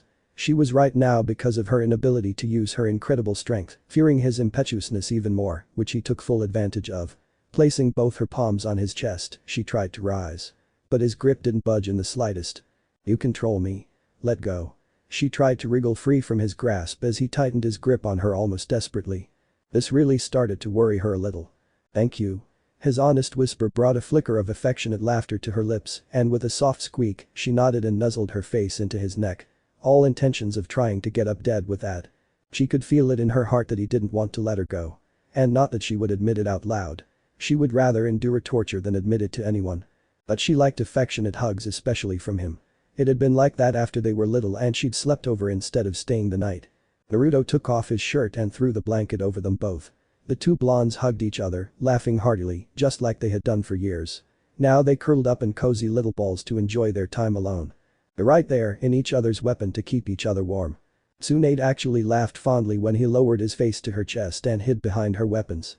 You never have to thank me, Baka, I'm always here for you. Tsunade's chirping whisper fell on deaf ears as she saw him already breathing softly and pulled him closer to her chest, gently kissing his head. His embrace, which becomes a protective one, comforts her, as if to reassure herself that he really was alright. He had worried her sick for 2 days straight. But now, after seeing this, he was actually fine with just a fever and some weakness. She could rest easily at night. Kiara came in and, seeing her two favorite people sleeping, curled up on her blanket in a little ball, she followed suit and had a little nap. This was just an excuse. She was simply lazy. A week later. Naruto strapped the strap over his sandals and stood up. Folding his weapons, he felt as good as he ever had. Thank Kami, Mito had worked her magic on him, and after relentless healing and a full rehabilitation list, he was out and ready to go wild before anyone had thought possible. But he had to return on missions soon. His savings were dwindling, and he quite possibly would have to declare complete bankruptcy to his clan if this continued for a few more days to put his house on the mortgage and lend out some of the money. He definitely didn't want to do this. The clan elders and the village in general had been eyeing his house for a while now. But they needed to know that this wasn't just for sale.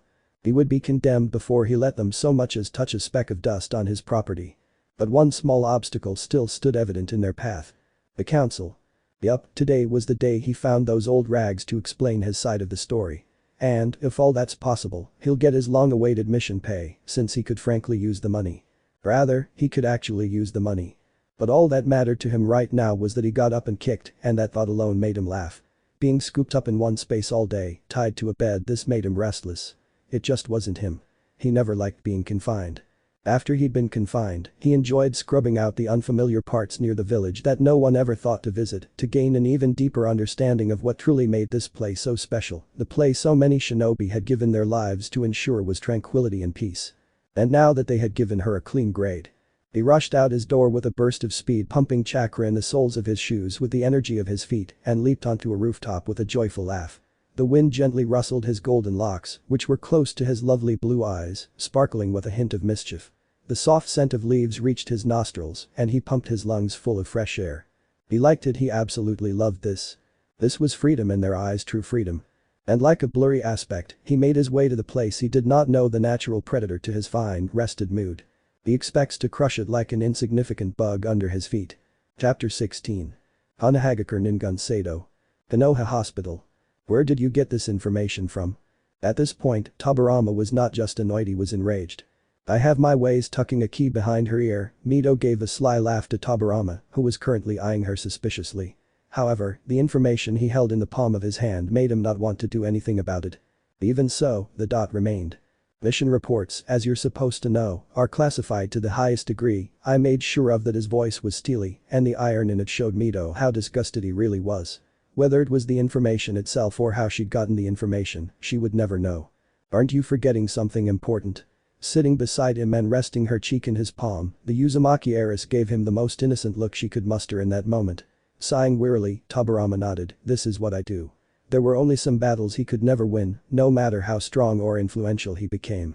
It was just the way he was. Especially with women. And for all that was holy, the women in their homes were truly the hardships of their existence. Actually, now that he dug deeper into the matter, every single one of his family members was a pain in the ass to deal with.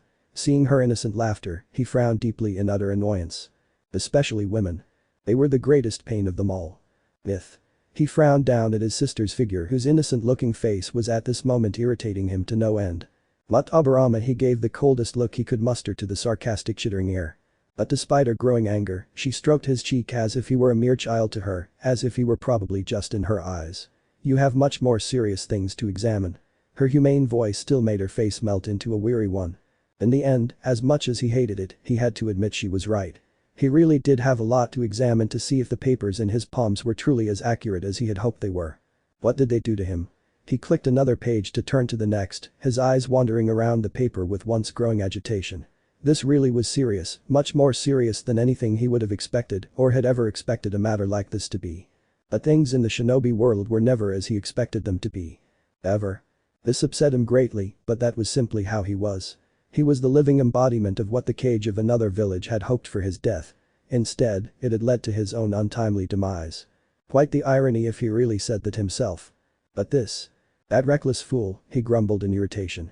This boy is really going to be the death of me, one way or another. Giving him a soft laugh to hear that, Mito remained silent to let the man conjure his thoughts. Eyes roaming expertly through the file papers, he took in each and every cursed word as carefully as he possibly could. What did they do to you? He asked again, this time snapping the report file shut abruptly. Mito had the decency to extend her hand to guide the file she had retrieved with much hook and lead. No, that Tobirama had any of them. Not yet. In the blink of an eye, the file was illuminated and burned to a crisp in his palm before the ashes were thrown into the trash can with a well-timed wind technique to follow it over and wipe its ash from the mounted hand at the same time. He actually quite enjoyed the point of his eyebrows and the mild irritation. This particularly annoyed Mito since this had been a real task to get a specific file from those heavily guarded files. Not to mention how many there actually were, dumped in that god-forsaken repository of boring old reports. He didn't have to burn it, that would have been rude, especially since she hadn't really read it thoroughly enough. Ah, well. Nothing. The slight upward tilt of his eyebrow and the suspicious look he cast at her showed her that he didn't quite believe her. Really, they haven't done anything. She continued, and this surprised him. It wasn't like them. If her assumptions were correct, they should have done something to grab hold of. Still. She finished her sentence, her words washing over her pale skin. Now that she answered, so when do they plan to do something, if I may ask? In about an hour. Her simple answer didn't worry him at all. Time was working against him, and every second was precious right now. As soon as the words left his lips, Mito had to grab the man's hands to stop him from pulling out every damned needle thrust into her bedridden body. What are you doing? She hissed. I have to attend the meeting. His voice was stern. He was absolutely unwilling to let this catastrophe happen. If there was one thing Tobirama knew for sure, it was that he should never push Naruto into a corner he couldn't avoid without a fight. And when the boy was serious, as strange as he was in and of himself despite everything, when he was, the whole damn situation became serious. The boy still frightened him when he defended himself from a situation that most would have found unavoidable and would have left his behavior completely undisturbed. He had learned this the hard way, in fact, so as never to push him into a corner. The humongous scar on his chest was still a painful reminder of the sleeping beast that had slumbered within the confines of that adorable boy he had nurtured with his own 2 hands. "No, you don't." Mito's words broke him from his thoughts. "You're not in any condition to leave this bed, not before I say so." Seeing her stubborn voice and unwavering eyes, Tobirama knew she wouldn't budge. Curse those who condemned her Uzumaki genes. But she had to know her place. This was a time when he wouldn't cave into her demands, even if he had to force her out of this space. This was one thing he wasn't going to let slide. The consequences of this volatile encounter would be nothing short of a disaster when he looked back on it in the near future, if and when this happened. This isn't going to happen if he had anything to say about it. "Myth, you don't understand the situation at hand," he pleaded. "Actually, lawyer." If this surprised the redeed, she didn't show it. "I understand this quite well." A firm hand clamped her wrist in a painful grip. Even after all her years of training as a kunoichi, Mito had no choice but to shudder, if only slightly, in the pain. Seeing her in so much pain, Tobirama released her wrist, albeit with slight reluctance. Mito scooted even closer to his side as he ran a hand through her shaggy hair. Now that she saw him up close, the man was sweating. The air conditioned the space no less. Tobirama, she worked extra hard to make her voice as soft as possible, gently rubbing his cheek while cupping it in her palm. "What would you tell me?"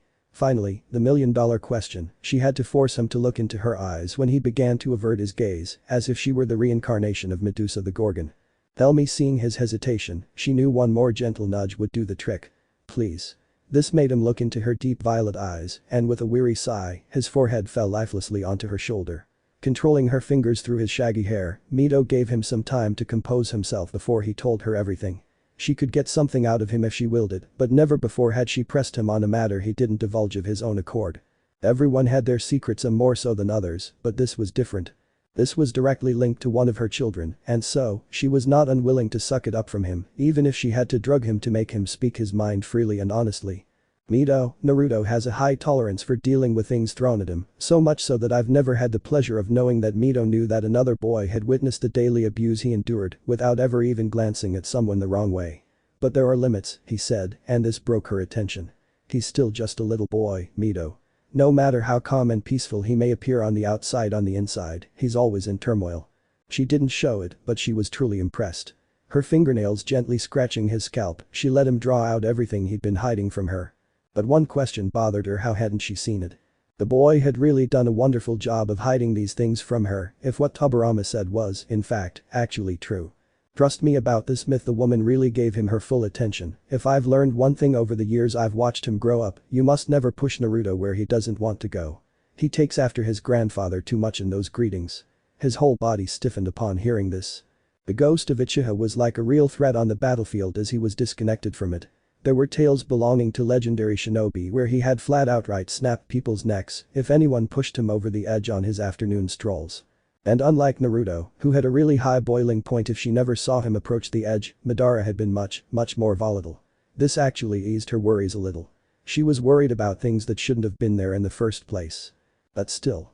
"Surely you're overreacting, Tobirama," she said, a small, hesitant laugh escaping her lips involuntarily.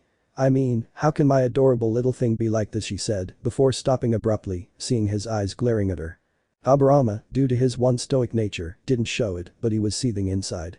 To think she took this as a joke, the woman actually had the nerve to laugh at his warning. "You think of this as some kind of joke?" he hissed, and she blinked, hearing him so angry. Mito clearly hadn't meant it, not that Tobirama was in any mood for her excuses.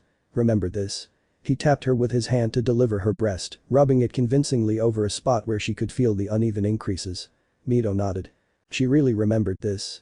This was one of Tobirama's worst injuries to date, one she herself had treated approximately 5 years ago. Not even the scars from his last battle were anything compared to the condition he had been in that day. The Uzumaki heiress had almost suffered a heart attack when she saw Tobirama, one strong, scorched like burnt coal, walking around her house, bleeding to death. The man had a deep, scissoring hole straight through his left lung. But it had simply been a training accident, from what she recalled, a new forbidden technique he'd botched. What he did had to do with This was my Naruto sign. His words cut her heart like a knife, cleaving it in two. Violet eyes swiveling wide, she jarred at him in the shock, the T that can't be whispering more so to her, her mind unable to comprehend it. He was only 8 then, and even if he could, Naruto would never attack him. Her interruption in the middle, in a moment of surprise Tobirama laughed, "That's where you're wrong, Mito." He laughed silently, seeing her in such a dirty state he couldn't help but laugh. Laughing at her misery, had he fallen so low. But the sight of the once royal and uncaring heiress was so disconcerting. It was simply impossible to remain calm. There is only one. Mito's eyes followed his finger swing, each strike he made left and directly in a way that scolded her heart race. One person in this entire world whom Naruto will not attack, even if she pushes him too far. He simply won't. That is his limit. He told her in a knowing tone. Everything clicked in Mito's mind. She could guess who it was. She knew the boy like the back of her hand. There was only one person Naruto looked at with such adoration that it almost made her envious. If only slightly. Tsunade's finger nudged her nose with an informed nod and she sat down. Only on Saturday. The grandmother of two still couldn't understand his previous words. Naruto would never raise a hand against her or him. But why her? Her question wasn't lost on Tobirama. He knew she would ask it. He loves me, hell he loves her. There's just no way. She argued fiercely. The way she said this horrified him somewhat, not the reference to Tsunade, but the hell he loves her part. What the hell was he unfriendly or something? Probably not. As if. Maybe. Seeing her eyes looking at him for an answer, he shook off his idling thoughts. This is not the time for that myth, he said. Realization washed over his face like glacial waters, his stomach coiling like a snake. The meeting. Throwing his dildos aside, "That's why I have to go," he urged. She cut him off with a snarl, "No, not at all." Mito hissed. Her shout startled him. He hadn't made his point quite clear. "I'll go," she told him. Raising a thin eyebrow, he hummed to himself. Did what she said really have merit? Did the woman really know how to manipulate people?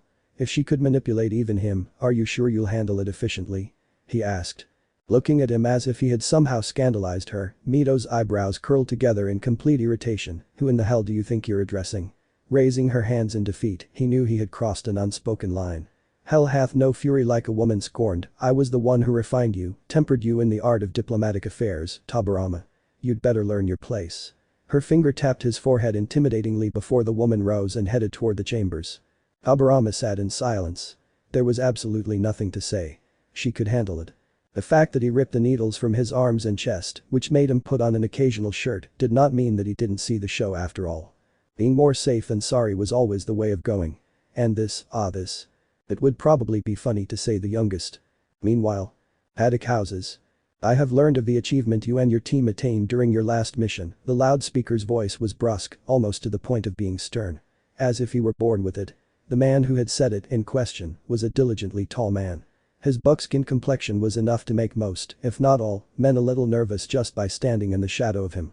He looked an odd shade of brown, lacking as much as a hint of emotion in his glances, fixed on the person he had currently engaged in conversation. A conversation that one might challenge to advocate for a confrontation. But this was just an opinion. Nothing is set in stone. "Yes, father." The polite reply was respectful, sounding almost forced and strained, but the man who had been addressed, "Your teammate ran to help while you stayed behind, correct me if I'm wrong?" he asked, and once again there was no warmth in the man's voice, or any sense of doubt indeed. Clearly he knew that he was not mistaken, this was merely an intimidation tactic being imposed on the opposing party with whom he was conversing to get his point across. "No, you're right, father." As brief and concise as he could be, Sukuna bowed his head in respect. The man before him, now acknowledged as his father, crossed his arms over his chest as silence mulled over the mysteriously lit space for a few tense moments. The candles around the room, the only current source of light in these dimly lit chambers, flickered every other second as the large man's eyes nearly tried to burn a hole down the boy sitting formally on his knees directly in front of him. A small, almost imperceptible tug of the lips flickered across the man's lips, the man being Masamoto Haddock. The quiet assassin of the Leaf and current head of the Haddock family. Placing his large hand atop Sakumo's head, he playfully ruffled his child's hair in a rare but endearing display of emotion. Sakumo himself sat in surprise at the sudden change of mood in his father's heart. No, he didn't complain. He seemed almost about to exclaim a joyful laugh when he heard the following words come out of his father's mouth. "I'm proud of you." This was the first time his father had ever praised him, and Sakumo couldn't help but look down to hide the embarrassed laugh that burst across his face. Giving a gentle nod, he nervously rubbed his legs together. This was definitely new, but he liked it. A lot. You remembered everything I taught you. Masamoto continued his praise. Never hire an opponent you know nothing about. And never fight any opponent you know you cannot defeat. Those are the laws I trained you with. This didn't sound like praise to anyone, but to Tsukumo, who rarely heard his father speak more than a sentence than was absolutely necessary, this meant the world. I live by these rules, my son, for the path of the assassin must harmonize the shadows until you know your opponent is dead even before you make a move. A determination directed toward Tsukumo's eyes and he nodded happily. Hi. With his hands stilled, Masamoto crossed his weapons again and dug deep into thought. There was still one thing that bothered him, a little too much for his liking. His teammate searching, Tsukumo tilted his head in confusion. Naruto Uchiha, he was the one who rushed in, right? Giving a shy nod, Tsukumo squirmed slightly as his father narrowed his eyes on him. The piercing gaze intimidated him like a tiger staring down its prey. Stay away from him. He's the problem. Tsukumo almost spoke out, instincts alone protesting, but his father raised his hand to shut him, eliciting a subtle shake of his head. He's reckless. Tsukumo bit his lip nervously. His father was right. Naruto really was reckless when it came to making tough decisions. Your class, the class that lives and breathes in the moment, like mavericks, dies an early death, thinking they can take the world by storm alone. I don't want you influencing me to do something reckless and shameful. Your reputation is no longer at its best, and your actions don't help you at all. I've spoken, Tsukumo, and you will tolerate it. Tsukumo nodded indifferently. However reckless he may be, Naruto was still his trusted comrade. But more than that, he was not his rival. He was a friend. His best friend. Seeing his face, which didn't hold the firmness this should in his head, Masamoto decided to emphasize his point a little more. You'll be far from him. Am I clear? He commanded. On the way, he had said it, they hadn't left any room for argument. His father had never liked Naruto in the first place, but he had never invaded his private life, watching him progress according to the everyday expectations of the daily man. But today was an exception. Yes, father, Tsukumo replied in defeat. Searching for any sign of deceit, Masamoto sized his son up for a minute with a critical eye, but finding nothing but the truth in his words, he nodded curtly. Good. Now it's time for your education. Go and train with your sword. I'll be with you shortly, he said. Rising, Masamoto left the room without so much as glancing back at his son. Tsukumo sat there, his eyes as worried as they could be. But just before leaving, Masamoto decided to speak to the other side of the door. Friends are obstacles to Tsukumo shinobi, remember this. Don't get attached, friends will betray you when it really matters. And you must be ready to betray them too if necessary. Emotions will make you waver. Remember, the only things that matter in an assassin's life are objectives and survival. Tsukumo clenched his fists tightly, flashes of memories from his last mission, and all the time he had spent with his friends flooding his mind. Turning and leveling a flash, what really matters, Tsukumo? Tell me. Masamoto asked. The question came from a stern voice that absolutely demanded an answer, and not too keen on provoking his father's anger, Tsukumo answered as diligently as he possibly could, goals and survival breed. Everything else is merely an obstacle to our shinobi path. He answered diligently. His father's shadowy gaze shifted away from the door and Tsukumo sat back with a tired thud. To be honest, he didn't feel like training too much today. Hokage Tori. Council chambers. Naruto Uchiha is here as per his appointment. The sudden announcement caused everyone around the U-shaped table to temporarily stop. All eyes turned to the Chunin who had been the cause of the interruption in the first place. And he looked quite nervous. All these counselors were staring at him so coldly. I'm going to. He gulped for a second to calm his nerves. And send him in. His voice came out much more meeker than thought possible, and he got a stiff nod from them all. Sighing in relief, he hurried away from the silent death space like a panicked hare. He, for one, definitely didn't want to be in front of them right now. The entire council sat as silent as a rock, each of them pondering the same cursed thing at the same cursed time. Everything except one. Quite frankly, most of them, if not all of them, eagerly awaited this day. A chance to corner the pariah on his web of words, push all his buttons and enact severe punishment upon him, without the fears of imminent fate of someone above his pay grade. They were the power in the town right now, and passing up such a golden opportunity that had been presented on a metaphorical silver disc was surely not something to take lightly. Everything was in their favor, well, everything except one thing. Suppressing a soft yawn into her palm, Mito tucked a small lock of hair behind her ear. Her other hand, her elbow resting on the table, slid down her slender thigh, and her free palm gently patted her cheek against it. Her eyes remained closed, watching the open cameras in mild anticipation. She was bored beyond belief. Her presence had been a surprise. Not even the most thoughtful of them had guessed that she of all people would be the first to show up here on this fine morning. But she had. And this caused a plethora of problems for each of them. Nobody was foolish enough to think that she should indulge here in the pleasure they were all blessed with, a pleasure the World Dictionary called administrative work. No, probably not. She was here only for this moment. And every single one of them knew this. It was no secret to the villagers that she was close to the boy. She had never officially taken him on as an apprentice or anything of the sort, but the close relationship between the village outcast and the first lady of the shared inner circle of this village was known to absolutely everyone. But her presence only made this situation much more complicated than the simple sidewalk assembly with which they had silently planned to maintain their price beforehand. The main problem was being a woman herself. She was a master of political affairs. Her experience led her to become the primary advisor to both Hokage during horrific times. And her reputation didn't stop there. Everyone they included respected her quite immensely. Not only because of her heritage and noble blood, although that was a major part of it, but not the sole reason. Her achievements could be considered among the greatest shinobi any had ever attained in pushing the fledgling village to prosper to even greater heights. His seal hunting skills made him the best. She was the top-ranking seal that had been used to seal the master they currently possessed, Tobirama Senju the Hokage. To shout loudly, he didn't hold onto it as much as a candle if this reached the small, still revered arts that were the seals. She had been the primary hand, the first to invent this, providing the village with the necessary protection that the seals could not establish, as no other means could ever hope to achieve. Designing, building, yet still far from putting the finishing touches on the barrier, the same one they were still using was done under this woman's critical eye. Even now, after so many decades of it being useless to anyone, they hadn't found a point they could call its weakness. And so, there were still many times they consulted her when it came time for maintenance of the main series of the large matrix they used. This primary matrix was still so intricate that many seal masters from her own people had failed to even grasp the basic smallest segments of the barrier. Let alone tinker with the primary matrix that held it all together. The village's seal hunting corps revered her as a goddess of sorts, even though she didn't visit them as often as she should, only doing so when absolutely necessary. She wasn't revered as the seal hunting lover in the bingo books for no reason, after all. She shouldn't have said that she was the unofficial heir to the vast fortunes lying within the land of whirlpools and had inherited the family fortunes after her husband's death as his direct heir, the rights granted to her by virtue of being his legal wife. Shinobi rules were quite different for suitors. So many shinobi never married, but instead belonged to be faithful to a single lover, but never bound in holy matrimony to avoid their enemies targeting their families. Thus, most of the time the village leader decided whether to declare the candidate or their spouse void, absolve them of their right to the village treasury, or divide them into two separate paths and distribute the spoils to both sides, according to the percentages the cage deemed most justifiable for the overall well-being of the village. These rules were meaningless if the deceased had left a will before their death, in which case only the rules laid down by them were officially acceptable. And nothing else.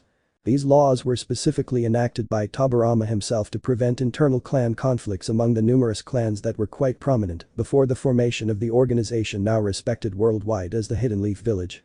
He had laid down what he feared to rest entirely by taking matters into his own hands, and the law had been passed down and accepted by every clan equally as a sign of the trust they placed in their new leader, all dating back to the early years of Konoha. This brought us back to the point that even if she only acted as a diplomatic clan head on the council, Mito's power and influence in these chambers were still immense. And with Tobirama out of the picture, she was the clan's stand-in, targeting the Senju clan as well. She could shake entire nations with just a simple signature if she so desired, with just a quick flick of some ink and paper, and that in itself did not bode well for anyone who dared to cross her. Or anyone she cared about. But they still had the upper hand here. For Naruto, it was the one who had placed himself under heavy scrutiny for straying too far from mission parameters and making reckless decisions on his own. He would be punished, that was certain. But to what extent, only time would tell. Even if it was more lenient than what they had planned, that fact was still unpredictable.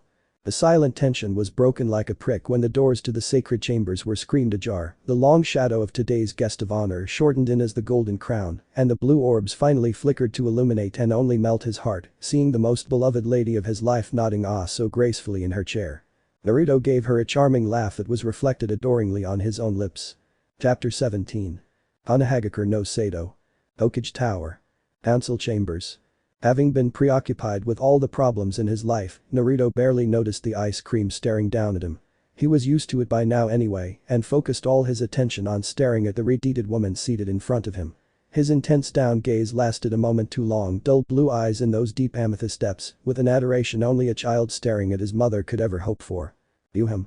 The blinking numbed, they both broke their necks apart to see all the council members looking at Mito with expectation. She actually had the decency to blush with embarrassment and return her child's courteous nod with one of her own. It was all they saw before her affectionate face almost vanished, leaving only a stoic countenance that betrayed not a single emotion within her heart. "Naruto-san," greeted a new voice. "Nod, Ensui-san." Naruto bowed behind him. Focusing all his attention on the man, Naruto stared at the head of the Nara clan with an involuntary gaze. A gaze that screamed innocence. Being the most sympathetic of the bunch, Ensui inwardly gave the boy support to stand in a way that would have passed a test before, and all this even before he knew why he had been summoned there in the first place. He was already advocating for innocence, the cute little boy. Sighing lazily, "We have received some disturbing reports from your squadron," the man began. Nodding once more, Naruto had a fair idea as to where this was headed. "So am I mistaken in assuming that this matter of concern has something expressly to do with my actions, seeing as none of my squad mates are present here?" he asked. "Quite a shrewd statement you made there, I must say. All the same, you're on point," Ensui praised. "To be blunt," Akio Inyazuka began, effectively cutting Ensui's interjection in half. Naruto's thin eyebrow flicker, revealing a displeased frown, flashed across Nara's face before swiftly being concealed, all done in a split second. Someone else might have missed it, they knew not, but his clan, with its sharpest eyes in the elemental nations, missed it not at all. But deciding not to dwell on it too much, he tucked it away for now. "Many, if not all of us, believe his actions are unbecoming of a ninja who wears the leaf headband," he reasoned diplomatically. Though the underlying threat wasn't lost on the blonde boy at all, he had half expected it, actually. Taking a deep breath, Naruto retorted, "I see. Regardless of what you say," Akio blinked as the blonde's words hit him. "Wait, what?" he ordered, clearly not understanding Naruto's humble stance. Blue eyes took in everything in front of him with a sincere look. "This was not a test, this was an execution. It doesn't matter what I say at the end of this test, right?" Naruto retorted coldly, catching those unplanned shudders throughout space with his frigid blues. "So go and end this farce of a test and hear it, go save us time." He finished cheerfully. It was all he could say before the entire space erupted in a scream-induced rage. Curses and obscenities were hurled their way without shame or respect for apparitions at all. Naruto, disregarding each and every one of those shinobi if they could still be called that after being benched for half their lives in this damp, staring space, focused his eyes on the only person who currently captivated him. Mito, her face hidden in her calloused hands, and for a moment, just for a moment, he felt guilty for putting her through all of this. But frankly, at this point, he was completely out of line with these council squabbles. To think they had taken his euphoric jubilant demeanor and managed to turn him upside down in a matter of minutes. He had to offer them support, but that was all he had to give. There would certainly be no courtesy. At least not from him. Breaking his fixed gaze away from the crimson crown, his tilted eyebrow raised in complete amusement as he watched them shout and reach up from their tables to grab hold of him. It was quite comical, so he did the only thing he could. He laughed. Loudly and brazenly. It was, quite frankly, the wrong thing to do, given that the healthy levels doubled afterward. But Naruto, being Naruto, just couldn't help it. He clutched his stomach and rolled around in gleeful pain. This was beyond hysterical. "That's enough." His laughter and cessation of screams, Naruto was quite interested in the sight of the seething Inyazuka clan head looking ready to, quite literally, kill him. "How dare you mock us?" he roared. "Do you have any idea what we can do to you, you damn child?" Fangs bared, his nails scraping the wood of his table like a beast. The splinters flew up and any lower-ranking genin might have been intimidated. But Naruto was far from normal. "Like what?" he sneered, further drawing the irritated genin to his knees. "Cut my pay from the last mission, or the next one too," he growled, just like before. Silence. Jaws dropped across the floor. A pin could have pricked the thick tension between the two men. Myth, beyond startled, could do nothing more than stare numbly at the completely different face of the boy she had held as her dearest. He was never the one to start the violence, and yet she could say he did all this only out of tiredness. Smiling with satisfaction at the sight of her mouth opening and closing silently, "Cat got her tongue, mutt." He sneered a little more. This sealed his worries. He wasn't thinking straight. He was tired of their stereotypes, their veiled whispers, and their double games. Akio, even when he was out of anger, would reply, "Think of mere genin." Even more blasphemous, he would satisfactorily mock him. "The man, he's just as annoying as the rest of them. The Uchiha, I mean. You're of his bloodline, fine," Ensui remarked wearily. Akio stared silently, horrified at his colleague's words. Ensui, who he argued heatedly. But that was all he could say before. "What, as I suppose, does this mean?" This was almost a hiss, the low whisper could have melted ice with this intensity. Ensui gave the young boy a sympathetic look, seeing through his unbridled hostility. It was only natural, after all. "Relax, kid. We're not trying to pick a bone with you." Ignoring the Inuzuka clan's faint gasp, Ensui continued in his sly, sideways tone, addressing his colleague and his amiable little pun about bones. Though I am curious. Why do you keep us in such low regards? He asked, frankly curious. What he had gathered about the boy through hearsay, he had actually been very courteous to everyone, even his enemies. But to them, he had been anything but courteous. Instead, he looked ready to bite back if necessary. You disgust me. Silenced by another commotion at the table, Ensui waved his hand, signaling him to continue. He could see the boy wasn't finished yet. Every damn bit of you has the power to do something, change something. I don't know, make a difference, Naruto whispered, his features suddenly heavy. A spark of hope flickered in Nara's eyes. But all you guys do is sit behind that damn table, pour your hearts out, and take notes on all the crap you throw at any of the clients. Or your own underlings. That's why I despise diplomatic ninjas like you. Ninjas who have peace of mind like yours are cattle. He replied cheerfully. Ensui opened his mouth to launch, but Naruto was far from it. To me, you are worth less than livestock. And with that declaration, Ensui clamped his lips shut. The boy's gaze met theirs with utter disdain, and knowing how stubborn and obstinate the members of his clan were, he knew that words would not change their attitude. Not easily, at least. Deciding to take a peaceful approach, those are some rather harsh words. You must have seen something truly disastrous to have come to think of us in such a low degree, haven't you? He asked in a vain attempt to steer the conversation in a slightly more peaceful direction. Not as Naruto had any of it, just go and look at the back alleys of our rowdy streets. Times of peace may have blinded your senses. Mine are still intact. The orphanages overflow with children fortunate enough to make it there. The rest live in hunger or under whatever rooftop their parents may have left them while the rest die on the streets. I've seen them all, so don't bother throwing them around. Or orphans, whose parents died under the protection of our walls, so honorable all they got was a name scrawled down on some stupid stone, well you and your children, he pointed a finger at the rather lavish-looking desert and tea on each of their desks. It was frankly self-explanatory, right now, you all have supreme power over all our authorities, but you get the essential idea. Naruto finished nonchalantly. I see. Silence fell between them, both gazing at each other in a new light. Ensui clearly hadn't thought of a 13-year-old boy as someone so deeply ingrained in his psyche, while Naruto's eyes shone with respect for his opponent for a completely different reason. He was the first to have clearly heard all of his accusations without having to bother arguing with them. Instead, his contemplative eyes calculated something. He respected a man of reason. You him? Mito coughed.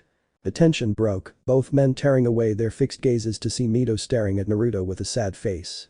Naruto looked away in embarrassment, unable to hold her eyes for even a second. Perhaps he had spoken a little too much. As for the matter of your punishment, other counselors argued, you must pay reparations to the people for putting your fellow counselors in the path of harm. Possibly even death. He declared tersely. The scratch, that, his words were right on the point. Naruto would have argued that a shinobi always held their lives on the line whenever they took on a mission, be it any rank or difficulty, but determined otherwise. It was insubstantial. How do you expect me to pay for anything? He asked, looking at him as if he were stupid. In case you've forgotten, let me remind you that I live on whatever tiny little swap I make of my missions, will you keep cutting my pay here and there for whatever reasons? Most of them had to bite back a shudder at that venomous reply.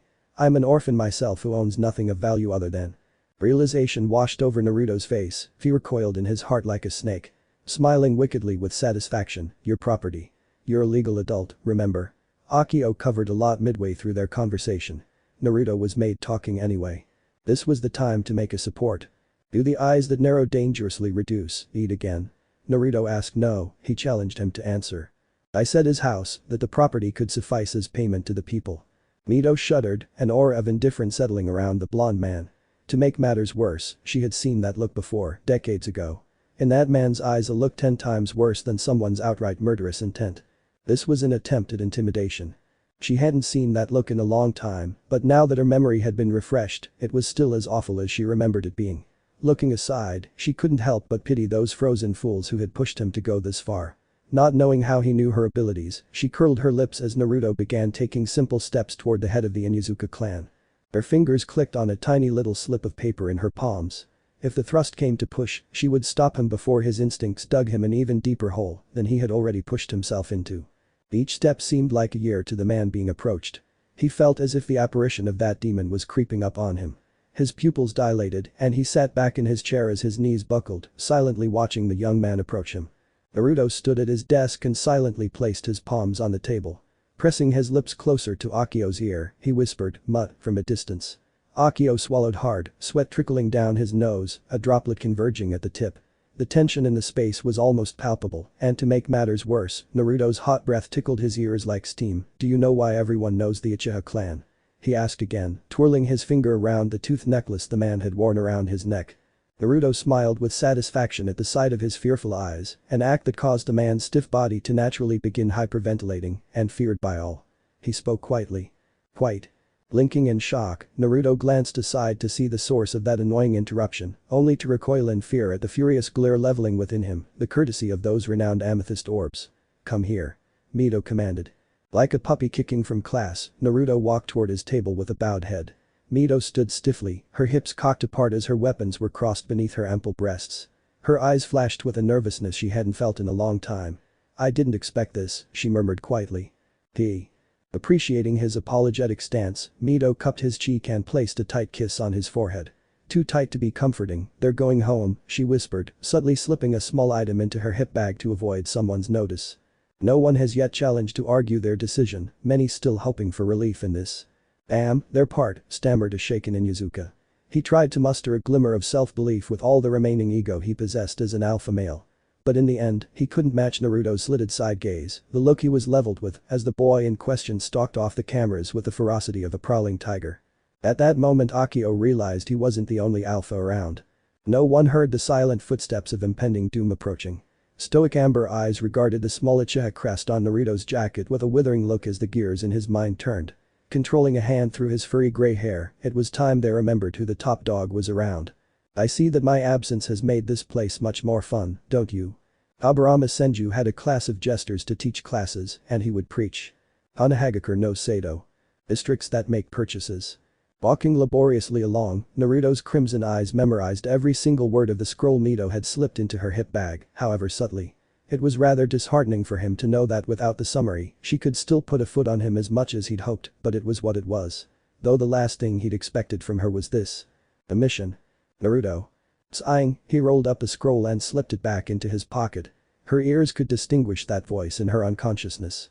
It was just that recognizable. He turned, and quite confidently, a crown of sandy gold hair fell down to a dusty stand by his side. "You left me at home," Tsunade said, giving him a dirty look. Shrinking helplessly, "You were asleep," he argued.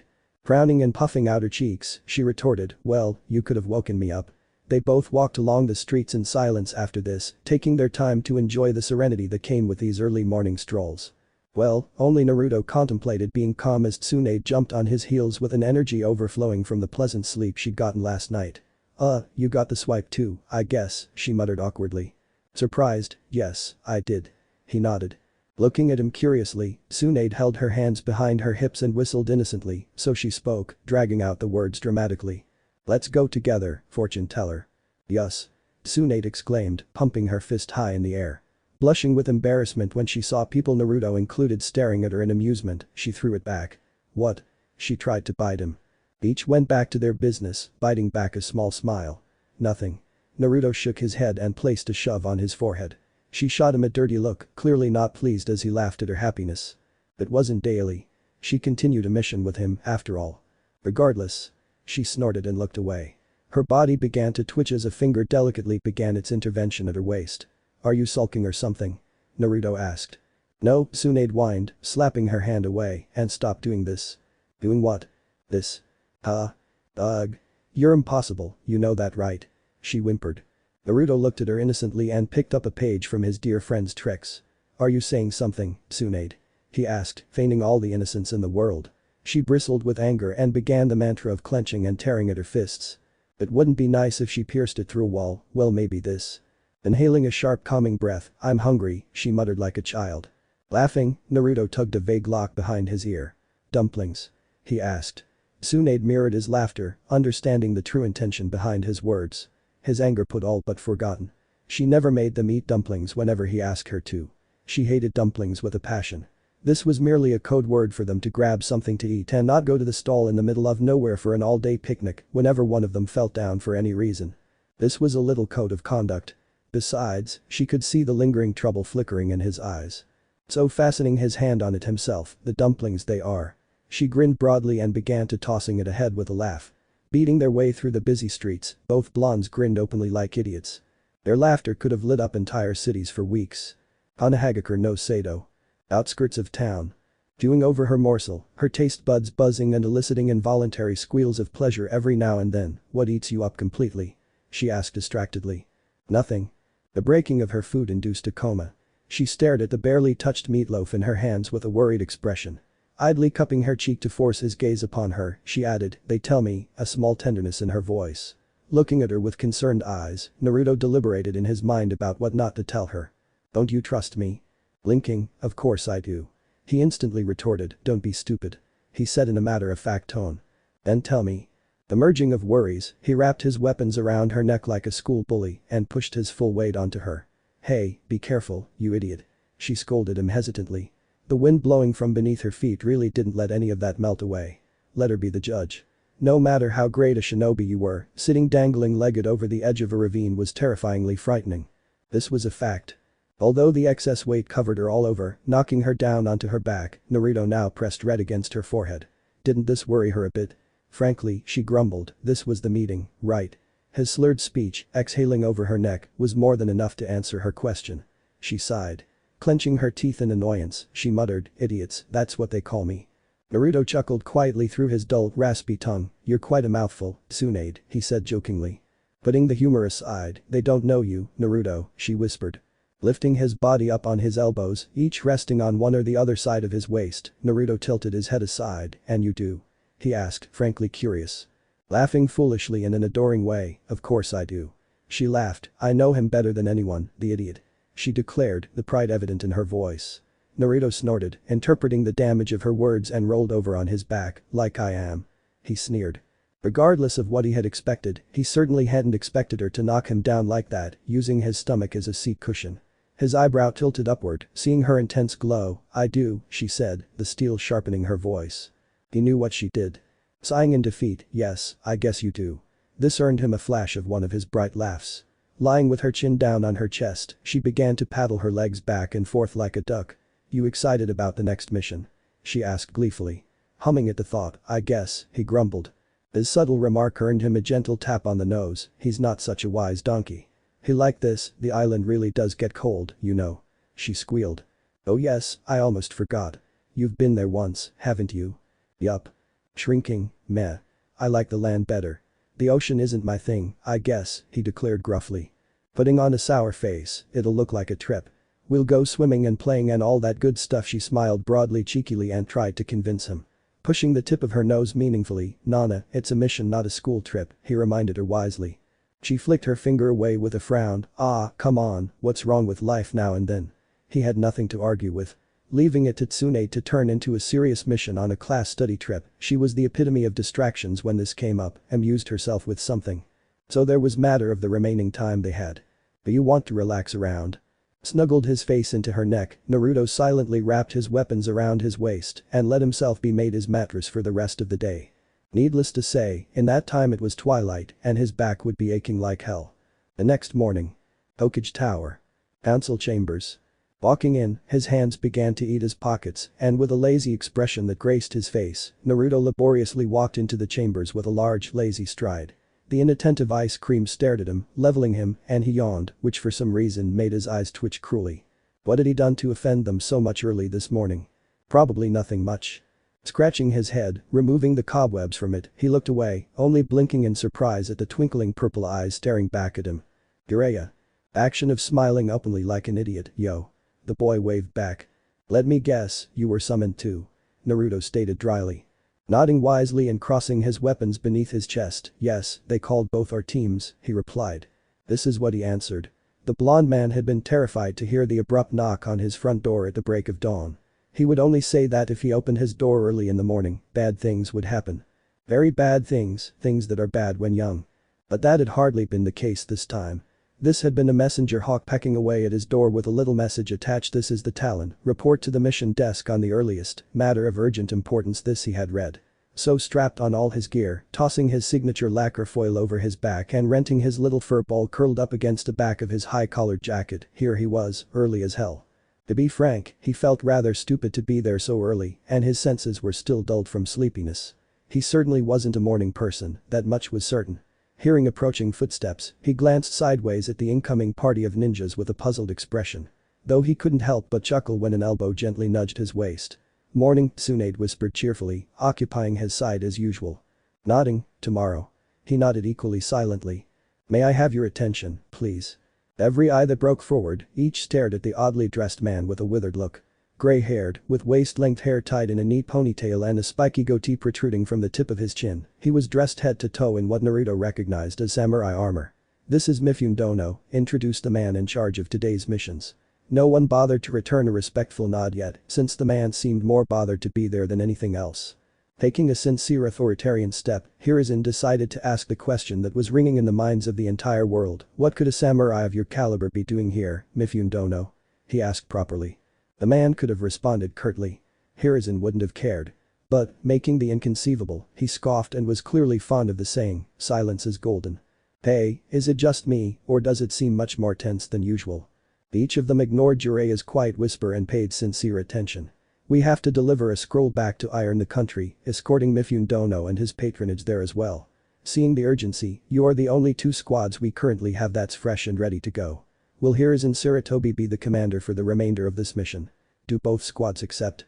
This wasn't a question. This was a mission being assigned. There was no room for argument. This was just a stupid front in front of the client. "Hi," chirped all the genin in unison. Hiruzen accepted a couple of scrolls from the Chunin and confidently stuffed them into his pockets. "Go ahead, we're leaving in 15. That was all Hiruzen said before he flashed into thin air and a volley of flames, Mifune in tow with him. Tsunade swirled away in a torrent of water, while Orochimaru was gone in a blast of wind. Dai, staring awkwardly at Naruto, was about to escape into position before Naruto fastened his shoulder with a sigh and flashed away in a lightning bolt. Tsukumo stared longingly at the spot his blonde friend had occupied a moment ago, the unsettling silence now wearing him down. There were no jokes exchanged between the squadmates, hell, none of them had even said hello to each other. At least the blonde had noticed Dai's nervousness and even managed to acknowledge it. He himself had been completely ignored. Even though he had been standing this close to him no more than a few seconds ago. Why did he feel this way until now? The entire journey had been made in silence, each of them walking silently with trained eyes searching for an imagined ambush every second of the way. It almost seemed believable that they wished for an ambush to occur so that their minds would be freed from the intimidating tranquility placed around them. Even Jiraiya, Dai, and Tsunade, the most carefree trio of the party, were as calm as cucumbers, a testament to the volatile atmosphere surrounding them. Things between samurai and shinobi had never been friendly in the past. Samurai would defend even the smallest tasks if it threatened their honor as warriors, while shinobi were anything but honorable, they were only in it for money or other forms of gain. Betrayals, backstabbing, and mutiny were hardly surprising anymore given their creed. Their differences made them seem like night and day to each other. Needless to say, both parties harbored a hateful amount of resentment toward each other. Mifune, leading his sponsorship, glanced at the backs of 2 genin walking ahead of him with a hint of curiosity. More specifically, at the embossed bravery symbols on the backs of their collars. "May I ask you something?" He broke the silence. Naruto hummed nonchalantly, "Shoot." He shrank back. "Why do their clans wear their clan symbols so openly?" he asked. "Aren't they shinobi supposed to hide their clan names from any and all enemies, or have I just figured it out?"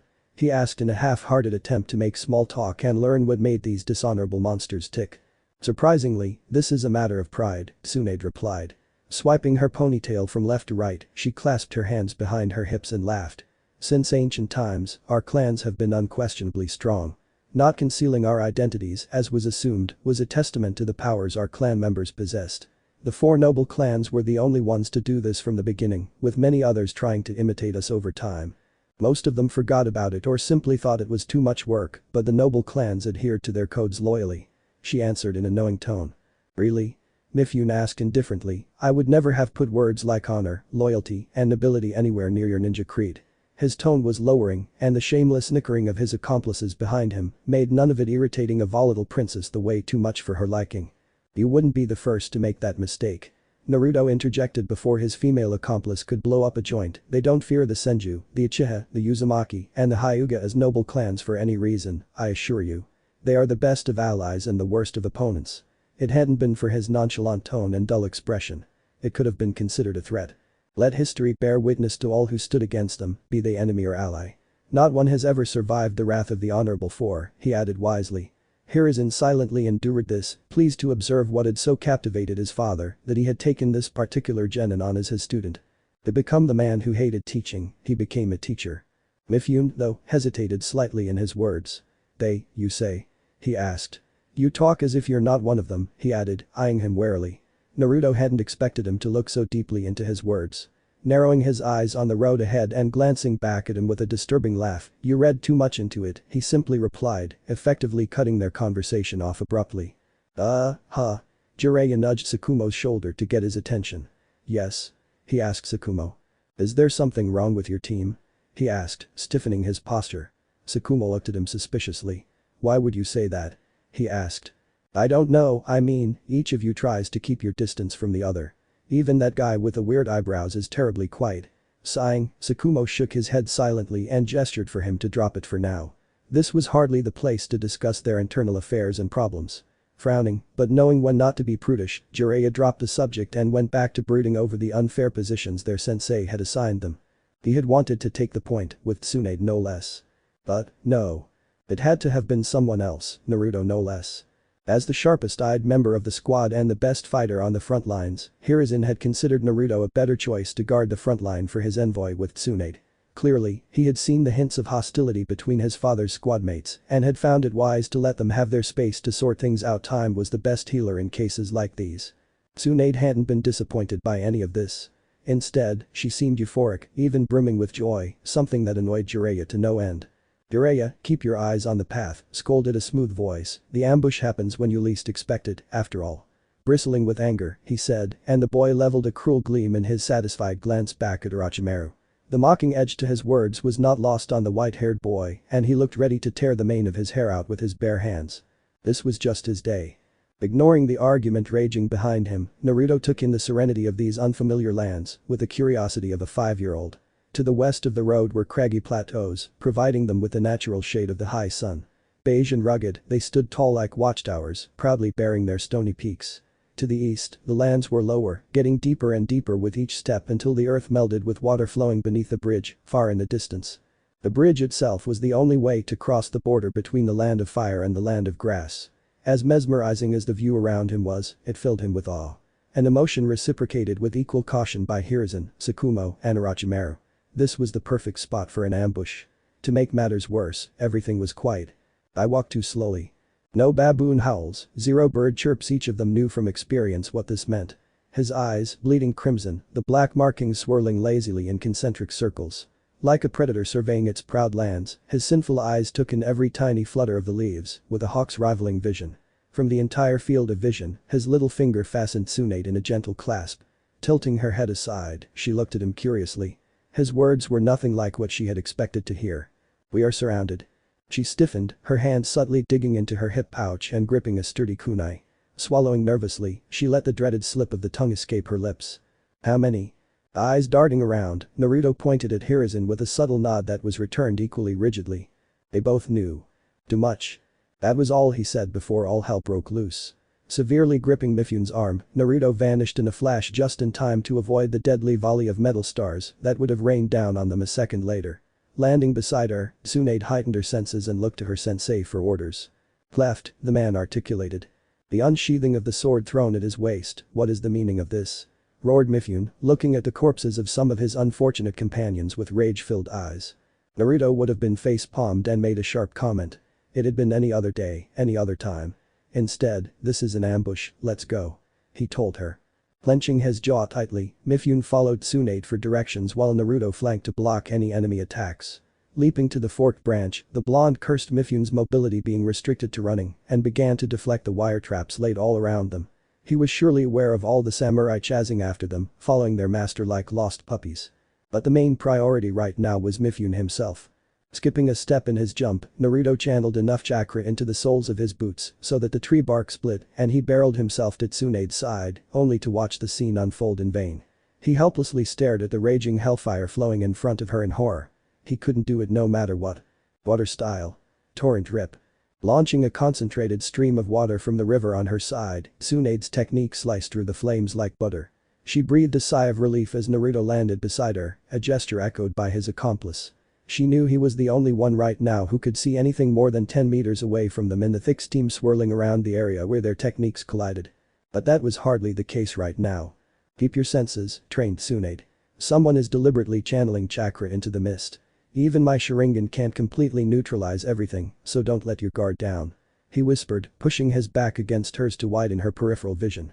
He could feel the slight tremor of her body from his back as a wave of potent killing intent washed over the forest. Tsunade, he called out silently. Why yes. Calm down, Tsuhaime, I'll stay by your side. His calming words did the trick. He could practically feel his breathing returning to normal.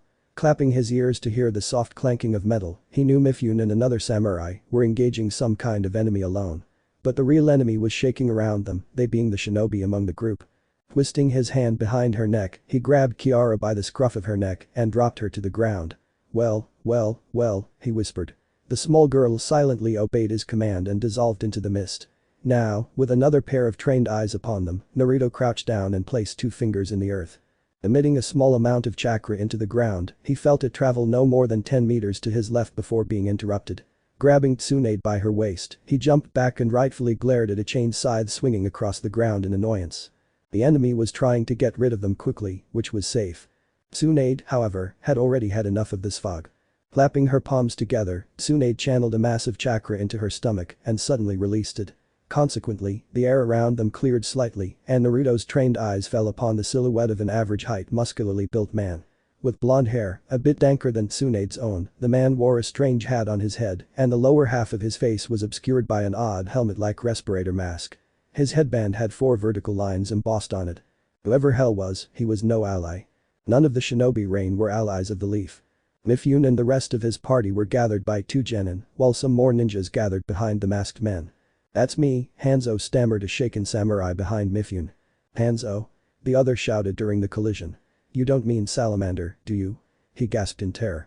Naruto surely had no idea who the hell this Hanzo was, but whoever the hell he was, this guy was definitely strong. His presence was rivaled only by Sasuke when the man was serious, and that in itself was a testament to his strength. Flashing forward in a blurry golden light, Naruto expertly rolled onto his knees and positioned himself behind Hanzo. The man in question tightened the chain of his kusarigama to block his kick. Pressing both palms to the ground, Naruto leaped up, forcefully driving both heels into Hanzo's neck and snapping it like a twig. The man had quite sharp instincts to effortlessly jump back and avoid the deadly maneuver, making it look easy. That's some speed you've got, he complimented the blonde. Naruto took it with a pinch of salt and jumped back to Tsunade's side, who had had enough by this point. What the hell do you want? She snapped. I have no business with you, leaf ninjas. It's the samurai I want, he told him. Leave and don't look back. I'll see you another day. There are no allies among shinobi. Tsunade hesitated. She knew from the opening attack on Naruto that they were no match for him. Even if Naruto could gather his toe to stomp with her, the experience in her eyes would only crush him. This isn't going to happen. Looking at Naruto as if he were stupid, she was about to burst her bubble to go back and get her sensei until Mifune restrained them when. We were assigned to escort Mifune home alive. I'm not about to fail that mission, I assure you. Naruto continued. The W we should get here is Insama here. A samurai stuttered. Surely, we're no match for him. Before Mifune could even utter a word of defiance and courage to rally them, his men were scattering from him like headless chickens. Naruto couldn't help but send an amused glance at the seething man. Those are some warriors you have, he sneered. The stung, even Tsunade saw the flash of hurt in his eyes.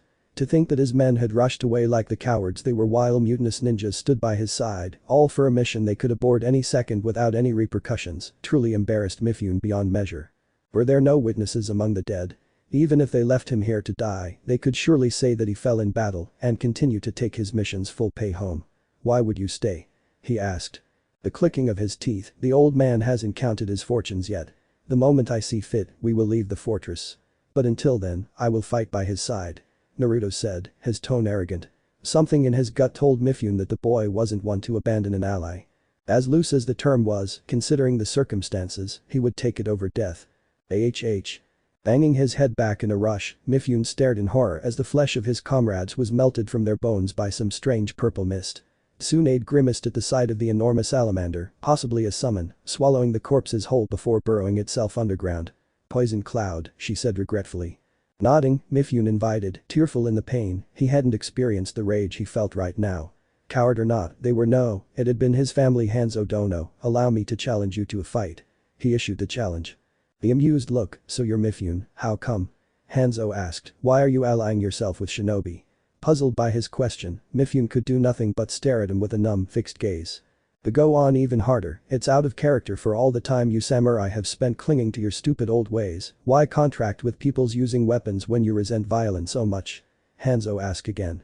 The so-called honorable and masterless samurai have finally sold their souls, their loyalty, and joined forces with shinobi for some disposable nickels and dimes. Huh? He mocked him. You still dare to call yourself a samurai? Taking a step back, startled by Hanzo's furious roar, Mifune's eyes traveled down in shame and a rare moment of weakness. It was all the time Hanzo had to stalk him like the predator he was, but he certainly hadn't expected what happened next.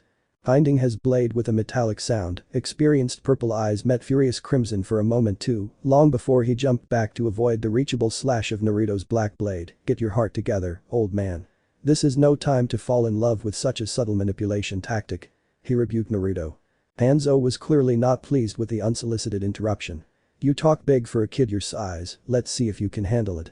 He roared, whirling around the weighted end of his kusarigama and hurling it at Tsunade's feet to knock her off balance. Unprepared for such a skilled high-speed attack, Tsunade watched in the shock as Naruto's form rose protectively in front of her before he buried the chain in the ground with the tip of his sword. The corner of his eyes warned him of the imminent danger as they saw the slight movement of the links to the kusarigama chain made. Naruto snapped out a kunai and brought it high to block the sickle's point directly into his skull. For a brat your age, you're not half bad. Hanzo remarked. Sneering, Naruto snapped his chain in half as the man tried to yank his sword away from him. Absurd. He yelled at Hanzo, furious at the state his beloved weapon was in. No sword had ever been able to match his in direct combat, to think he'd cleaved it without so much as an effort. Hanzo looked at the black blade in Naruto's hands greedily. What kind of sword is this? He asked intrigued. You have nothing to worry about. Turning his gaze away from him in complete disdain, you cheeky little brat, this. Hanzo muttered. Both taking a step towards each other, Naruto twisted his blade to allow light to shine from his sword. Tsunade, stay back, he whispered, finally catching Hanzo's eyes with the brilliance his sword gleamed with. Rejecting himself in pain, Hanzo blinked from his momentary blindness and instinctively brought his blade up to protect his neck from having been sliced in two. It doesn't matter how dirty you fight, he hissed and kicked Naruto in the chest. Gasping for breath, Naruto was flung backward like a rag doll before his back slammed into a tree bark. The difference in skill is too great, brat, he sneered gleefully. Spitting out a glob of blood and saliva, Naruto stood with a furious challenge that shone with pride in his eyes. Hanzo's slow steps mirrored his approach. We'll just think about this, he said, just before they both broke into a sprint toward each other. As soon as he reached the length of his weapons, Hanzo spread his feet apart and circled over him in a perfectly circular arc, his blade pointed directly at Naruto's torso. Not one to be lifted so quickly, Naruto jumped onto his heels and, in a sudden twist of events, landed on Hanzo's flat blade like a monkey. Going forward to swing his sword once more for his target's neck, Naruto's eyes barely caught Hanzo's weighted kusarigama chain in his peripheral vision before it wrapped itself around his weapon.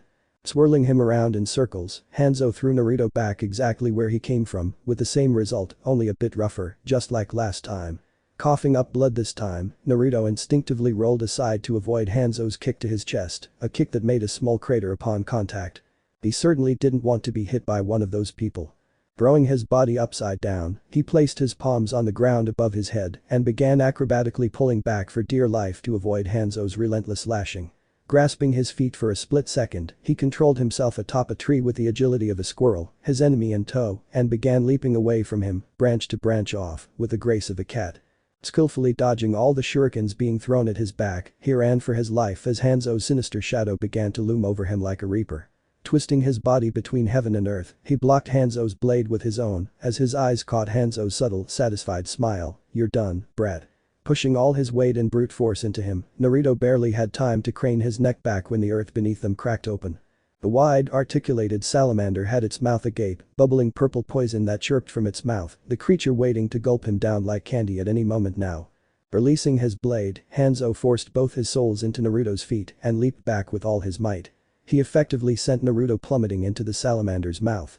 He would have had him there had it not been for the blurry white appearance that caught him midair and vanished into the distance. You can control the brat, but you can't hide. But that furious roar, Hanzo sprang into action and followed the trail of that strange white streak, the same size as that brat who was running with that other brat with whom he had a bone to pick. Mifune and that girl could wait and play with his underlings for now. He would have them later. But he felt a strange new sensation creeping deep into his heart, a sensation he hadn't felt in a long time. This strange Uchiha indulged his bloodlust in all the wrong ways. Chapter 18. Pain. It was the first thing Naruto's mind registered as his eyes blinked open in a blurry haze. Blue eyes flickering back and forth, their crimson counterparts only able to do so much to comprehend the shadow of an arm looming over his head. His mind told him to retreat, every fiber of his being screaming not to move, but his pride whispered otherwise. Cultivating his arm to parry his enemy's sword and cursing his own weakness for being unable to stop his swinging weapons, Naruto spat out a glob of blood and saliva. "You are finished, Uchiha. I have won at last. Resistance is futile, and you will surrender," Hanzo declared, his voice thick and firm, commanding authority. "They condemn him." Naruto cursed for what seemed like the millionth time today. "Why did you stop?" the blonde hissed. His Sharingan finally gave way to naturally aspirated blue eyes. Hanzo's blade loomed over his forehead like a sinister shadow. Just an inch here or an inch there, and Naruto's life would be made for it. "All I want to hear from your mouth is that you surrender," Hanzo said from a moment of silence. Naruto couldn't help but shudder and chuckle. "What? Seriously?" He clutched his bleeding entrails to buy himself some more time in this world. Hanzo smiled contentedly himself, moving on as he sheathed his blade behind his back. If Naruto hadn't fought him off, he would have labeled it a boastful pull. But alas, considering the position he was in right now, his words carried no weight. "This entire battle, all you've done is mock me, smirk at my face, and if that weren't enough, you even disrespected my strength. You've tried some secret, safe tactics, but not once have you aimed your attacks at my back. Why is this?" Hanzo's words made absolutely no sense to the blonde. Here he was, ready to be killed and put 6 feet under, and yet his opponent was taking his time. This bastard enjoyed this, didn't he? Pathetic. "The same goes for you. My back was open to you many times as well." And there it was, the thing that both annoyed and exhilarated Hanzo at the same time. That smug smile, left by the hand of God, proud of his admitted.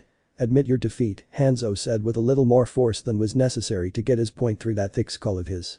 Naruto shook his head, having no idea what this man wanted most from him. "Fine. I surrender. I've given everything I have and there's nowhere I can strike you. The gap between our strengths is too wide right now. You're strong, as much as I hate to admit it." Hanzo fastened his mask back over his mouth to hide his laughter. "It's good to see you finally realize the full terror of Hanzo the Salamander. You knew from the very beginning that you were no match for me. Even your companions escaped with their tails between their legs. So you don't stay back and risk an escape when you know it's inevitable?" Hanzo asked with honest curiosity. "I just can't turn my back on an opponent willing to give me a fight. And when your blade first met mine, I don't know. The blood started pumping in my head and all I knew was that I just couldn't turn my back on you. It's kind of an instinct I have, you know. Besides, Tsunade and the squad trusted me enough to watch out for you and keep an eye on your back. I've let them down. Again. Instinct, you say?" Hanzo rubbed his chin and sat cross-legged, intrigued. "Yes. I have my moments." Naruto sat up a little straighter to be eye level with the man. "Why don't you finish me off? Or do you still finish me off, even if you're looking down on someone of your stature?" Naruto knew his bark had no more bite. But this was all his ego could take. To be completely destroyed by an enemy who toyed with him at the very end, add compassionate to this, well, it wasn't sitting well with his stunned mind and bruised ego right now. This was mostly the East, although the old one. Quite the opposite, actually, Hanzo dismissed his words with a wave of his hand. "I've lived longer than your weak, narrow mind can even begin to comprehend and fought more battles than the years you've been a ninja." Hanzo scoffed, practically insulting the fact that his legendary status was being looked down upon by a genin no less. "But I know strength when I see it. And yours is formidable, I must admit. Defeating you right now would be utterly pointless, wouldn't you agree?" Naruto shook his head in disbelief and simply let it be. His body and mind were too weary and battered to even begin to make sense of the situation. Hanzo couldn't help but envy this runt's confidence. Even after being put through the ringer, standing before probable death, Naruto seemed disappointed to be given the chance to live rather than filled with joy about it. And to think that this brat reminded him so much of himself, sitting defeated before that man all those years ago, was unsettling. Speaking of which, there was something else he'd wanted to ask. "Tell me, boy. What does the name Uchiha Madara mean to you?" Hanzo inquired. He had too much of a resemblance to Madara for it to be a mere coincidence. Look-wise, they may have been poles apart, but there was something about them in common. His eyes and the pride that shone within them. The only thing this brat lacked was Madara's fabulous strength. But considering a few years, Hanzo still believed this young man could prove to be a worthy adversary. Not on the level the once revered Uchiha possessed, however, he could still make a name for himself given enough time. There was a moment of silence when all was quiet in the clearing for several long minutes. Nothing. Never heard from him again. Naruto whispered, his hair shading his eyes. Hanzo hummed, that's disappointing. Throughout his younger life, Hanzo had considered himself invincible, omnipotent even in the time he had spent in his teens. But one day, on the heels of some wandering leaf shinobi who had lost his way in his homeland and was trying his best to navigate the land of Earth, Hanzo had ambushed a certain someone hoping to take his head and reap a fortune for it. This hadn't ended well for him. Not at all. Hair dancing in the wind, weapons crossed. Go on and stick to your wretched life, worm. Come see me in 100 years when you're worthy to call yourself a man. Until then, survive. Madara had once spoken to a defeated Hanzo.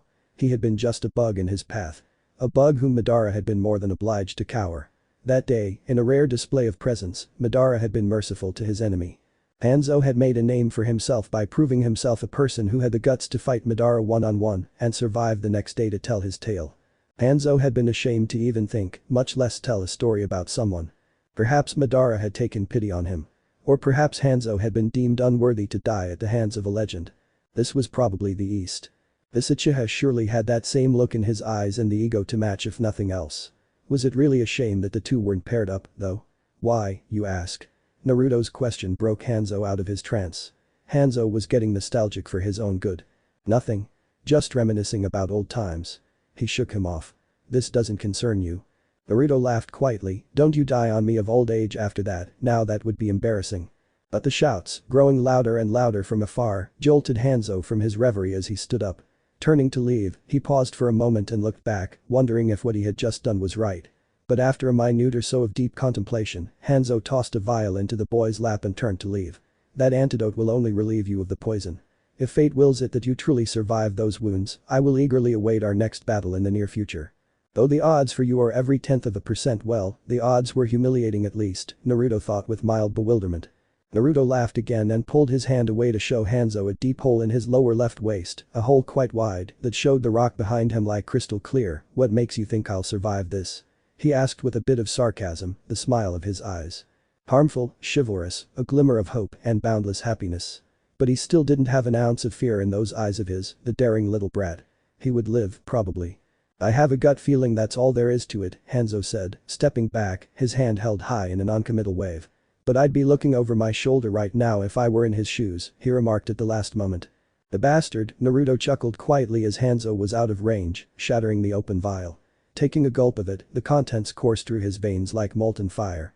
The pain became so intense he had to stop pressing on his wound. But even then, Naruto relentlessly refused to scream. If he did, Tsunade would lose her composure and focus if she rushed over.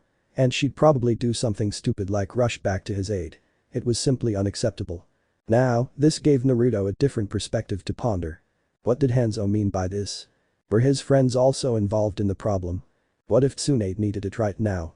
What did Hanzo mean by this? What if she expected him to repay her help and was in trouble? This wouldn't bode well for her or for him. Not at all. He had to get his body language right. And get it by moving now. But I have to do something about this wound first, he grumbled in annoyance. His hands idly searched for a kunai in his holster, and finding one, Naruto jammed it between his teeth and clamped the bloody hole in his abdomen shut with his fist. Naruto jerked his head back in anguish and thrust his hand deeper and deeper as his chakra transformed into flames, burning his viscera to a crisp. His legs thrashed back and forth in agony, and he slammed his head against the rock as he willed himself to change his seal into a horse signature with his free hand. This was truly a moment he regretted having no medical experience. But desperate times called for desperate measures. It was either this or die like a dog. And he would rather die trying than die a useless death. If his life could save another, a life as precious as his own. Higher style of F. Naruto hesitated. Even after all the torture Tobirama had put him through, Naruto couldn't help but let fear overtake him, but wait. A pair of tears rolled down his face, his eyes wide with terror. His mind still couldn't begin to comprehend the kind of pain that would follow. But the thought of those laughing hazel eyes, that silly laughter in a charming way, and Tsunade's boisterous laughter, made his steel of resolve once more. A flick of his hand morphed itself into a tranquil tiger seal, and Naruto breathed in a narrow stream of flames to singe his wounds close and keep that vision of a smiling paradise a reality. It was even more painful than he had ever imagined. His whole body trembled, his eyes widened with a sense of no tomorrow, his heart convulsed, his lungs ached for air, and his face twisted in agony like the disgusting smell of burning flesh, a flameless wound, assaulting Naruto's nostrils. It took all his willpower just to stay awake and not pass out in the moment. But he couldn't pass out like this, not when Tsunade might need your help. This was a bad idea. Naruto knew it from the moment he started walking. Or rather, the stumble was it. His arms felt like stumps made of lead by this point. His legs probably weighed a ton and had cracks in them here and there. He could practically feel the cracks, so take his word for it, the cracks were really there, and he considered them. And Hanzo's antidote felt more like poison right now. Even if it was a cure, Naruto wasn't particularly sure of his chances of survival. He hobbled along with a makeshift crutch carved from a wooden stick for support. What help could he possibly give her given her condition? None. The more he could come up, the better. He had to hide from Tsunade's side until the need arose for him to rise up and deliver a fatal blow to her, should the need arise for such drastic measures. Not a charming plan, sure, but it was all Naruto could come up with given his limp state. In the end, even Naruto knew in his heart that it was all just an excuse to see Tsunade again, should her body and soul finally surrender to him. A shitty shield. It was all he was worth right now. But it was fine if this helped Tsunade, he consoled himself. So this was what death looked like, huh, Naruto marveled. His ego bruised, his pride crumpled, his body probably broken beyond repair, and yet his thoughts felt sharp. His heart felt so clear. This was pure serenity and tranquility bound to emotion in human form. Another cough rocked his body, and Naruto took his time emptying his guts onto a tree. The blood and some other matter he couldn't make sense of spilling onto Mother Earth. Sooner or later, Naruto began to walk again. Tsunade would have killed him if she had seen him do this.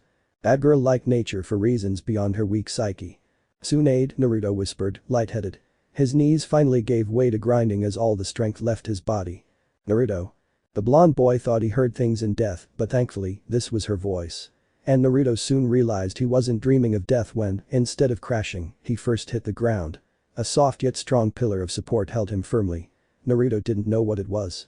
The softness, the scent, or perhaps the distinct feeling of her chakra that her presence bestowed.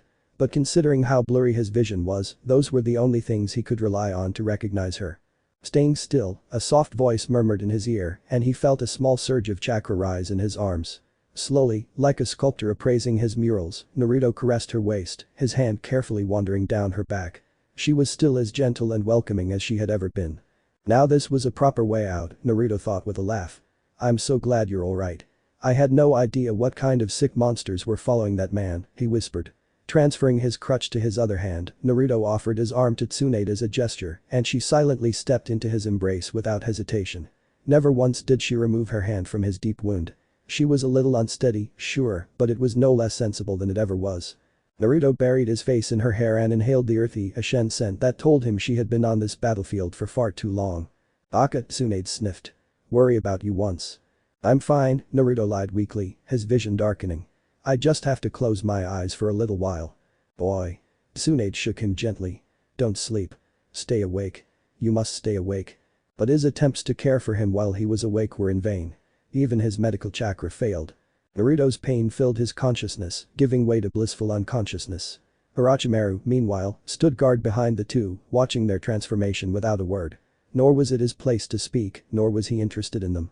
His mind was too captivated by the sudden spurge of plant growth around him. He made sure to take some samples as well. Now, that was intriguing. Tsunade, Jiraiya said, his hand firmly clasping her shoulder. We should go and find sensei now. This place is dangerous. Yes, Tsunade wiped her wet cheeks and nodded, lifting Naruto onto her shoulders. Go get Orochi. The boy stopped collecting his plant samples and put them in his pocket, nodding, leave permission. They all took to the trees to find Hiruzen and return to the Leaf Village as soon as possible.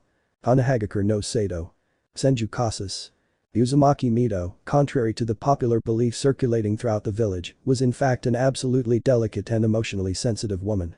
She wasn't interested in most of the Leaf Village's affairs or its people, given her personality, but she genuinely cared terribly for those close to her, so few, in fact, that she could probably count them on her fingertips and still have some left to continue sewing her blanket as she was now. But this in mind, has something been bothering you, Tsunade? She couldn't help but ask. No, was her granddaughter's concise and precise answer. As had been the case for the past few days, she had scooped herself up in the house. Mito laughed. Why are you sulking then? she asked, amused at how transparent her baby girl still was to her. Tsunade, having her rear turned to Mito, pulled her knees to her chest and snorted, which Mito knew was her last line of defense, before the girl melted before her eyes like hot butter after her subtle manipulations. "I'm not sulking." Tsunade pouted. Myth hummed, unimpressed by his lie. Tsunade threw back, "Really," she emphasized. "I'm not." Mito shook her head, "Sure," she remarked sharply. "What, how is this supposed to mean?" Tsunade broke down, annoyed by his terse answers. Mito continued, not weaving lock after lock over her blanket in ignorance, "Nothing at all." "Your granddaughter's eye ticked, why can't you just not believe me for once, Bachan?" Tsunade protested. "How can you believe your own words when they don't carry any weight, honey?" Mito replied calmly, as cool as a cucumber. Trying as she might, Tsunade couldn't muster a reply. It was funny to see Mito try, though. She'd look constipated if Mito didn't know her so well. "NGH." Tsunade whined like a child and forced her face into her lap. It was all Tsunade could do to salvage what little dignity she'd left behind in a moment of frustration. The sight itself was damn near adorable for an oppressive grandmother to witness and do nothing about it. "Ah." Mito chirped softly, setting aside her sewing kit and reaching out to hold her girl. "What's gotten you into such a rut, huh?" Mito laughed even more. Tsunade easily untied her hair so Mito could work her magic on it. Mito wrapped her arms around Tsunade's waist and placed a chaste kiss on the top of her head. Tsunade almost melted at that moment. "How did you know I was worried?" Tsunade asked with a tilt of her head, finally tired of arguing with a wall she knew she couldn't conquer. Mito gave her a knowing laugh, "You haven't been coming to me for any medical lessons, any education, any meetings with your friends. What's more, I actually cook in this house every day. So, I know when you're not eating right." Tsunade had the decency to look a bit tad embarrassed. "You haven't even visited the hospital once since Naruto's condition stabilized." Tsunade's face, tinged with anger, heard what Mito hadn't said, but she ignored it for now. "Why should I worry if he's stabilized? He can go and die for all I'm worrying about." Tsunade broke down. Mito raised an eyebrow, "So, everything I heard screaming outside the operating theater during Naruto's surgery was a lie," she mused. Tsunade blushed, "It wasn't like this at all. I was just worried, that's all. I would do this for someone." She stated bravely, but this was a battle already won, even she herself knew this. Suddenly, the picture behind Tsunade's constipated face from earlier became clear in Mito's eyes. "You two had a fight, I take it?" She wondered idly, smoothing the twitches in Tsunade's glossy hair. Neatly styled hair was a matter of pride for noble women, after all. "How can we have a fight?" Tsunade thundered, surprising Mito. "Why not?" Back as far as Mito could remember, her two blondes argued about practically everything until they were out of breath. Naruto was usually the one to give up though, Tsunade always seemed to have too much energy to spare at the end of their arguments. "I told him I don't worry about him anymore, Bachan." Tsunade tried to change the subject. "Not like Mito had any of it, I saw that he had a real rough time on the last mission," she wondered idly. If possible, Tsunade's humor turned even more acidic. "Hell if I knew," she spat bitterly. "Didn't he tell her?" Mito asked, surprised. Tsunade was usually someone Naruto trusted almost all the time, even though Tobirama had admitted that his little ones knew each other better than Mito did. That last part bothered Mito much more than she bothered to admit. "He doesn't tell me shit." Tsunade almost bit her tongue at the end. Mito gave her a sharp look, "The tongue, miss. I won't have any of that in this house." "Unfortunate," Tsunade apologized gently, tilting her head slightly. Mito gave her a firm squeeze to stimulate her oppressed girl again, "So this is what this is all about." Tsunade's silent posture gave Mito all the confirmation she needed. There was a moment of silence. "I tried to ask as usual, you know." Tsunade whispered, and Mito remained silent. Then Tsunade could confide all her worries to her.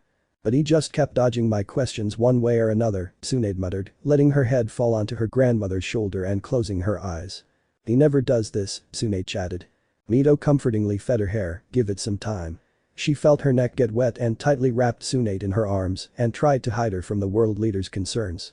"He made me feel so cold," Tsunade sniffed. "SHH." Mito tried to silence him. "I don't think he trusts me anymore, Bachan." Tsunade finally shouted. Mito laughed softly, "They're not stupid. He doesn't. I know. After all, I shouldn't have been there to help him when he needed me." The thought that Tsunade would blame herself for Naruto's severe condition had crossed Mito's mind, but she wasn't taking it a step too far. She herself knew that what Naruto was doing was only natural. It was just that Tsunade hadn't had the same kind of experiences Mito had had her whole life. He was simply uncomfortable. Tsunade knew he had been taken in by an enemy. This must have taken a toll on his pride to let her see his condition, much less tell her what events had led to it. The thought of Tsunade thinking of him as weak shouldn't worry him. Men often have a saying that women are fickle. It's not exactly true, Tsunade. Mito's voice took on a withered warmth. Men are generally much more vulnerable than we are. They just hide it better. Tsunade looked at her grandmother with wide, moist eyes and remained silent. She liked these moments when her grandmother would share stories from her younger days. Mito's eyes clouded with affectionate nostalgia. Her grandfather, for example, he was a silly little man in this house, while I always played the responsible role. Tsunade laughed, tears welling in her eyes, watching her grandmother look so happy. It was all a facade, though, Mito gently admitted. A facade? Tsunade parroted. Yes, a lie. Mito nodded. He liked to abandon all his worries the moment he stepped through the door to this house. It was only then that we never managed to accomplish everything he had to examine in his daily life. He frankly thought he had forgotten about me, that idiot. Mito's laughter answered her words. Seeing Tsunade's eyes reflecting her disbelief, Mito laughed, knowing her thoughts. You thought he never had rough days. This wasn't even his flaw, to be honest. Hashirama was always the happy, lucky man his whole life. It was only in his weapons that he showed his true venerable self. After all, anything worrying the god of shinobi was a ridiculous thought about himself. He really did have rough days, Tsunade. Rougher than most, in fact. Being Hokage is no easy task. And being his first lady is even tougher still. Tsunade was speechless at Mito's admissions. From time to time, your grandfather would have something he wanted to tell someone about but couldn't. Whether it was ego, shame, pride, or whatever you want to call it. There were things he would never confide in anyone about, not even Tobirama. Mito rambled. But a human can only hold on to so much. And when the time came for him to burst, he did so in the arms of the only person he ever truly trusted in his entire life. You. Tsunade whispered in astonishment. Mito laughed and didn't deny it. Her cheeks took on a crimson hue though, he went on and looked like an idiot after one night together and parroted all out in front of me. You should have seen him afterwards though, he looked so embarrassed and ashamed after it that he was hysterical. She laughed shamelessly at her husband's past misfortunes. What did you do after that? Tsunade asked, the path too far reversed in the story right now. Nothing, Mito said, wiping an unshed tear from the corner of her eyes. Tsunade shot her a dirty look, nothing. She parroted. Had she been in her grandmother's place, there would be hell to pay whoever had made Naruto unhappy without knowing her and what she admitted to her with her psychological comparisons. I only heard, Mito clicked her nose to get Tsunade's attention. There are times when a man needs someone to listen to his heart. But those times are truly rare and they only ever share those words with a special someone. Give Naruto some time. He'll come to you when the time for him to burst is finally there and then he'll tell you everything. Mito said confidently. Tsunade moved, is she going to? She murmured, unsure of her words. He's going to. Mito lifted her chin and placed a kiss on her forehead. Tsunade threw her weapons around Mito's neck, I love you, Bachan. I love you too, Munchkin. Mito laughed, gently rubbing his arm. Her mind drifted elsewhere as a sudden thought struck her. Would you mind doing a mission for me, Tsunade? She wondered aloud. Of course. Tsunade answered instantly, still content in the act of snuggling her face into Mito's neck. Mito knew that these were the best moments to get Tsunade to do something for her, as guilty as this made her, it was essential. Tobirama would throw a suit when he learned what she had made them do, despite everything. You would have to take Naruto with you for that, though, Mito declared the condition. Tsunade hesitated, but Mito petting her hair caved in her. Regardless, she muttered like a child. Mito nodded approvingly, I'll have it approved by his great uncle then, she said. Where do we have to go for that? Tsunade asked, her voice filled with words. Yuzu. Mito replied simply. Tsunade almost squealed with pleasure, I'll get to see Ashina Jiji then. Yes, you're going to. Mito laughed into her hand. Last time she had visited Yuzu, Hashirama and his father Ashina had nearly bankrupted their fortunes for Tsunade's gambling endeavors. Seeing Tsunade smile, the game is forbidden though, Mito quickly dashed Tsunade's hopes before they were all over the place. Ah. Tsunade pouted. Mito sighed. There was no need for another bankruptcy moment in her house. Konoha Hospital. Waking up in a hospital became annoying pretty quickly, if anyone would ask Naruto. But being cuffed down to his bed much more than this tested his patience, he'd like this being tested. This was Mito Bachan's doing, no doubt about it. Anyone other than her wouldn't have been able to restrain him, Tobirama excluded, and he at least would have been able to dislocate a couple of joints that use chakra to release, but these things had suppression seals stuck on them like there was no tomorrow.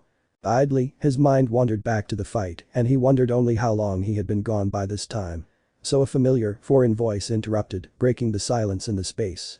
Naruto didn't even have to turn his head to know who it was, the old man.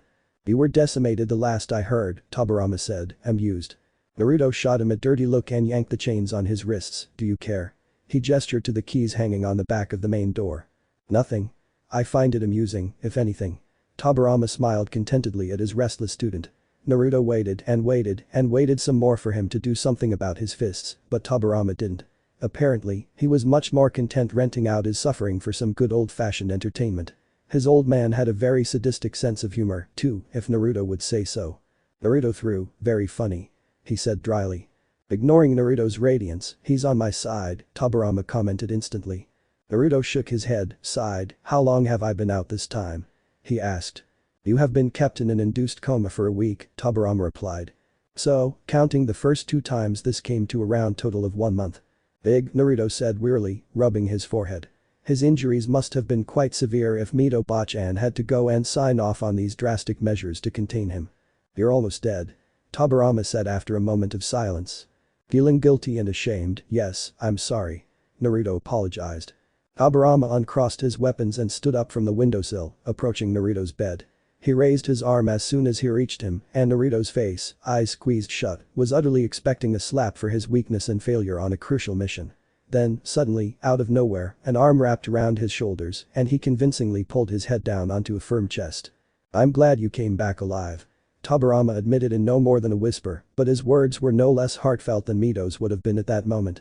Naruto's face swelled and puffed up, and this hurt his heart far more than a slap would have, and so, he buried his face in Tobirama's chest with a soft groan of anguish.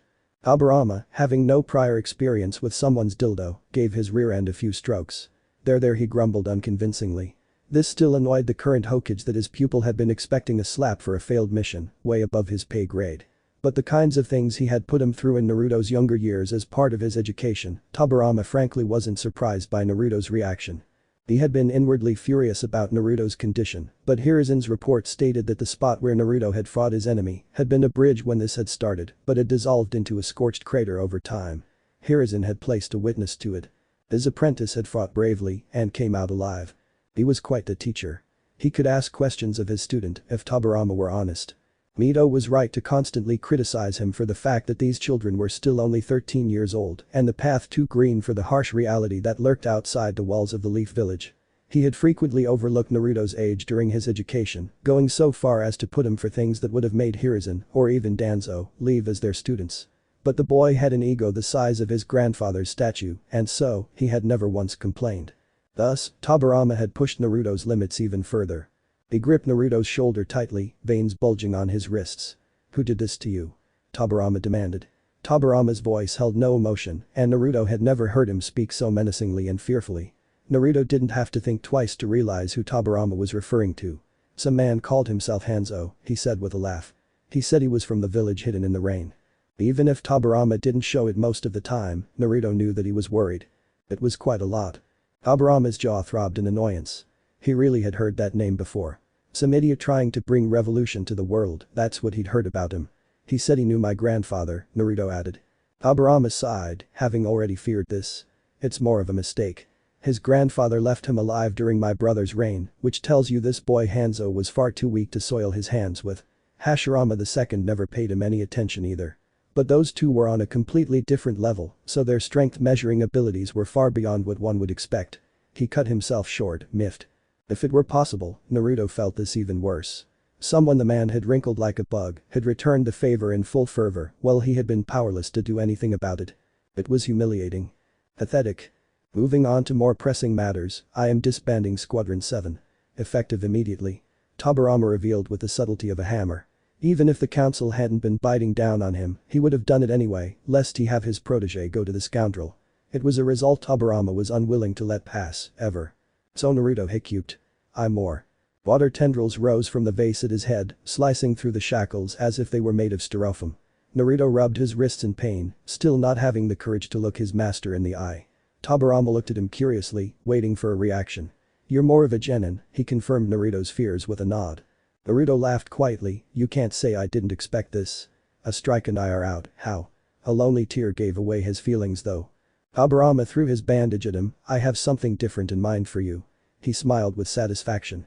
Naruto gave him an odd look. "Something different," he parroted, weirded out by his vague answers. As if on top of a ponytail, the door to his open space and walking in was a man Naruto had never, ever seen before. And Naruto had to admit that the man looked intimidating enough that he would have to rate him at least a chunin, if not higher. He had shaggy brown hair, reaching eye level, and wore standard shinobi armor with appropriate holsters. His shoulders were less armored, showing he wasn't a man to run from some old hand good enough to give a fight. Naruto had to wonder, though, as a man would, he got an angry scar formed blurry on his chin. It was stupid on a whole new level. "This is my subordinate," Tobirama introduced the man. "Shimura Danzo," the man greeted with an outstretched arm. Naruto clasped his hand in a jerk. "Naruto Uchiha," he saluted back equally properly. Tobirama also said, "I am laying the foundations for a completely new military organization that will only be called upon in times of extreme tension. Danzo will head this new organization and the only one of his subordinates will answer to is me. I will have direct authority over no soldiers, no one else." Didn't Naruto get his essential idea? "No advice?" he asked, his voice slick with emotion. Tobirama smiled contentedly, "Only me," he said with a nod. Danzo glanced at Tobirama, who nodded back to his student. "Lift your sleeve," Tobirama ordered Naruto. Danzo's hands examined some hand seals, and he reached out with his ignited right palm to touch Naruto's bicep. He had Naruto grab his wrist in a tight grip and glared angrily at Danzo, his Sharigan activated. "What the hell do you think you're doing?" Marking someone with a seal wasn't something Naruto was comfortable with, accepting a complete outsider.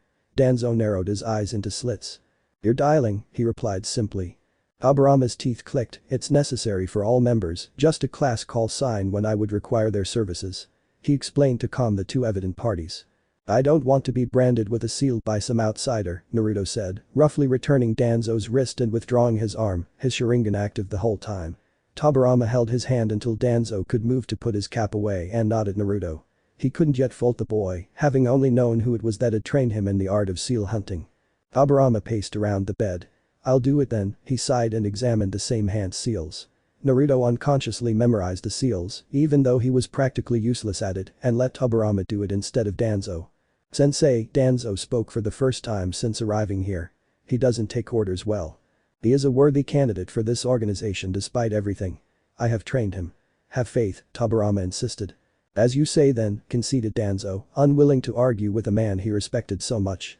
"What does this organization's connection imply anyway?" Naruto asked, eyeing the two strange marks protruding from his shoulder curiously. It didn't hurt yet, so it was a relief to him given his current condition. "You will protect the village from exceptional threats, conduct high-risk missions in enemy territory, and deal with extremely powerful ninja. You will also be responsible for assassinations, tracking, surveillance, and missions requiring highly trained ninja. Some of our members will serve as interrogators, probing the minds of enemy ninja to learn valuable information for the village, and we will recruit our own medics as well. And since we will be so vital to the village's operations, we cannot be detained by the regular police without authorization. While many will choose to serve in this organization to further their careers, they can return to the standard forces if they choose, should the pressure become too much for them." Danzo replied instead, quickly taking to his heels to deliver a jab to Naruto with his final words. Naruto blinked, "It looks like the old man here, the dictator over there." Danzo couldn't believe that Tobirama would leave him behind with such blatant disrespect in front of everyone. "Lord Second," he corrected, earning a flash of anger from Naruto. He was already beginning to dislike this man, and this wasn't even his first day in the organization yet. Tobirama tossed Naruto a scroll containing his equipment and gestured for him to open it. "You will join this after returning from the last mission Mito assigned you as a genin," Tobirama said, his voice laced with authority. Naruto opened the scroll, carefully stroking the leopard mask formed on his lap. "What do they call it?" he asked, holding the well-made grey Kevlar jacket to inspect it closely. Tobirama couldn't help but swell his chest with pride. "Ops Anbu Black." Let me know in the comments below if you guys want the next part. Also check out my other video that has been shown and left. Thank you for watching. If you enjoyed this video please like and share this video. And have a fantastic day. Bye.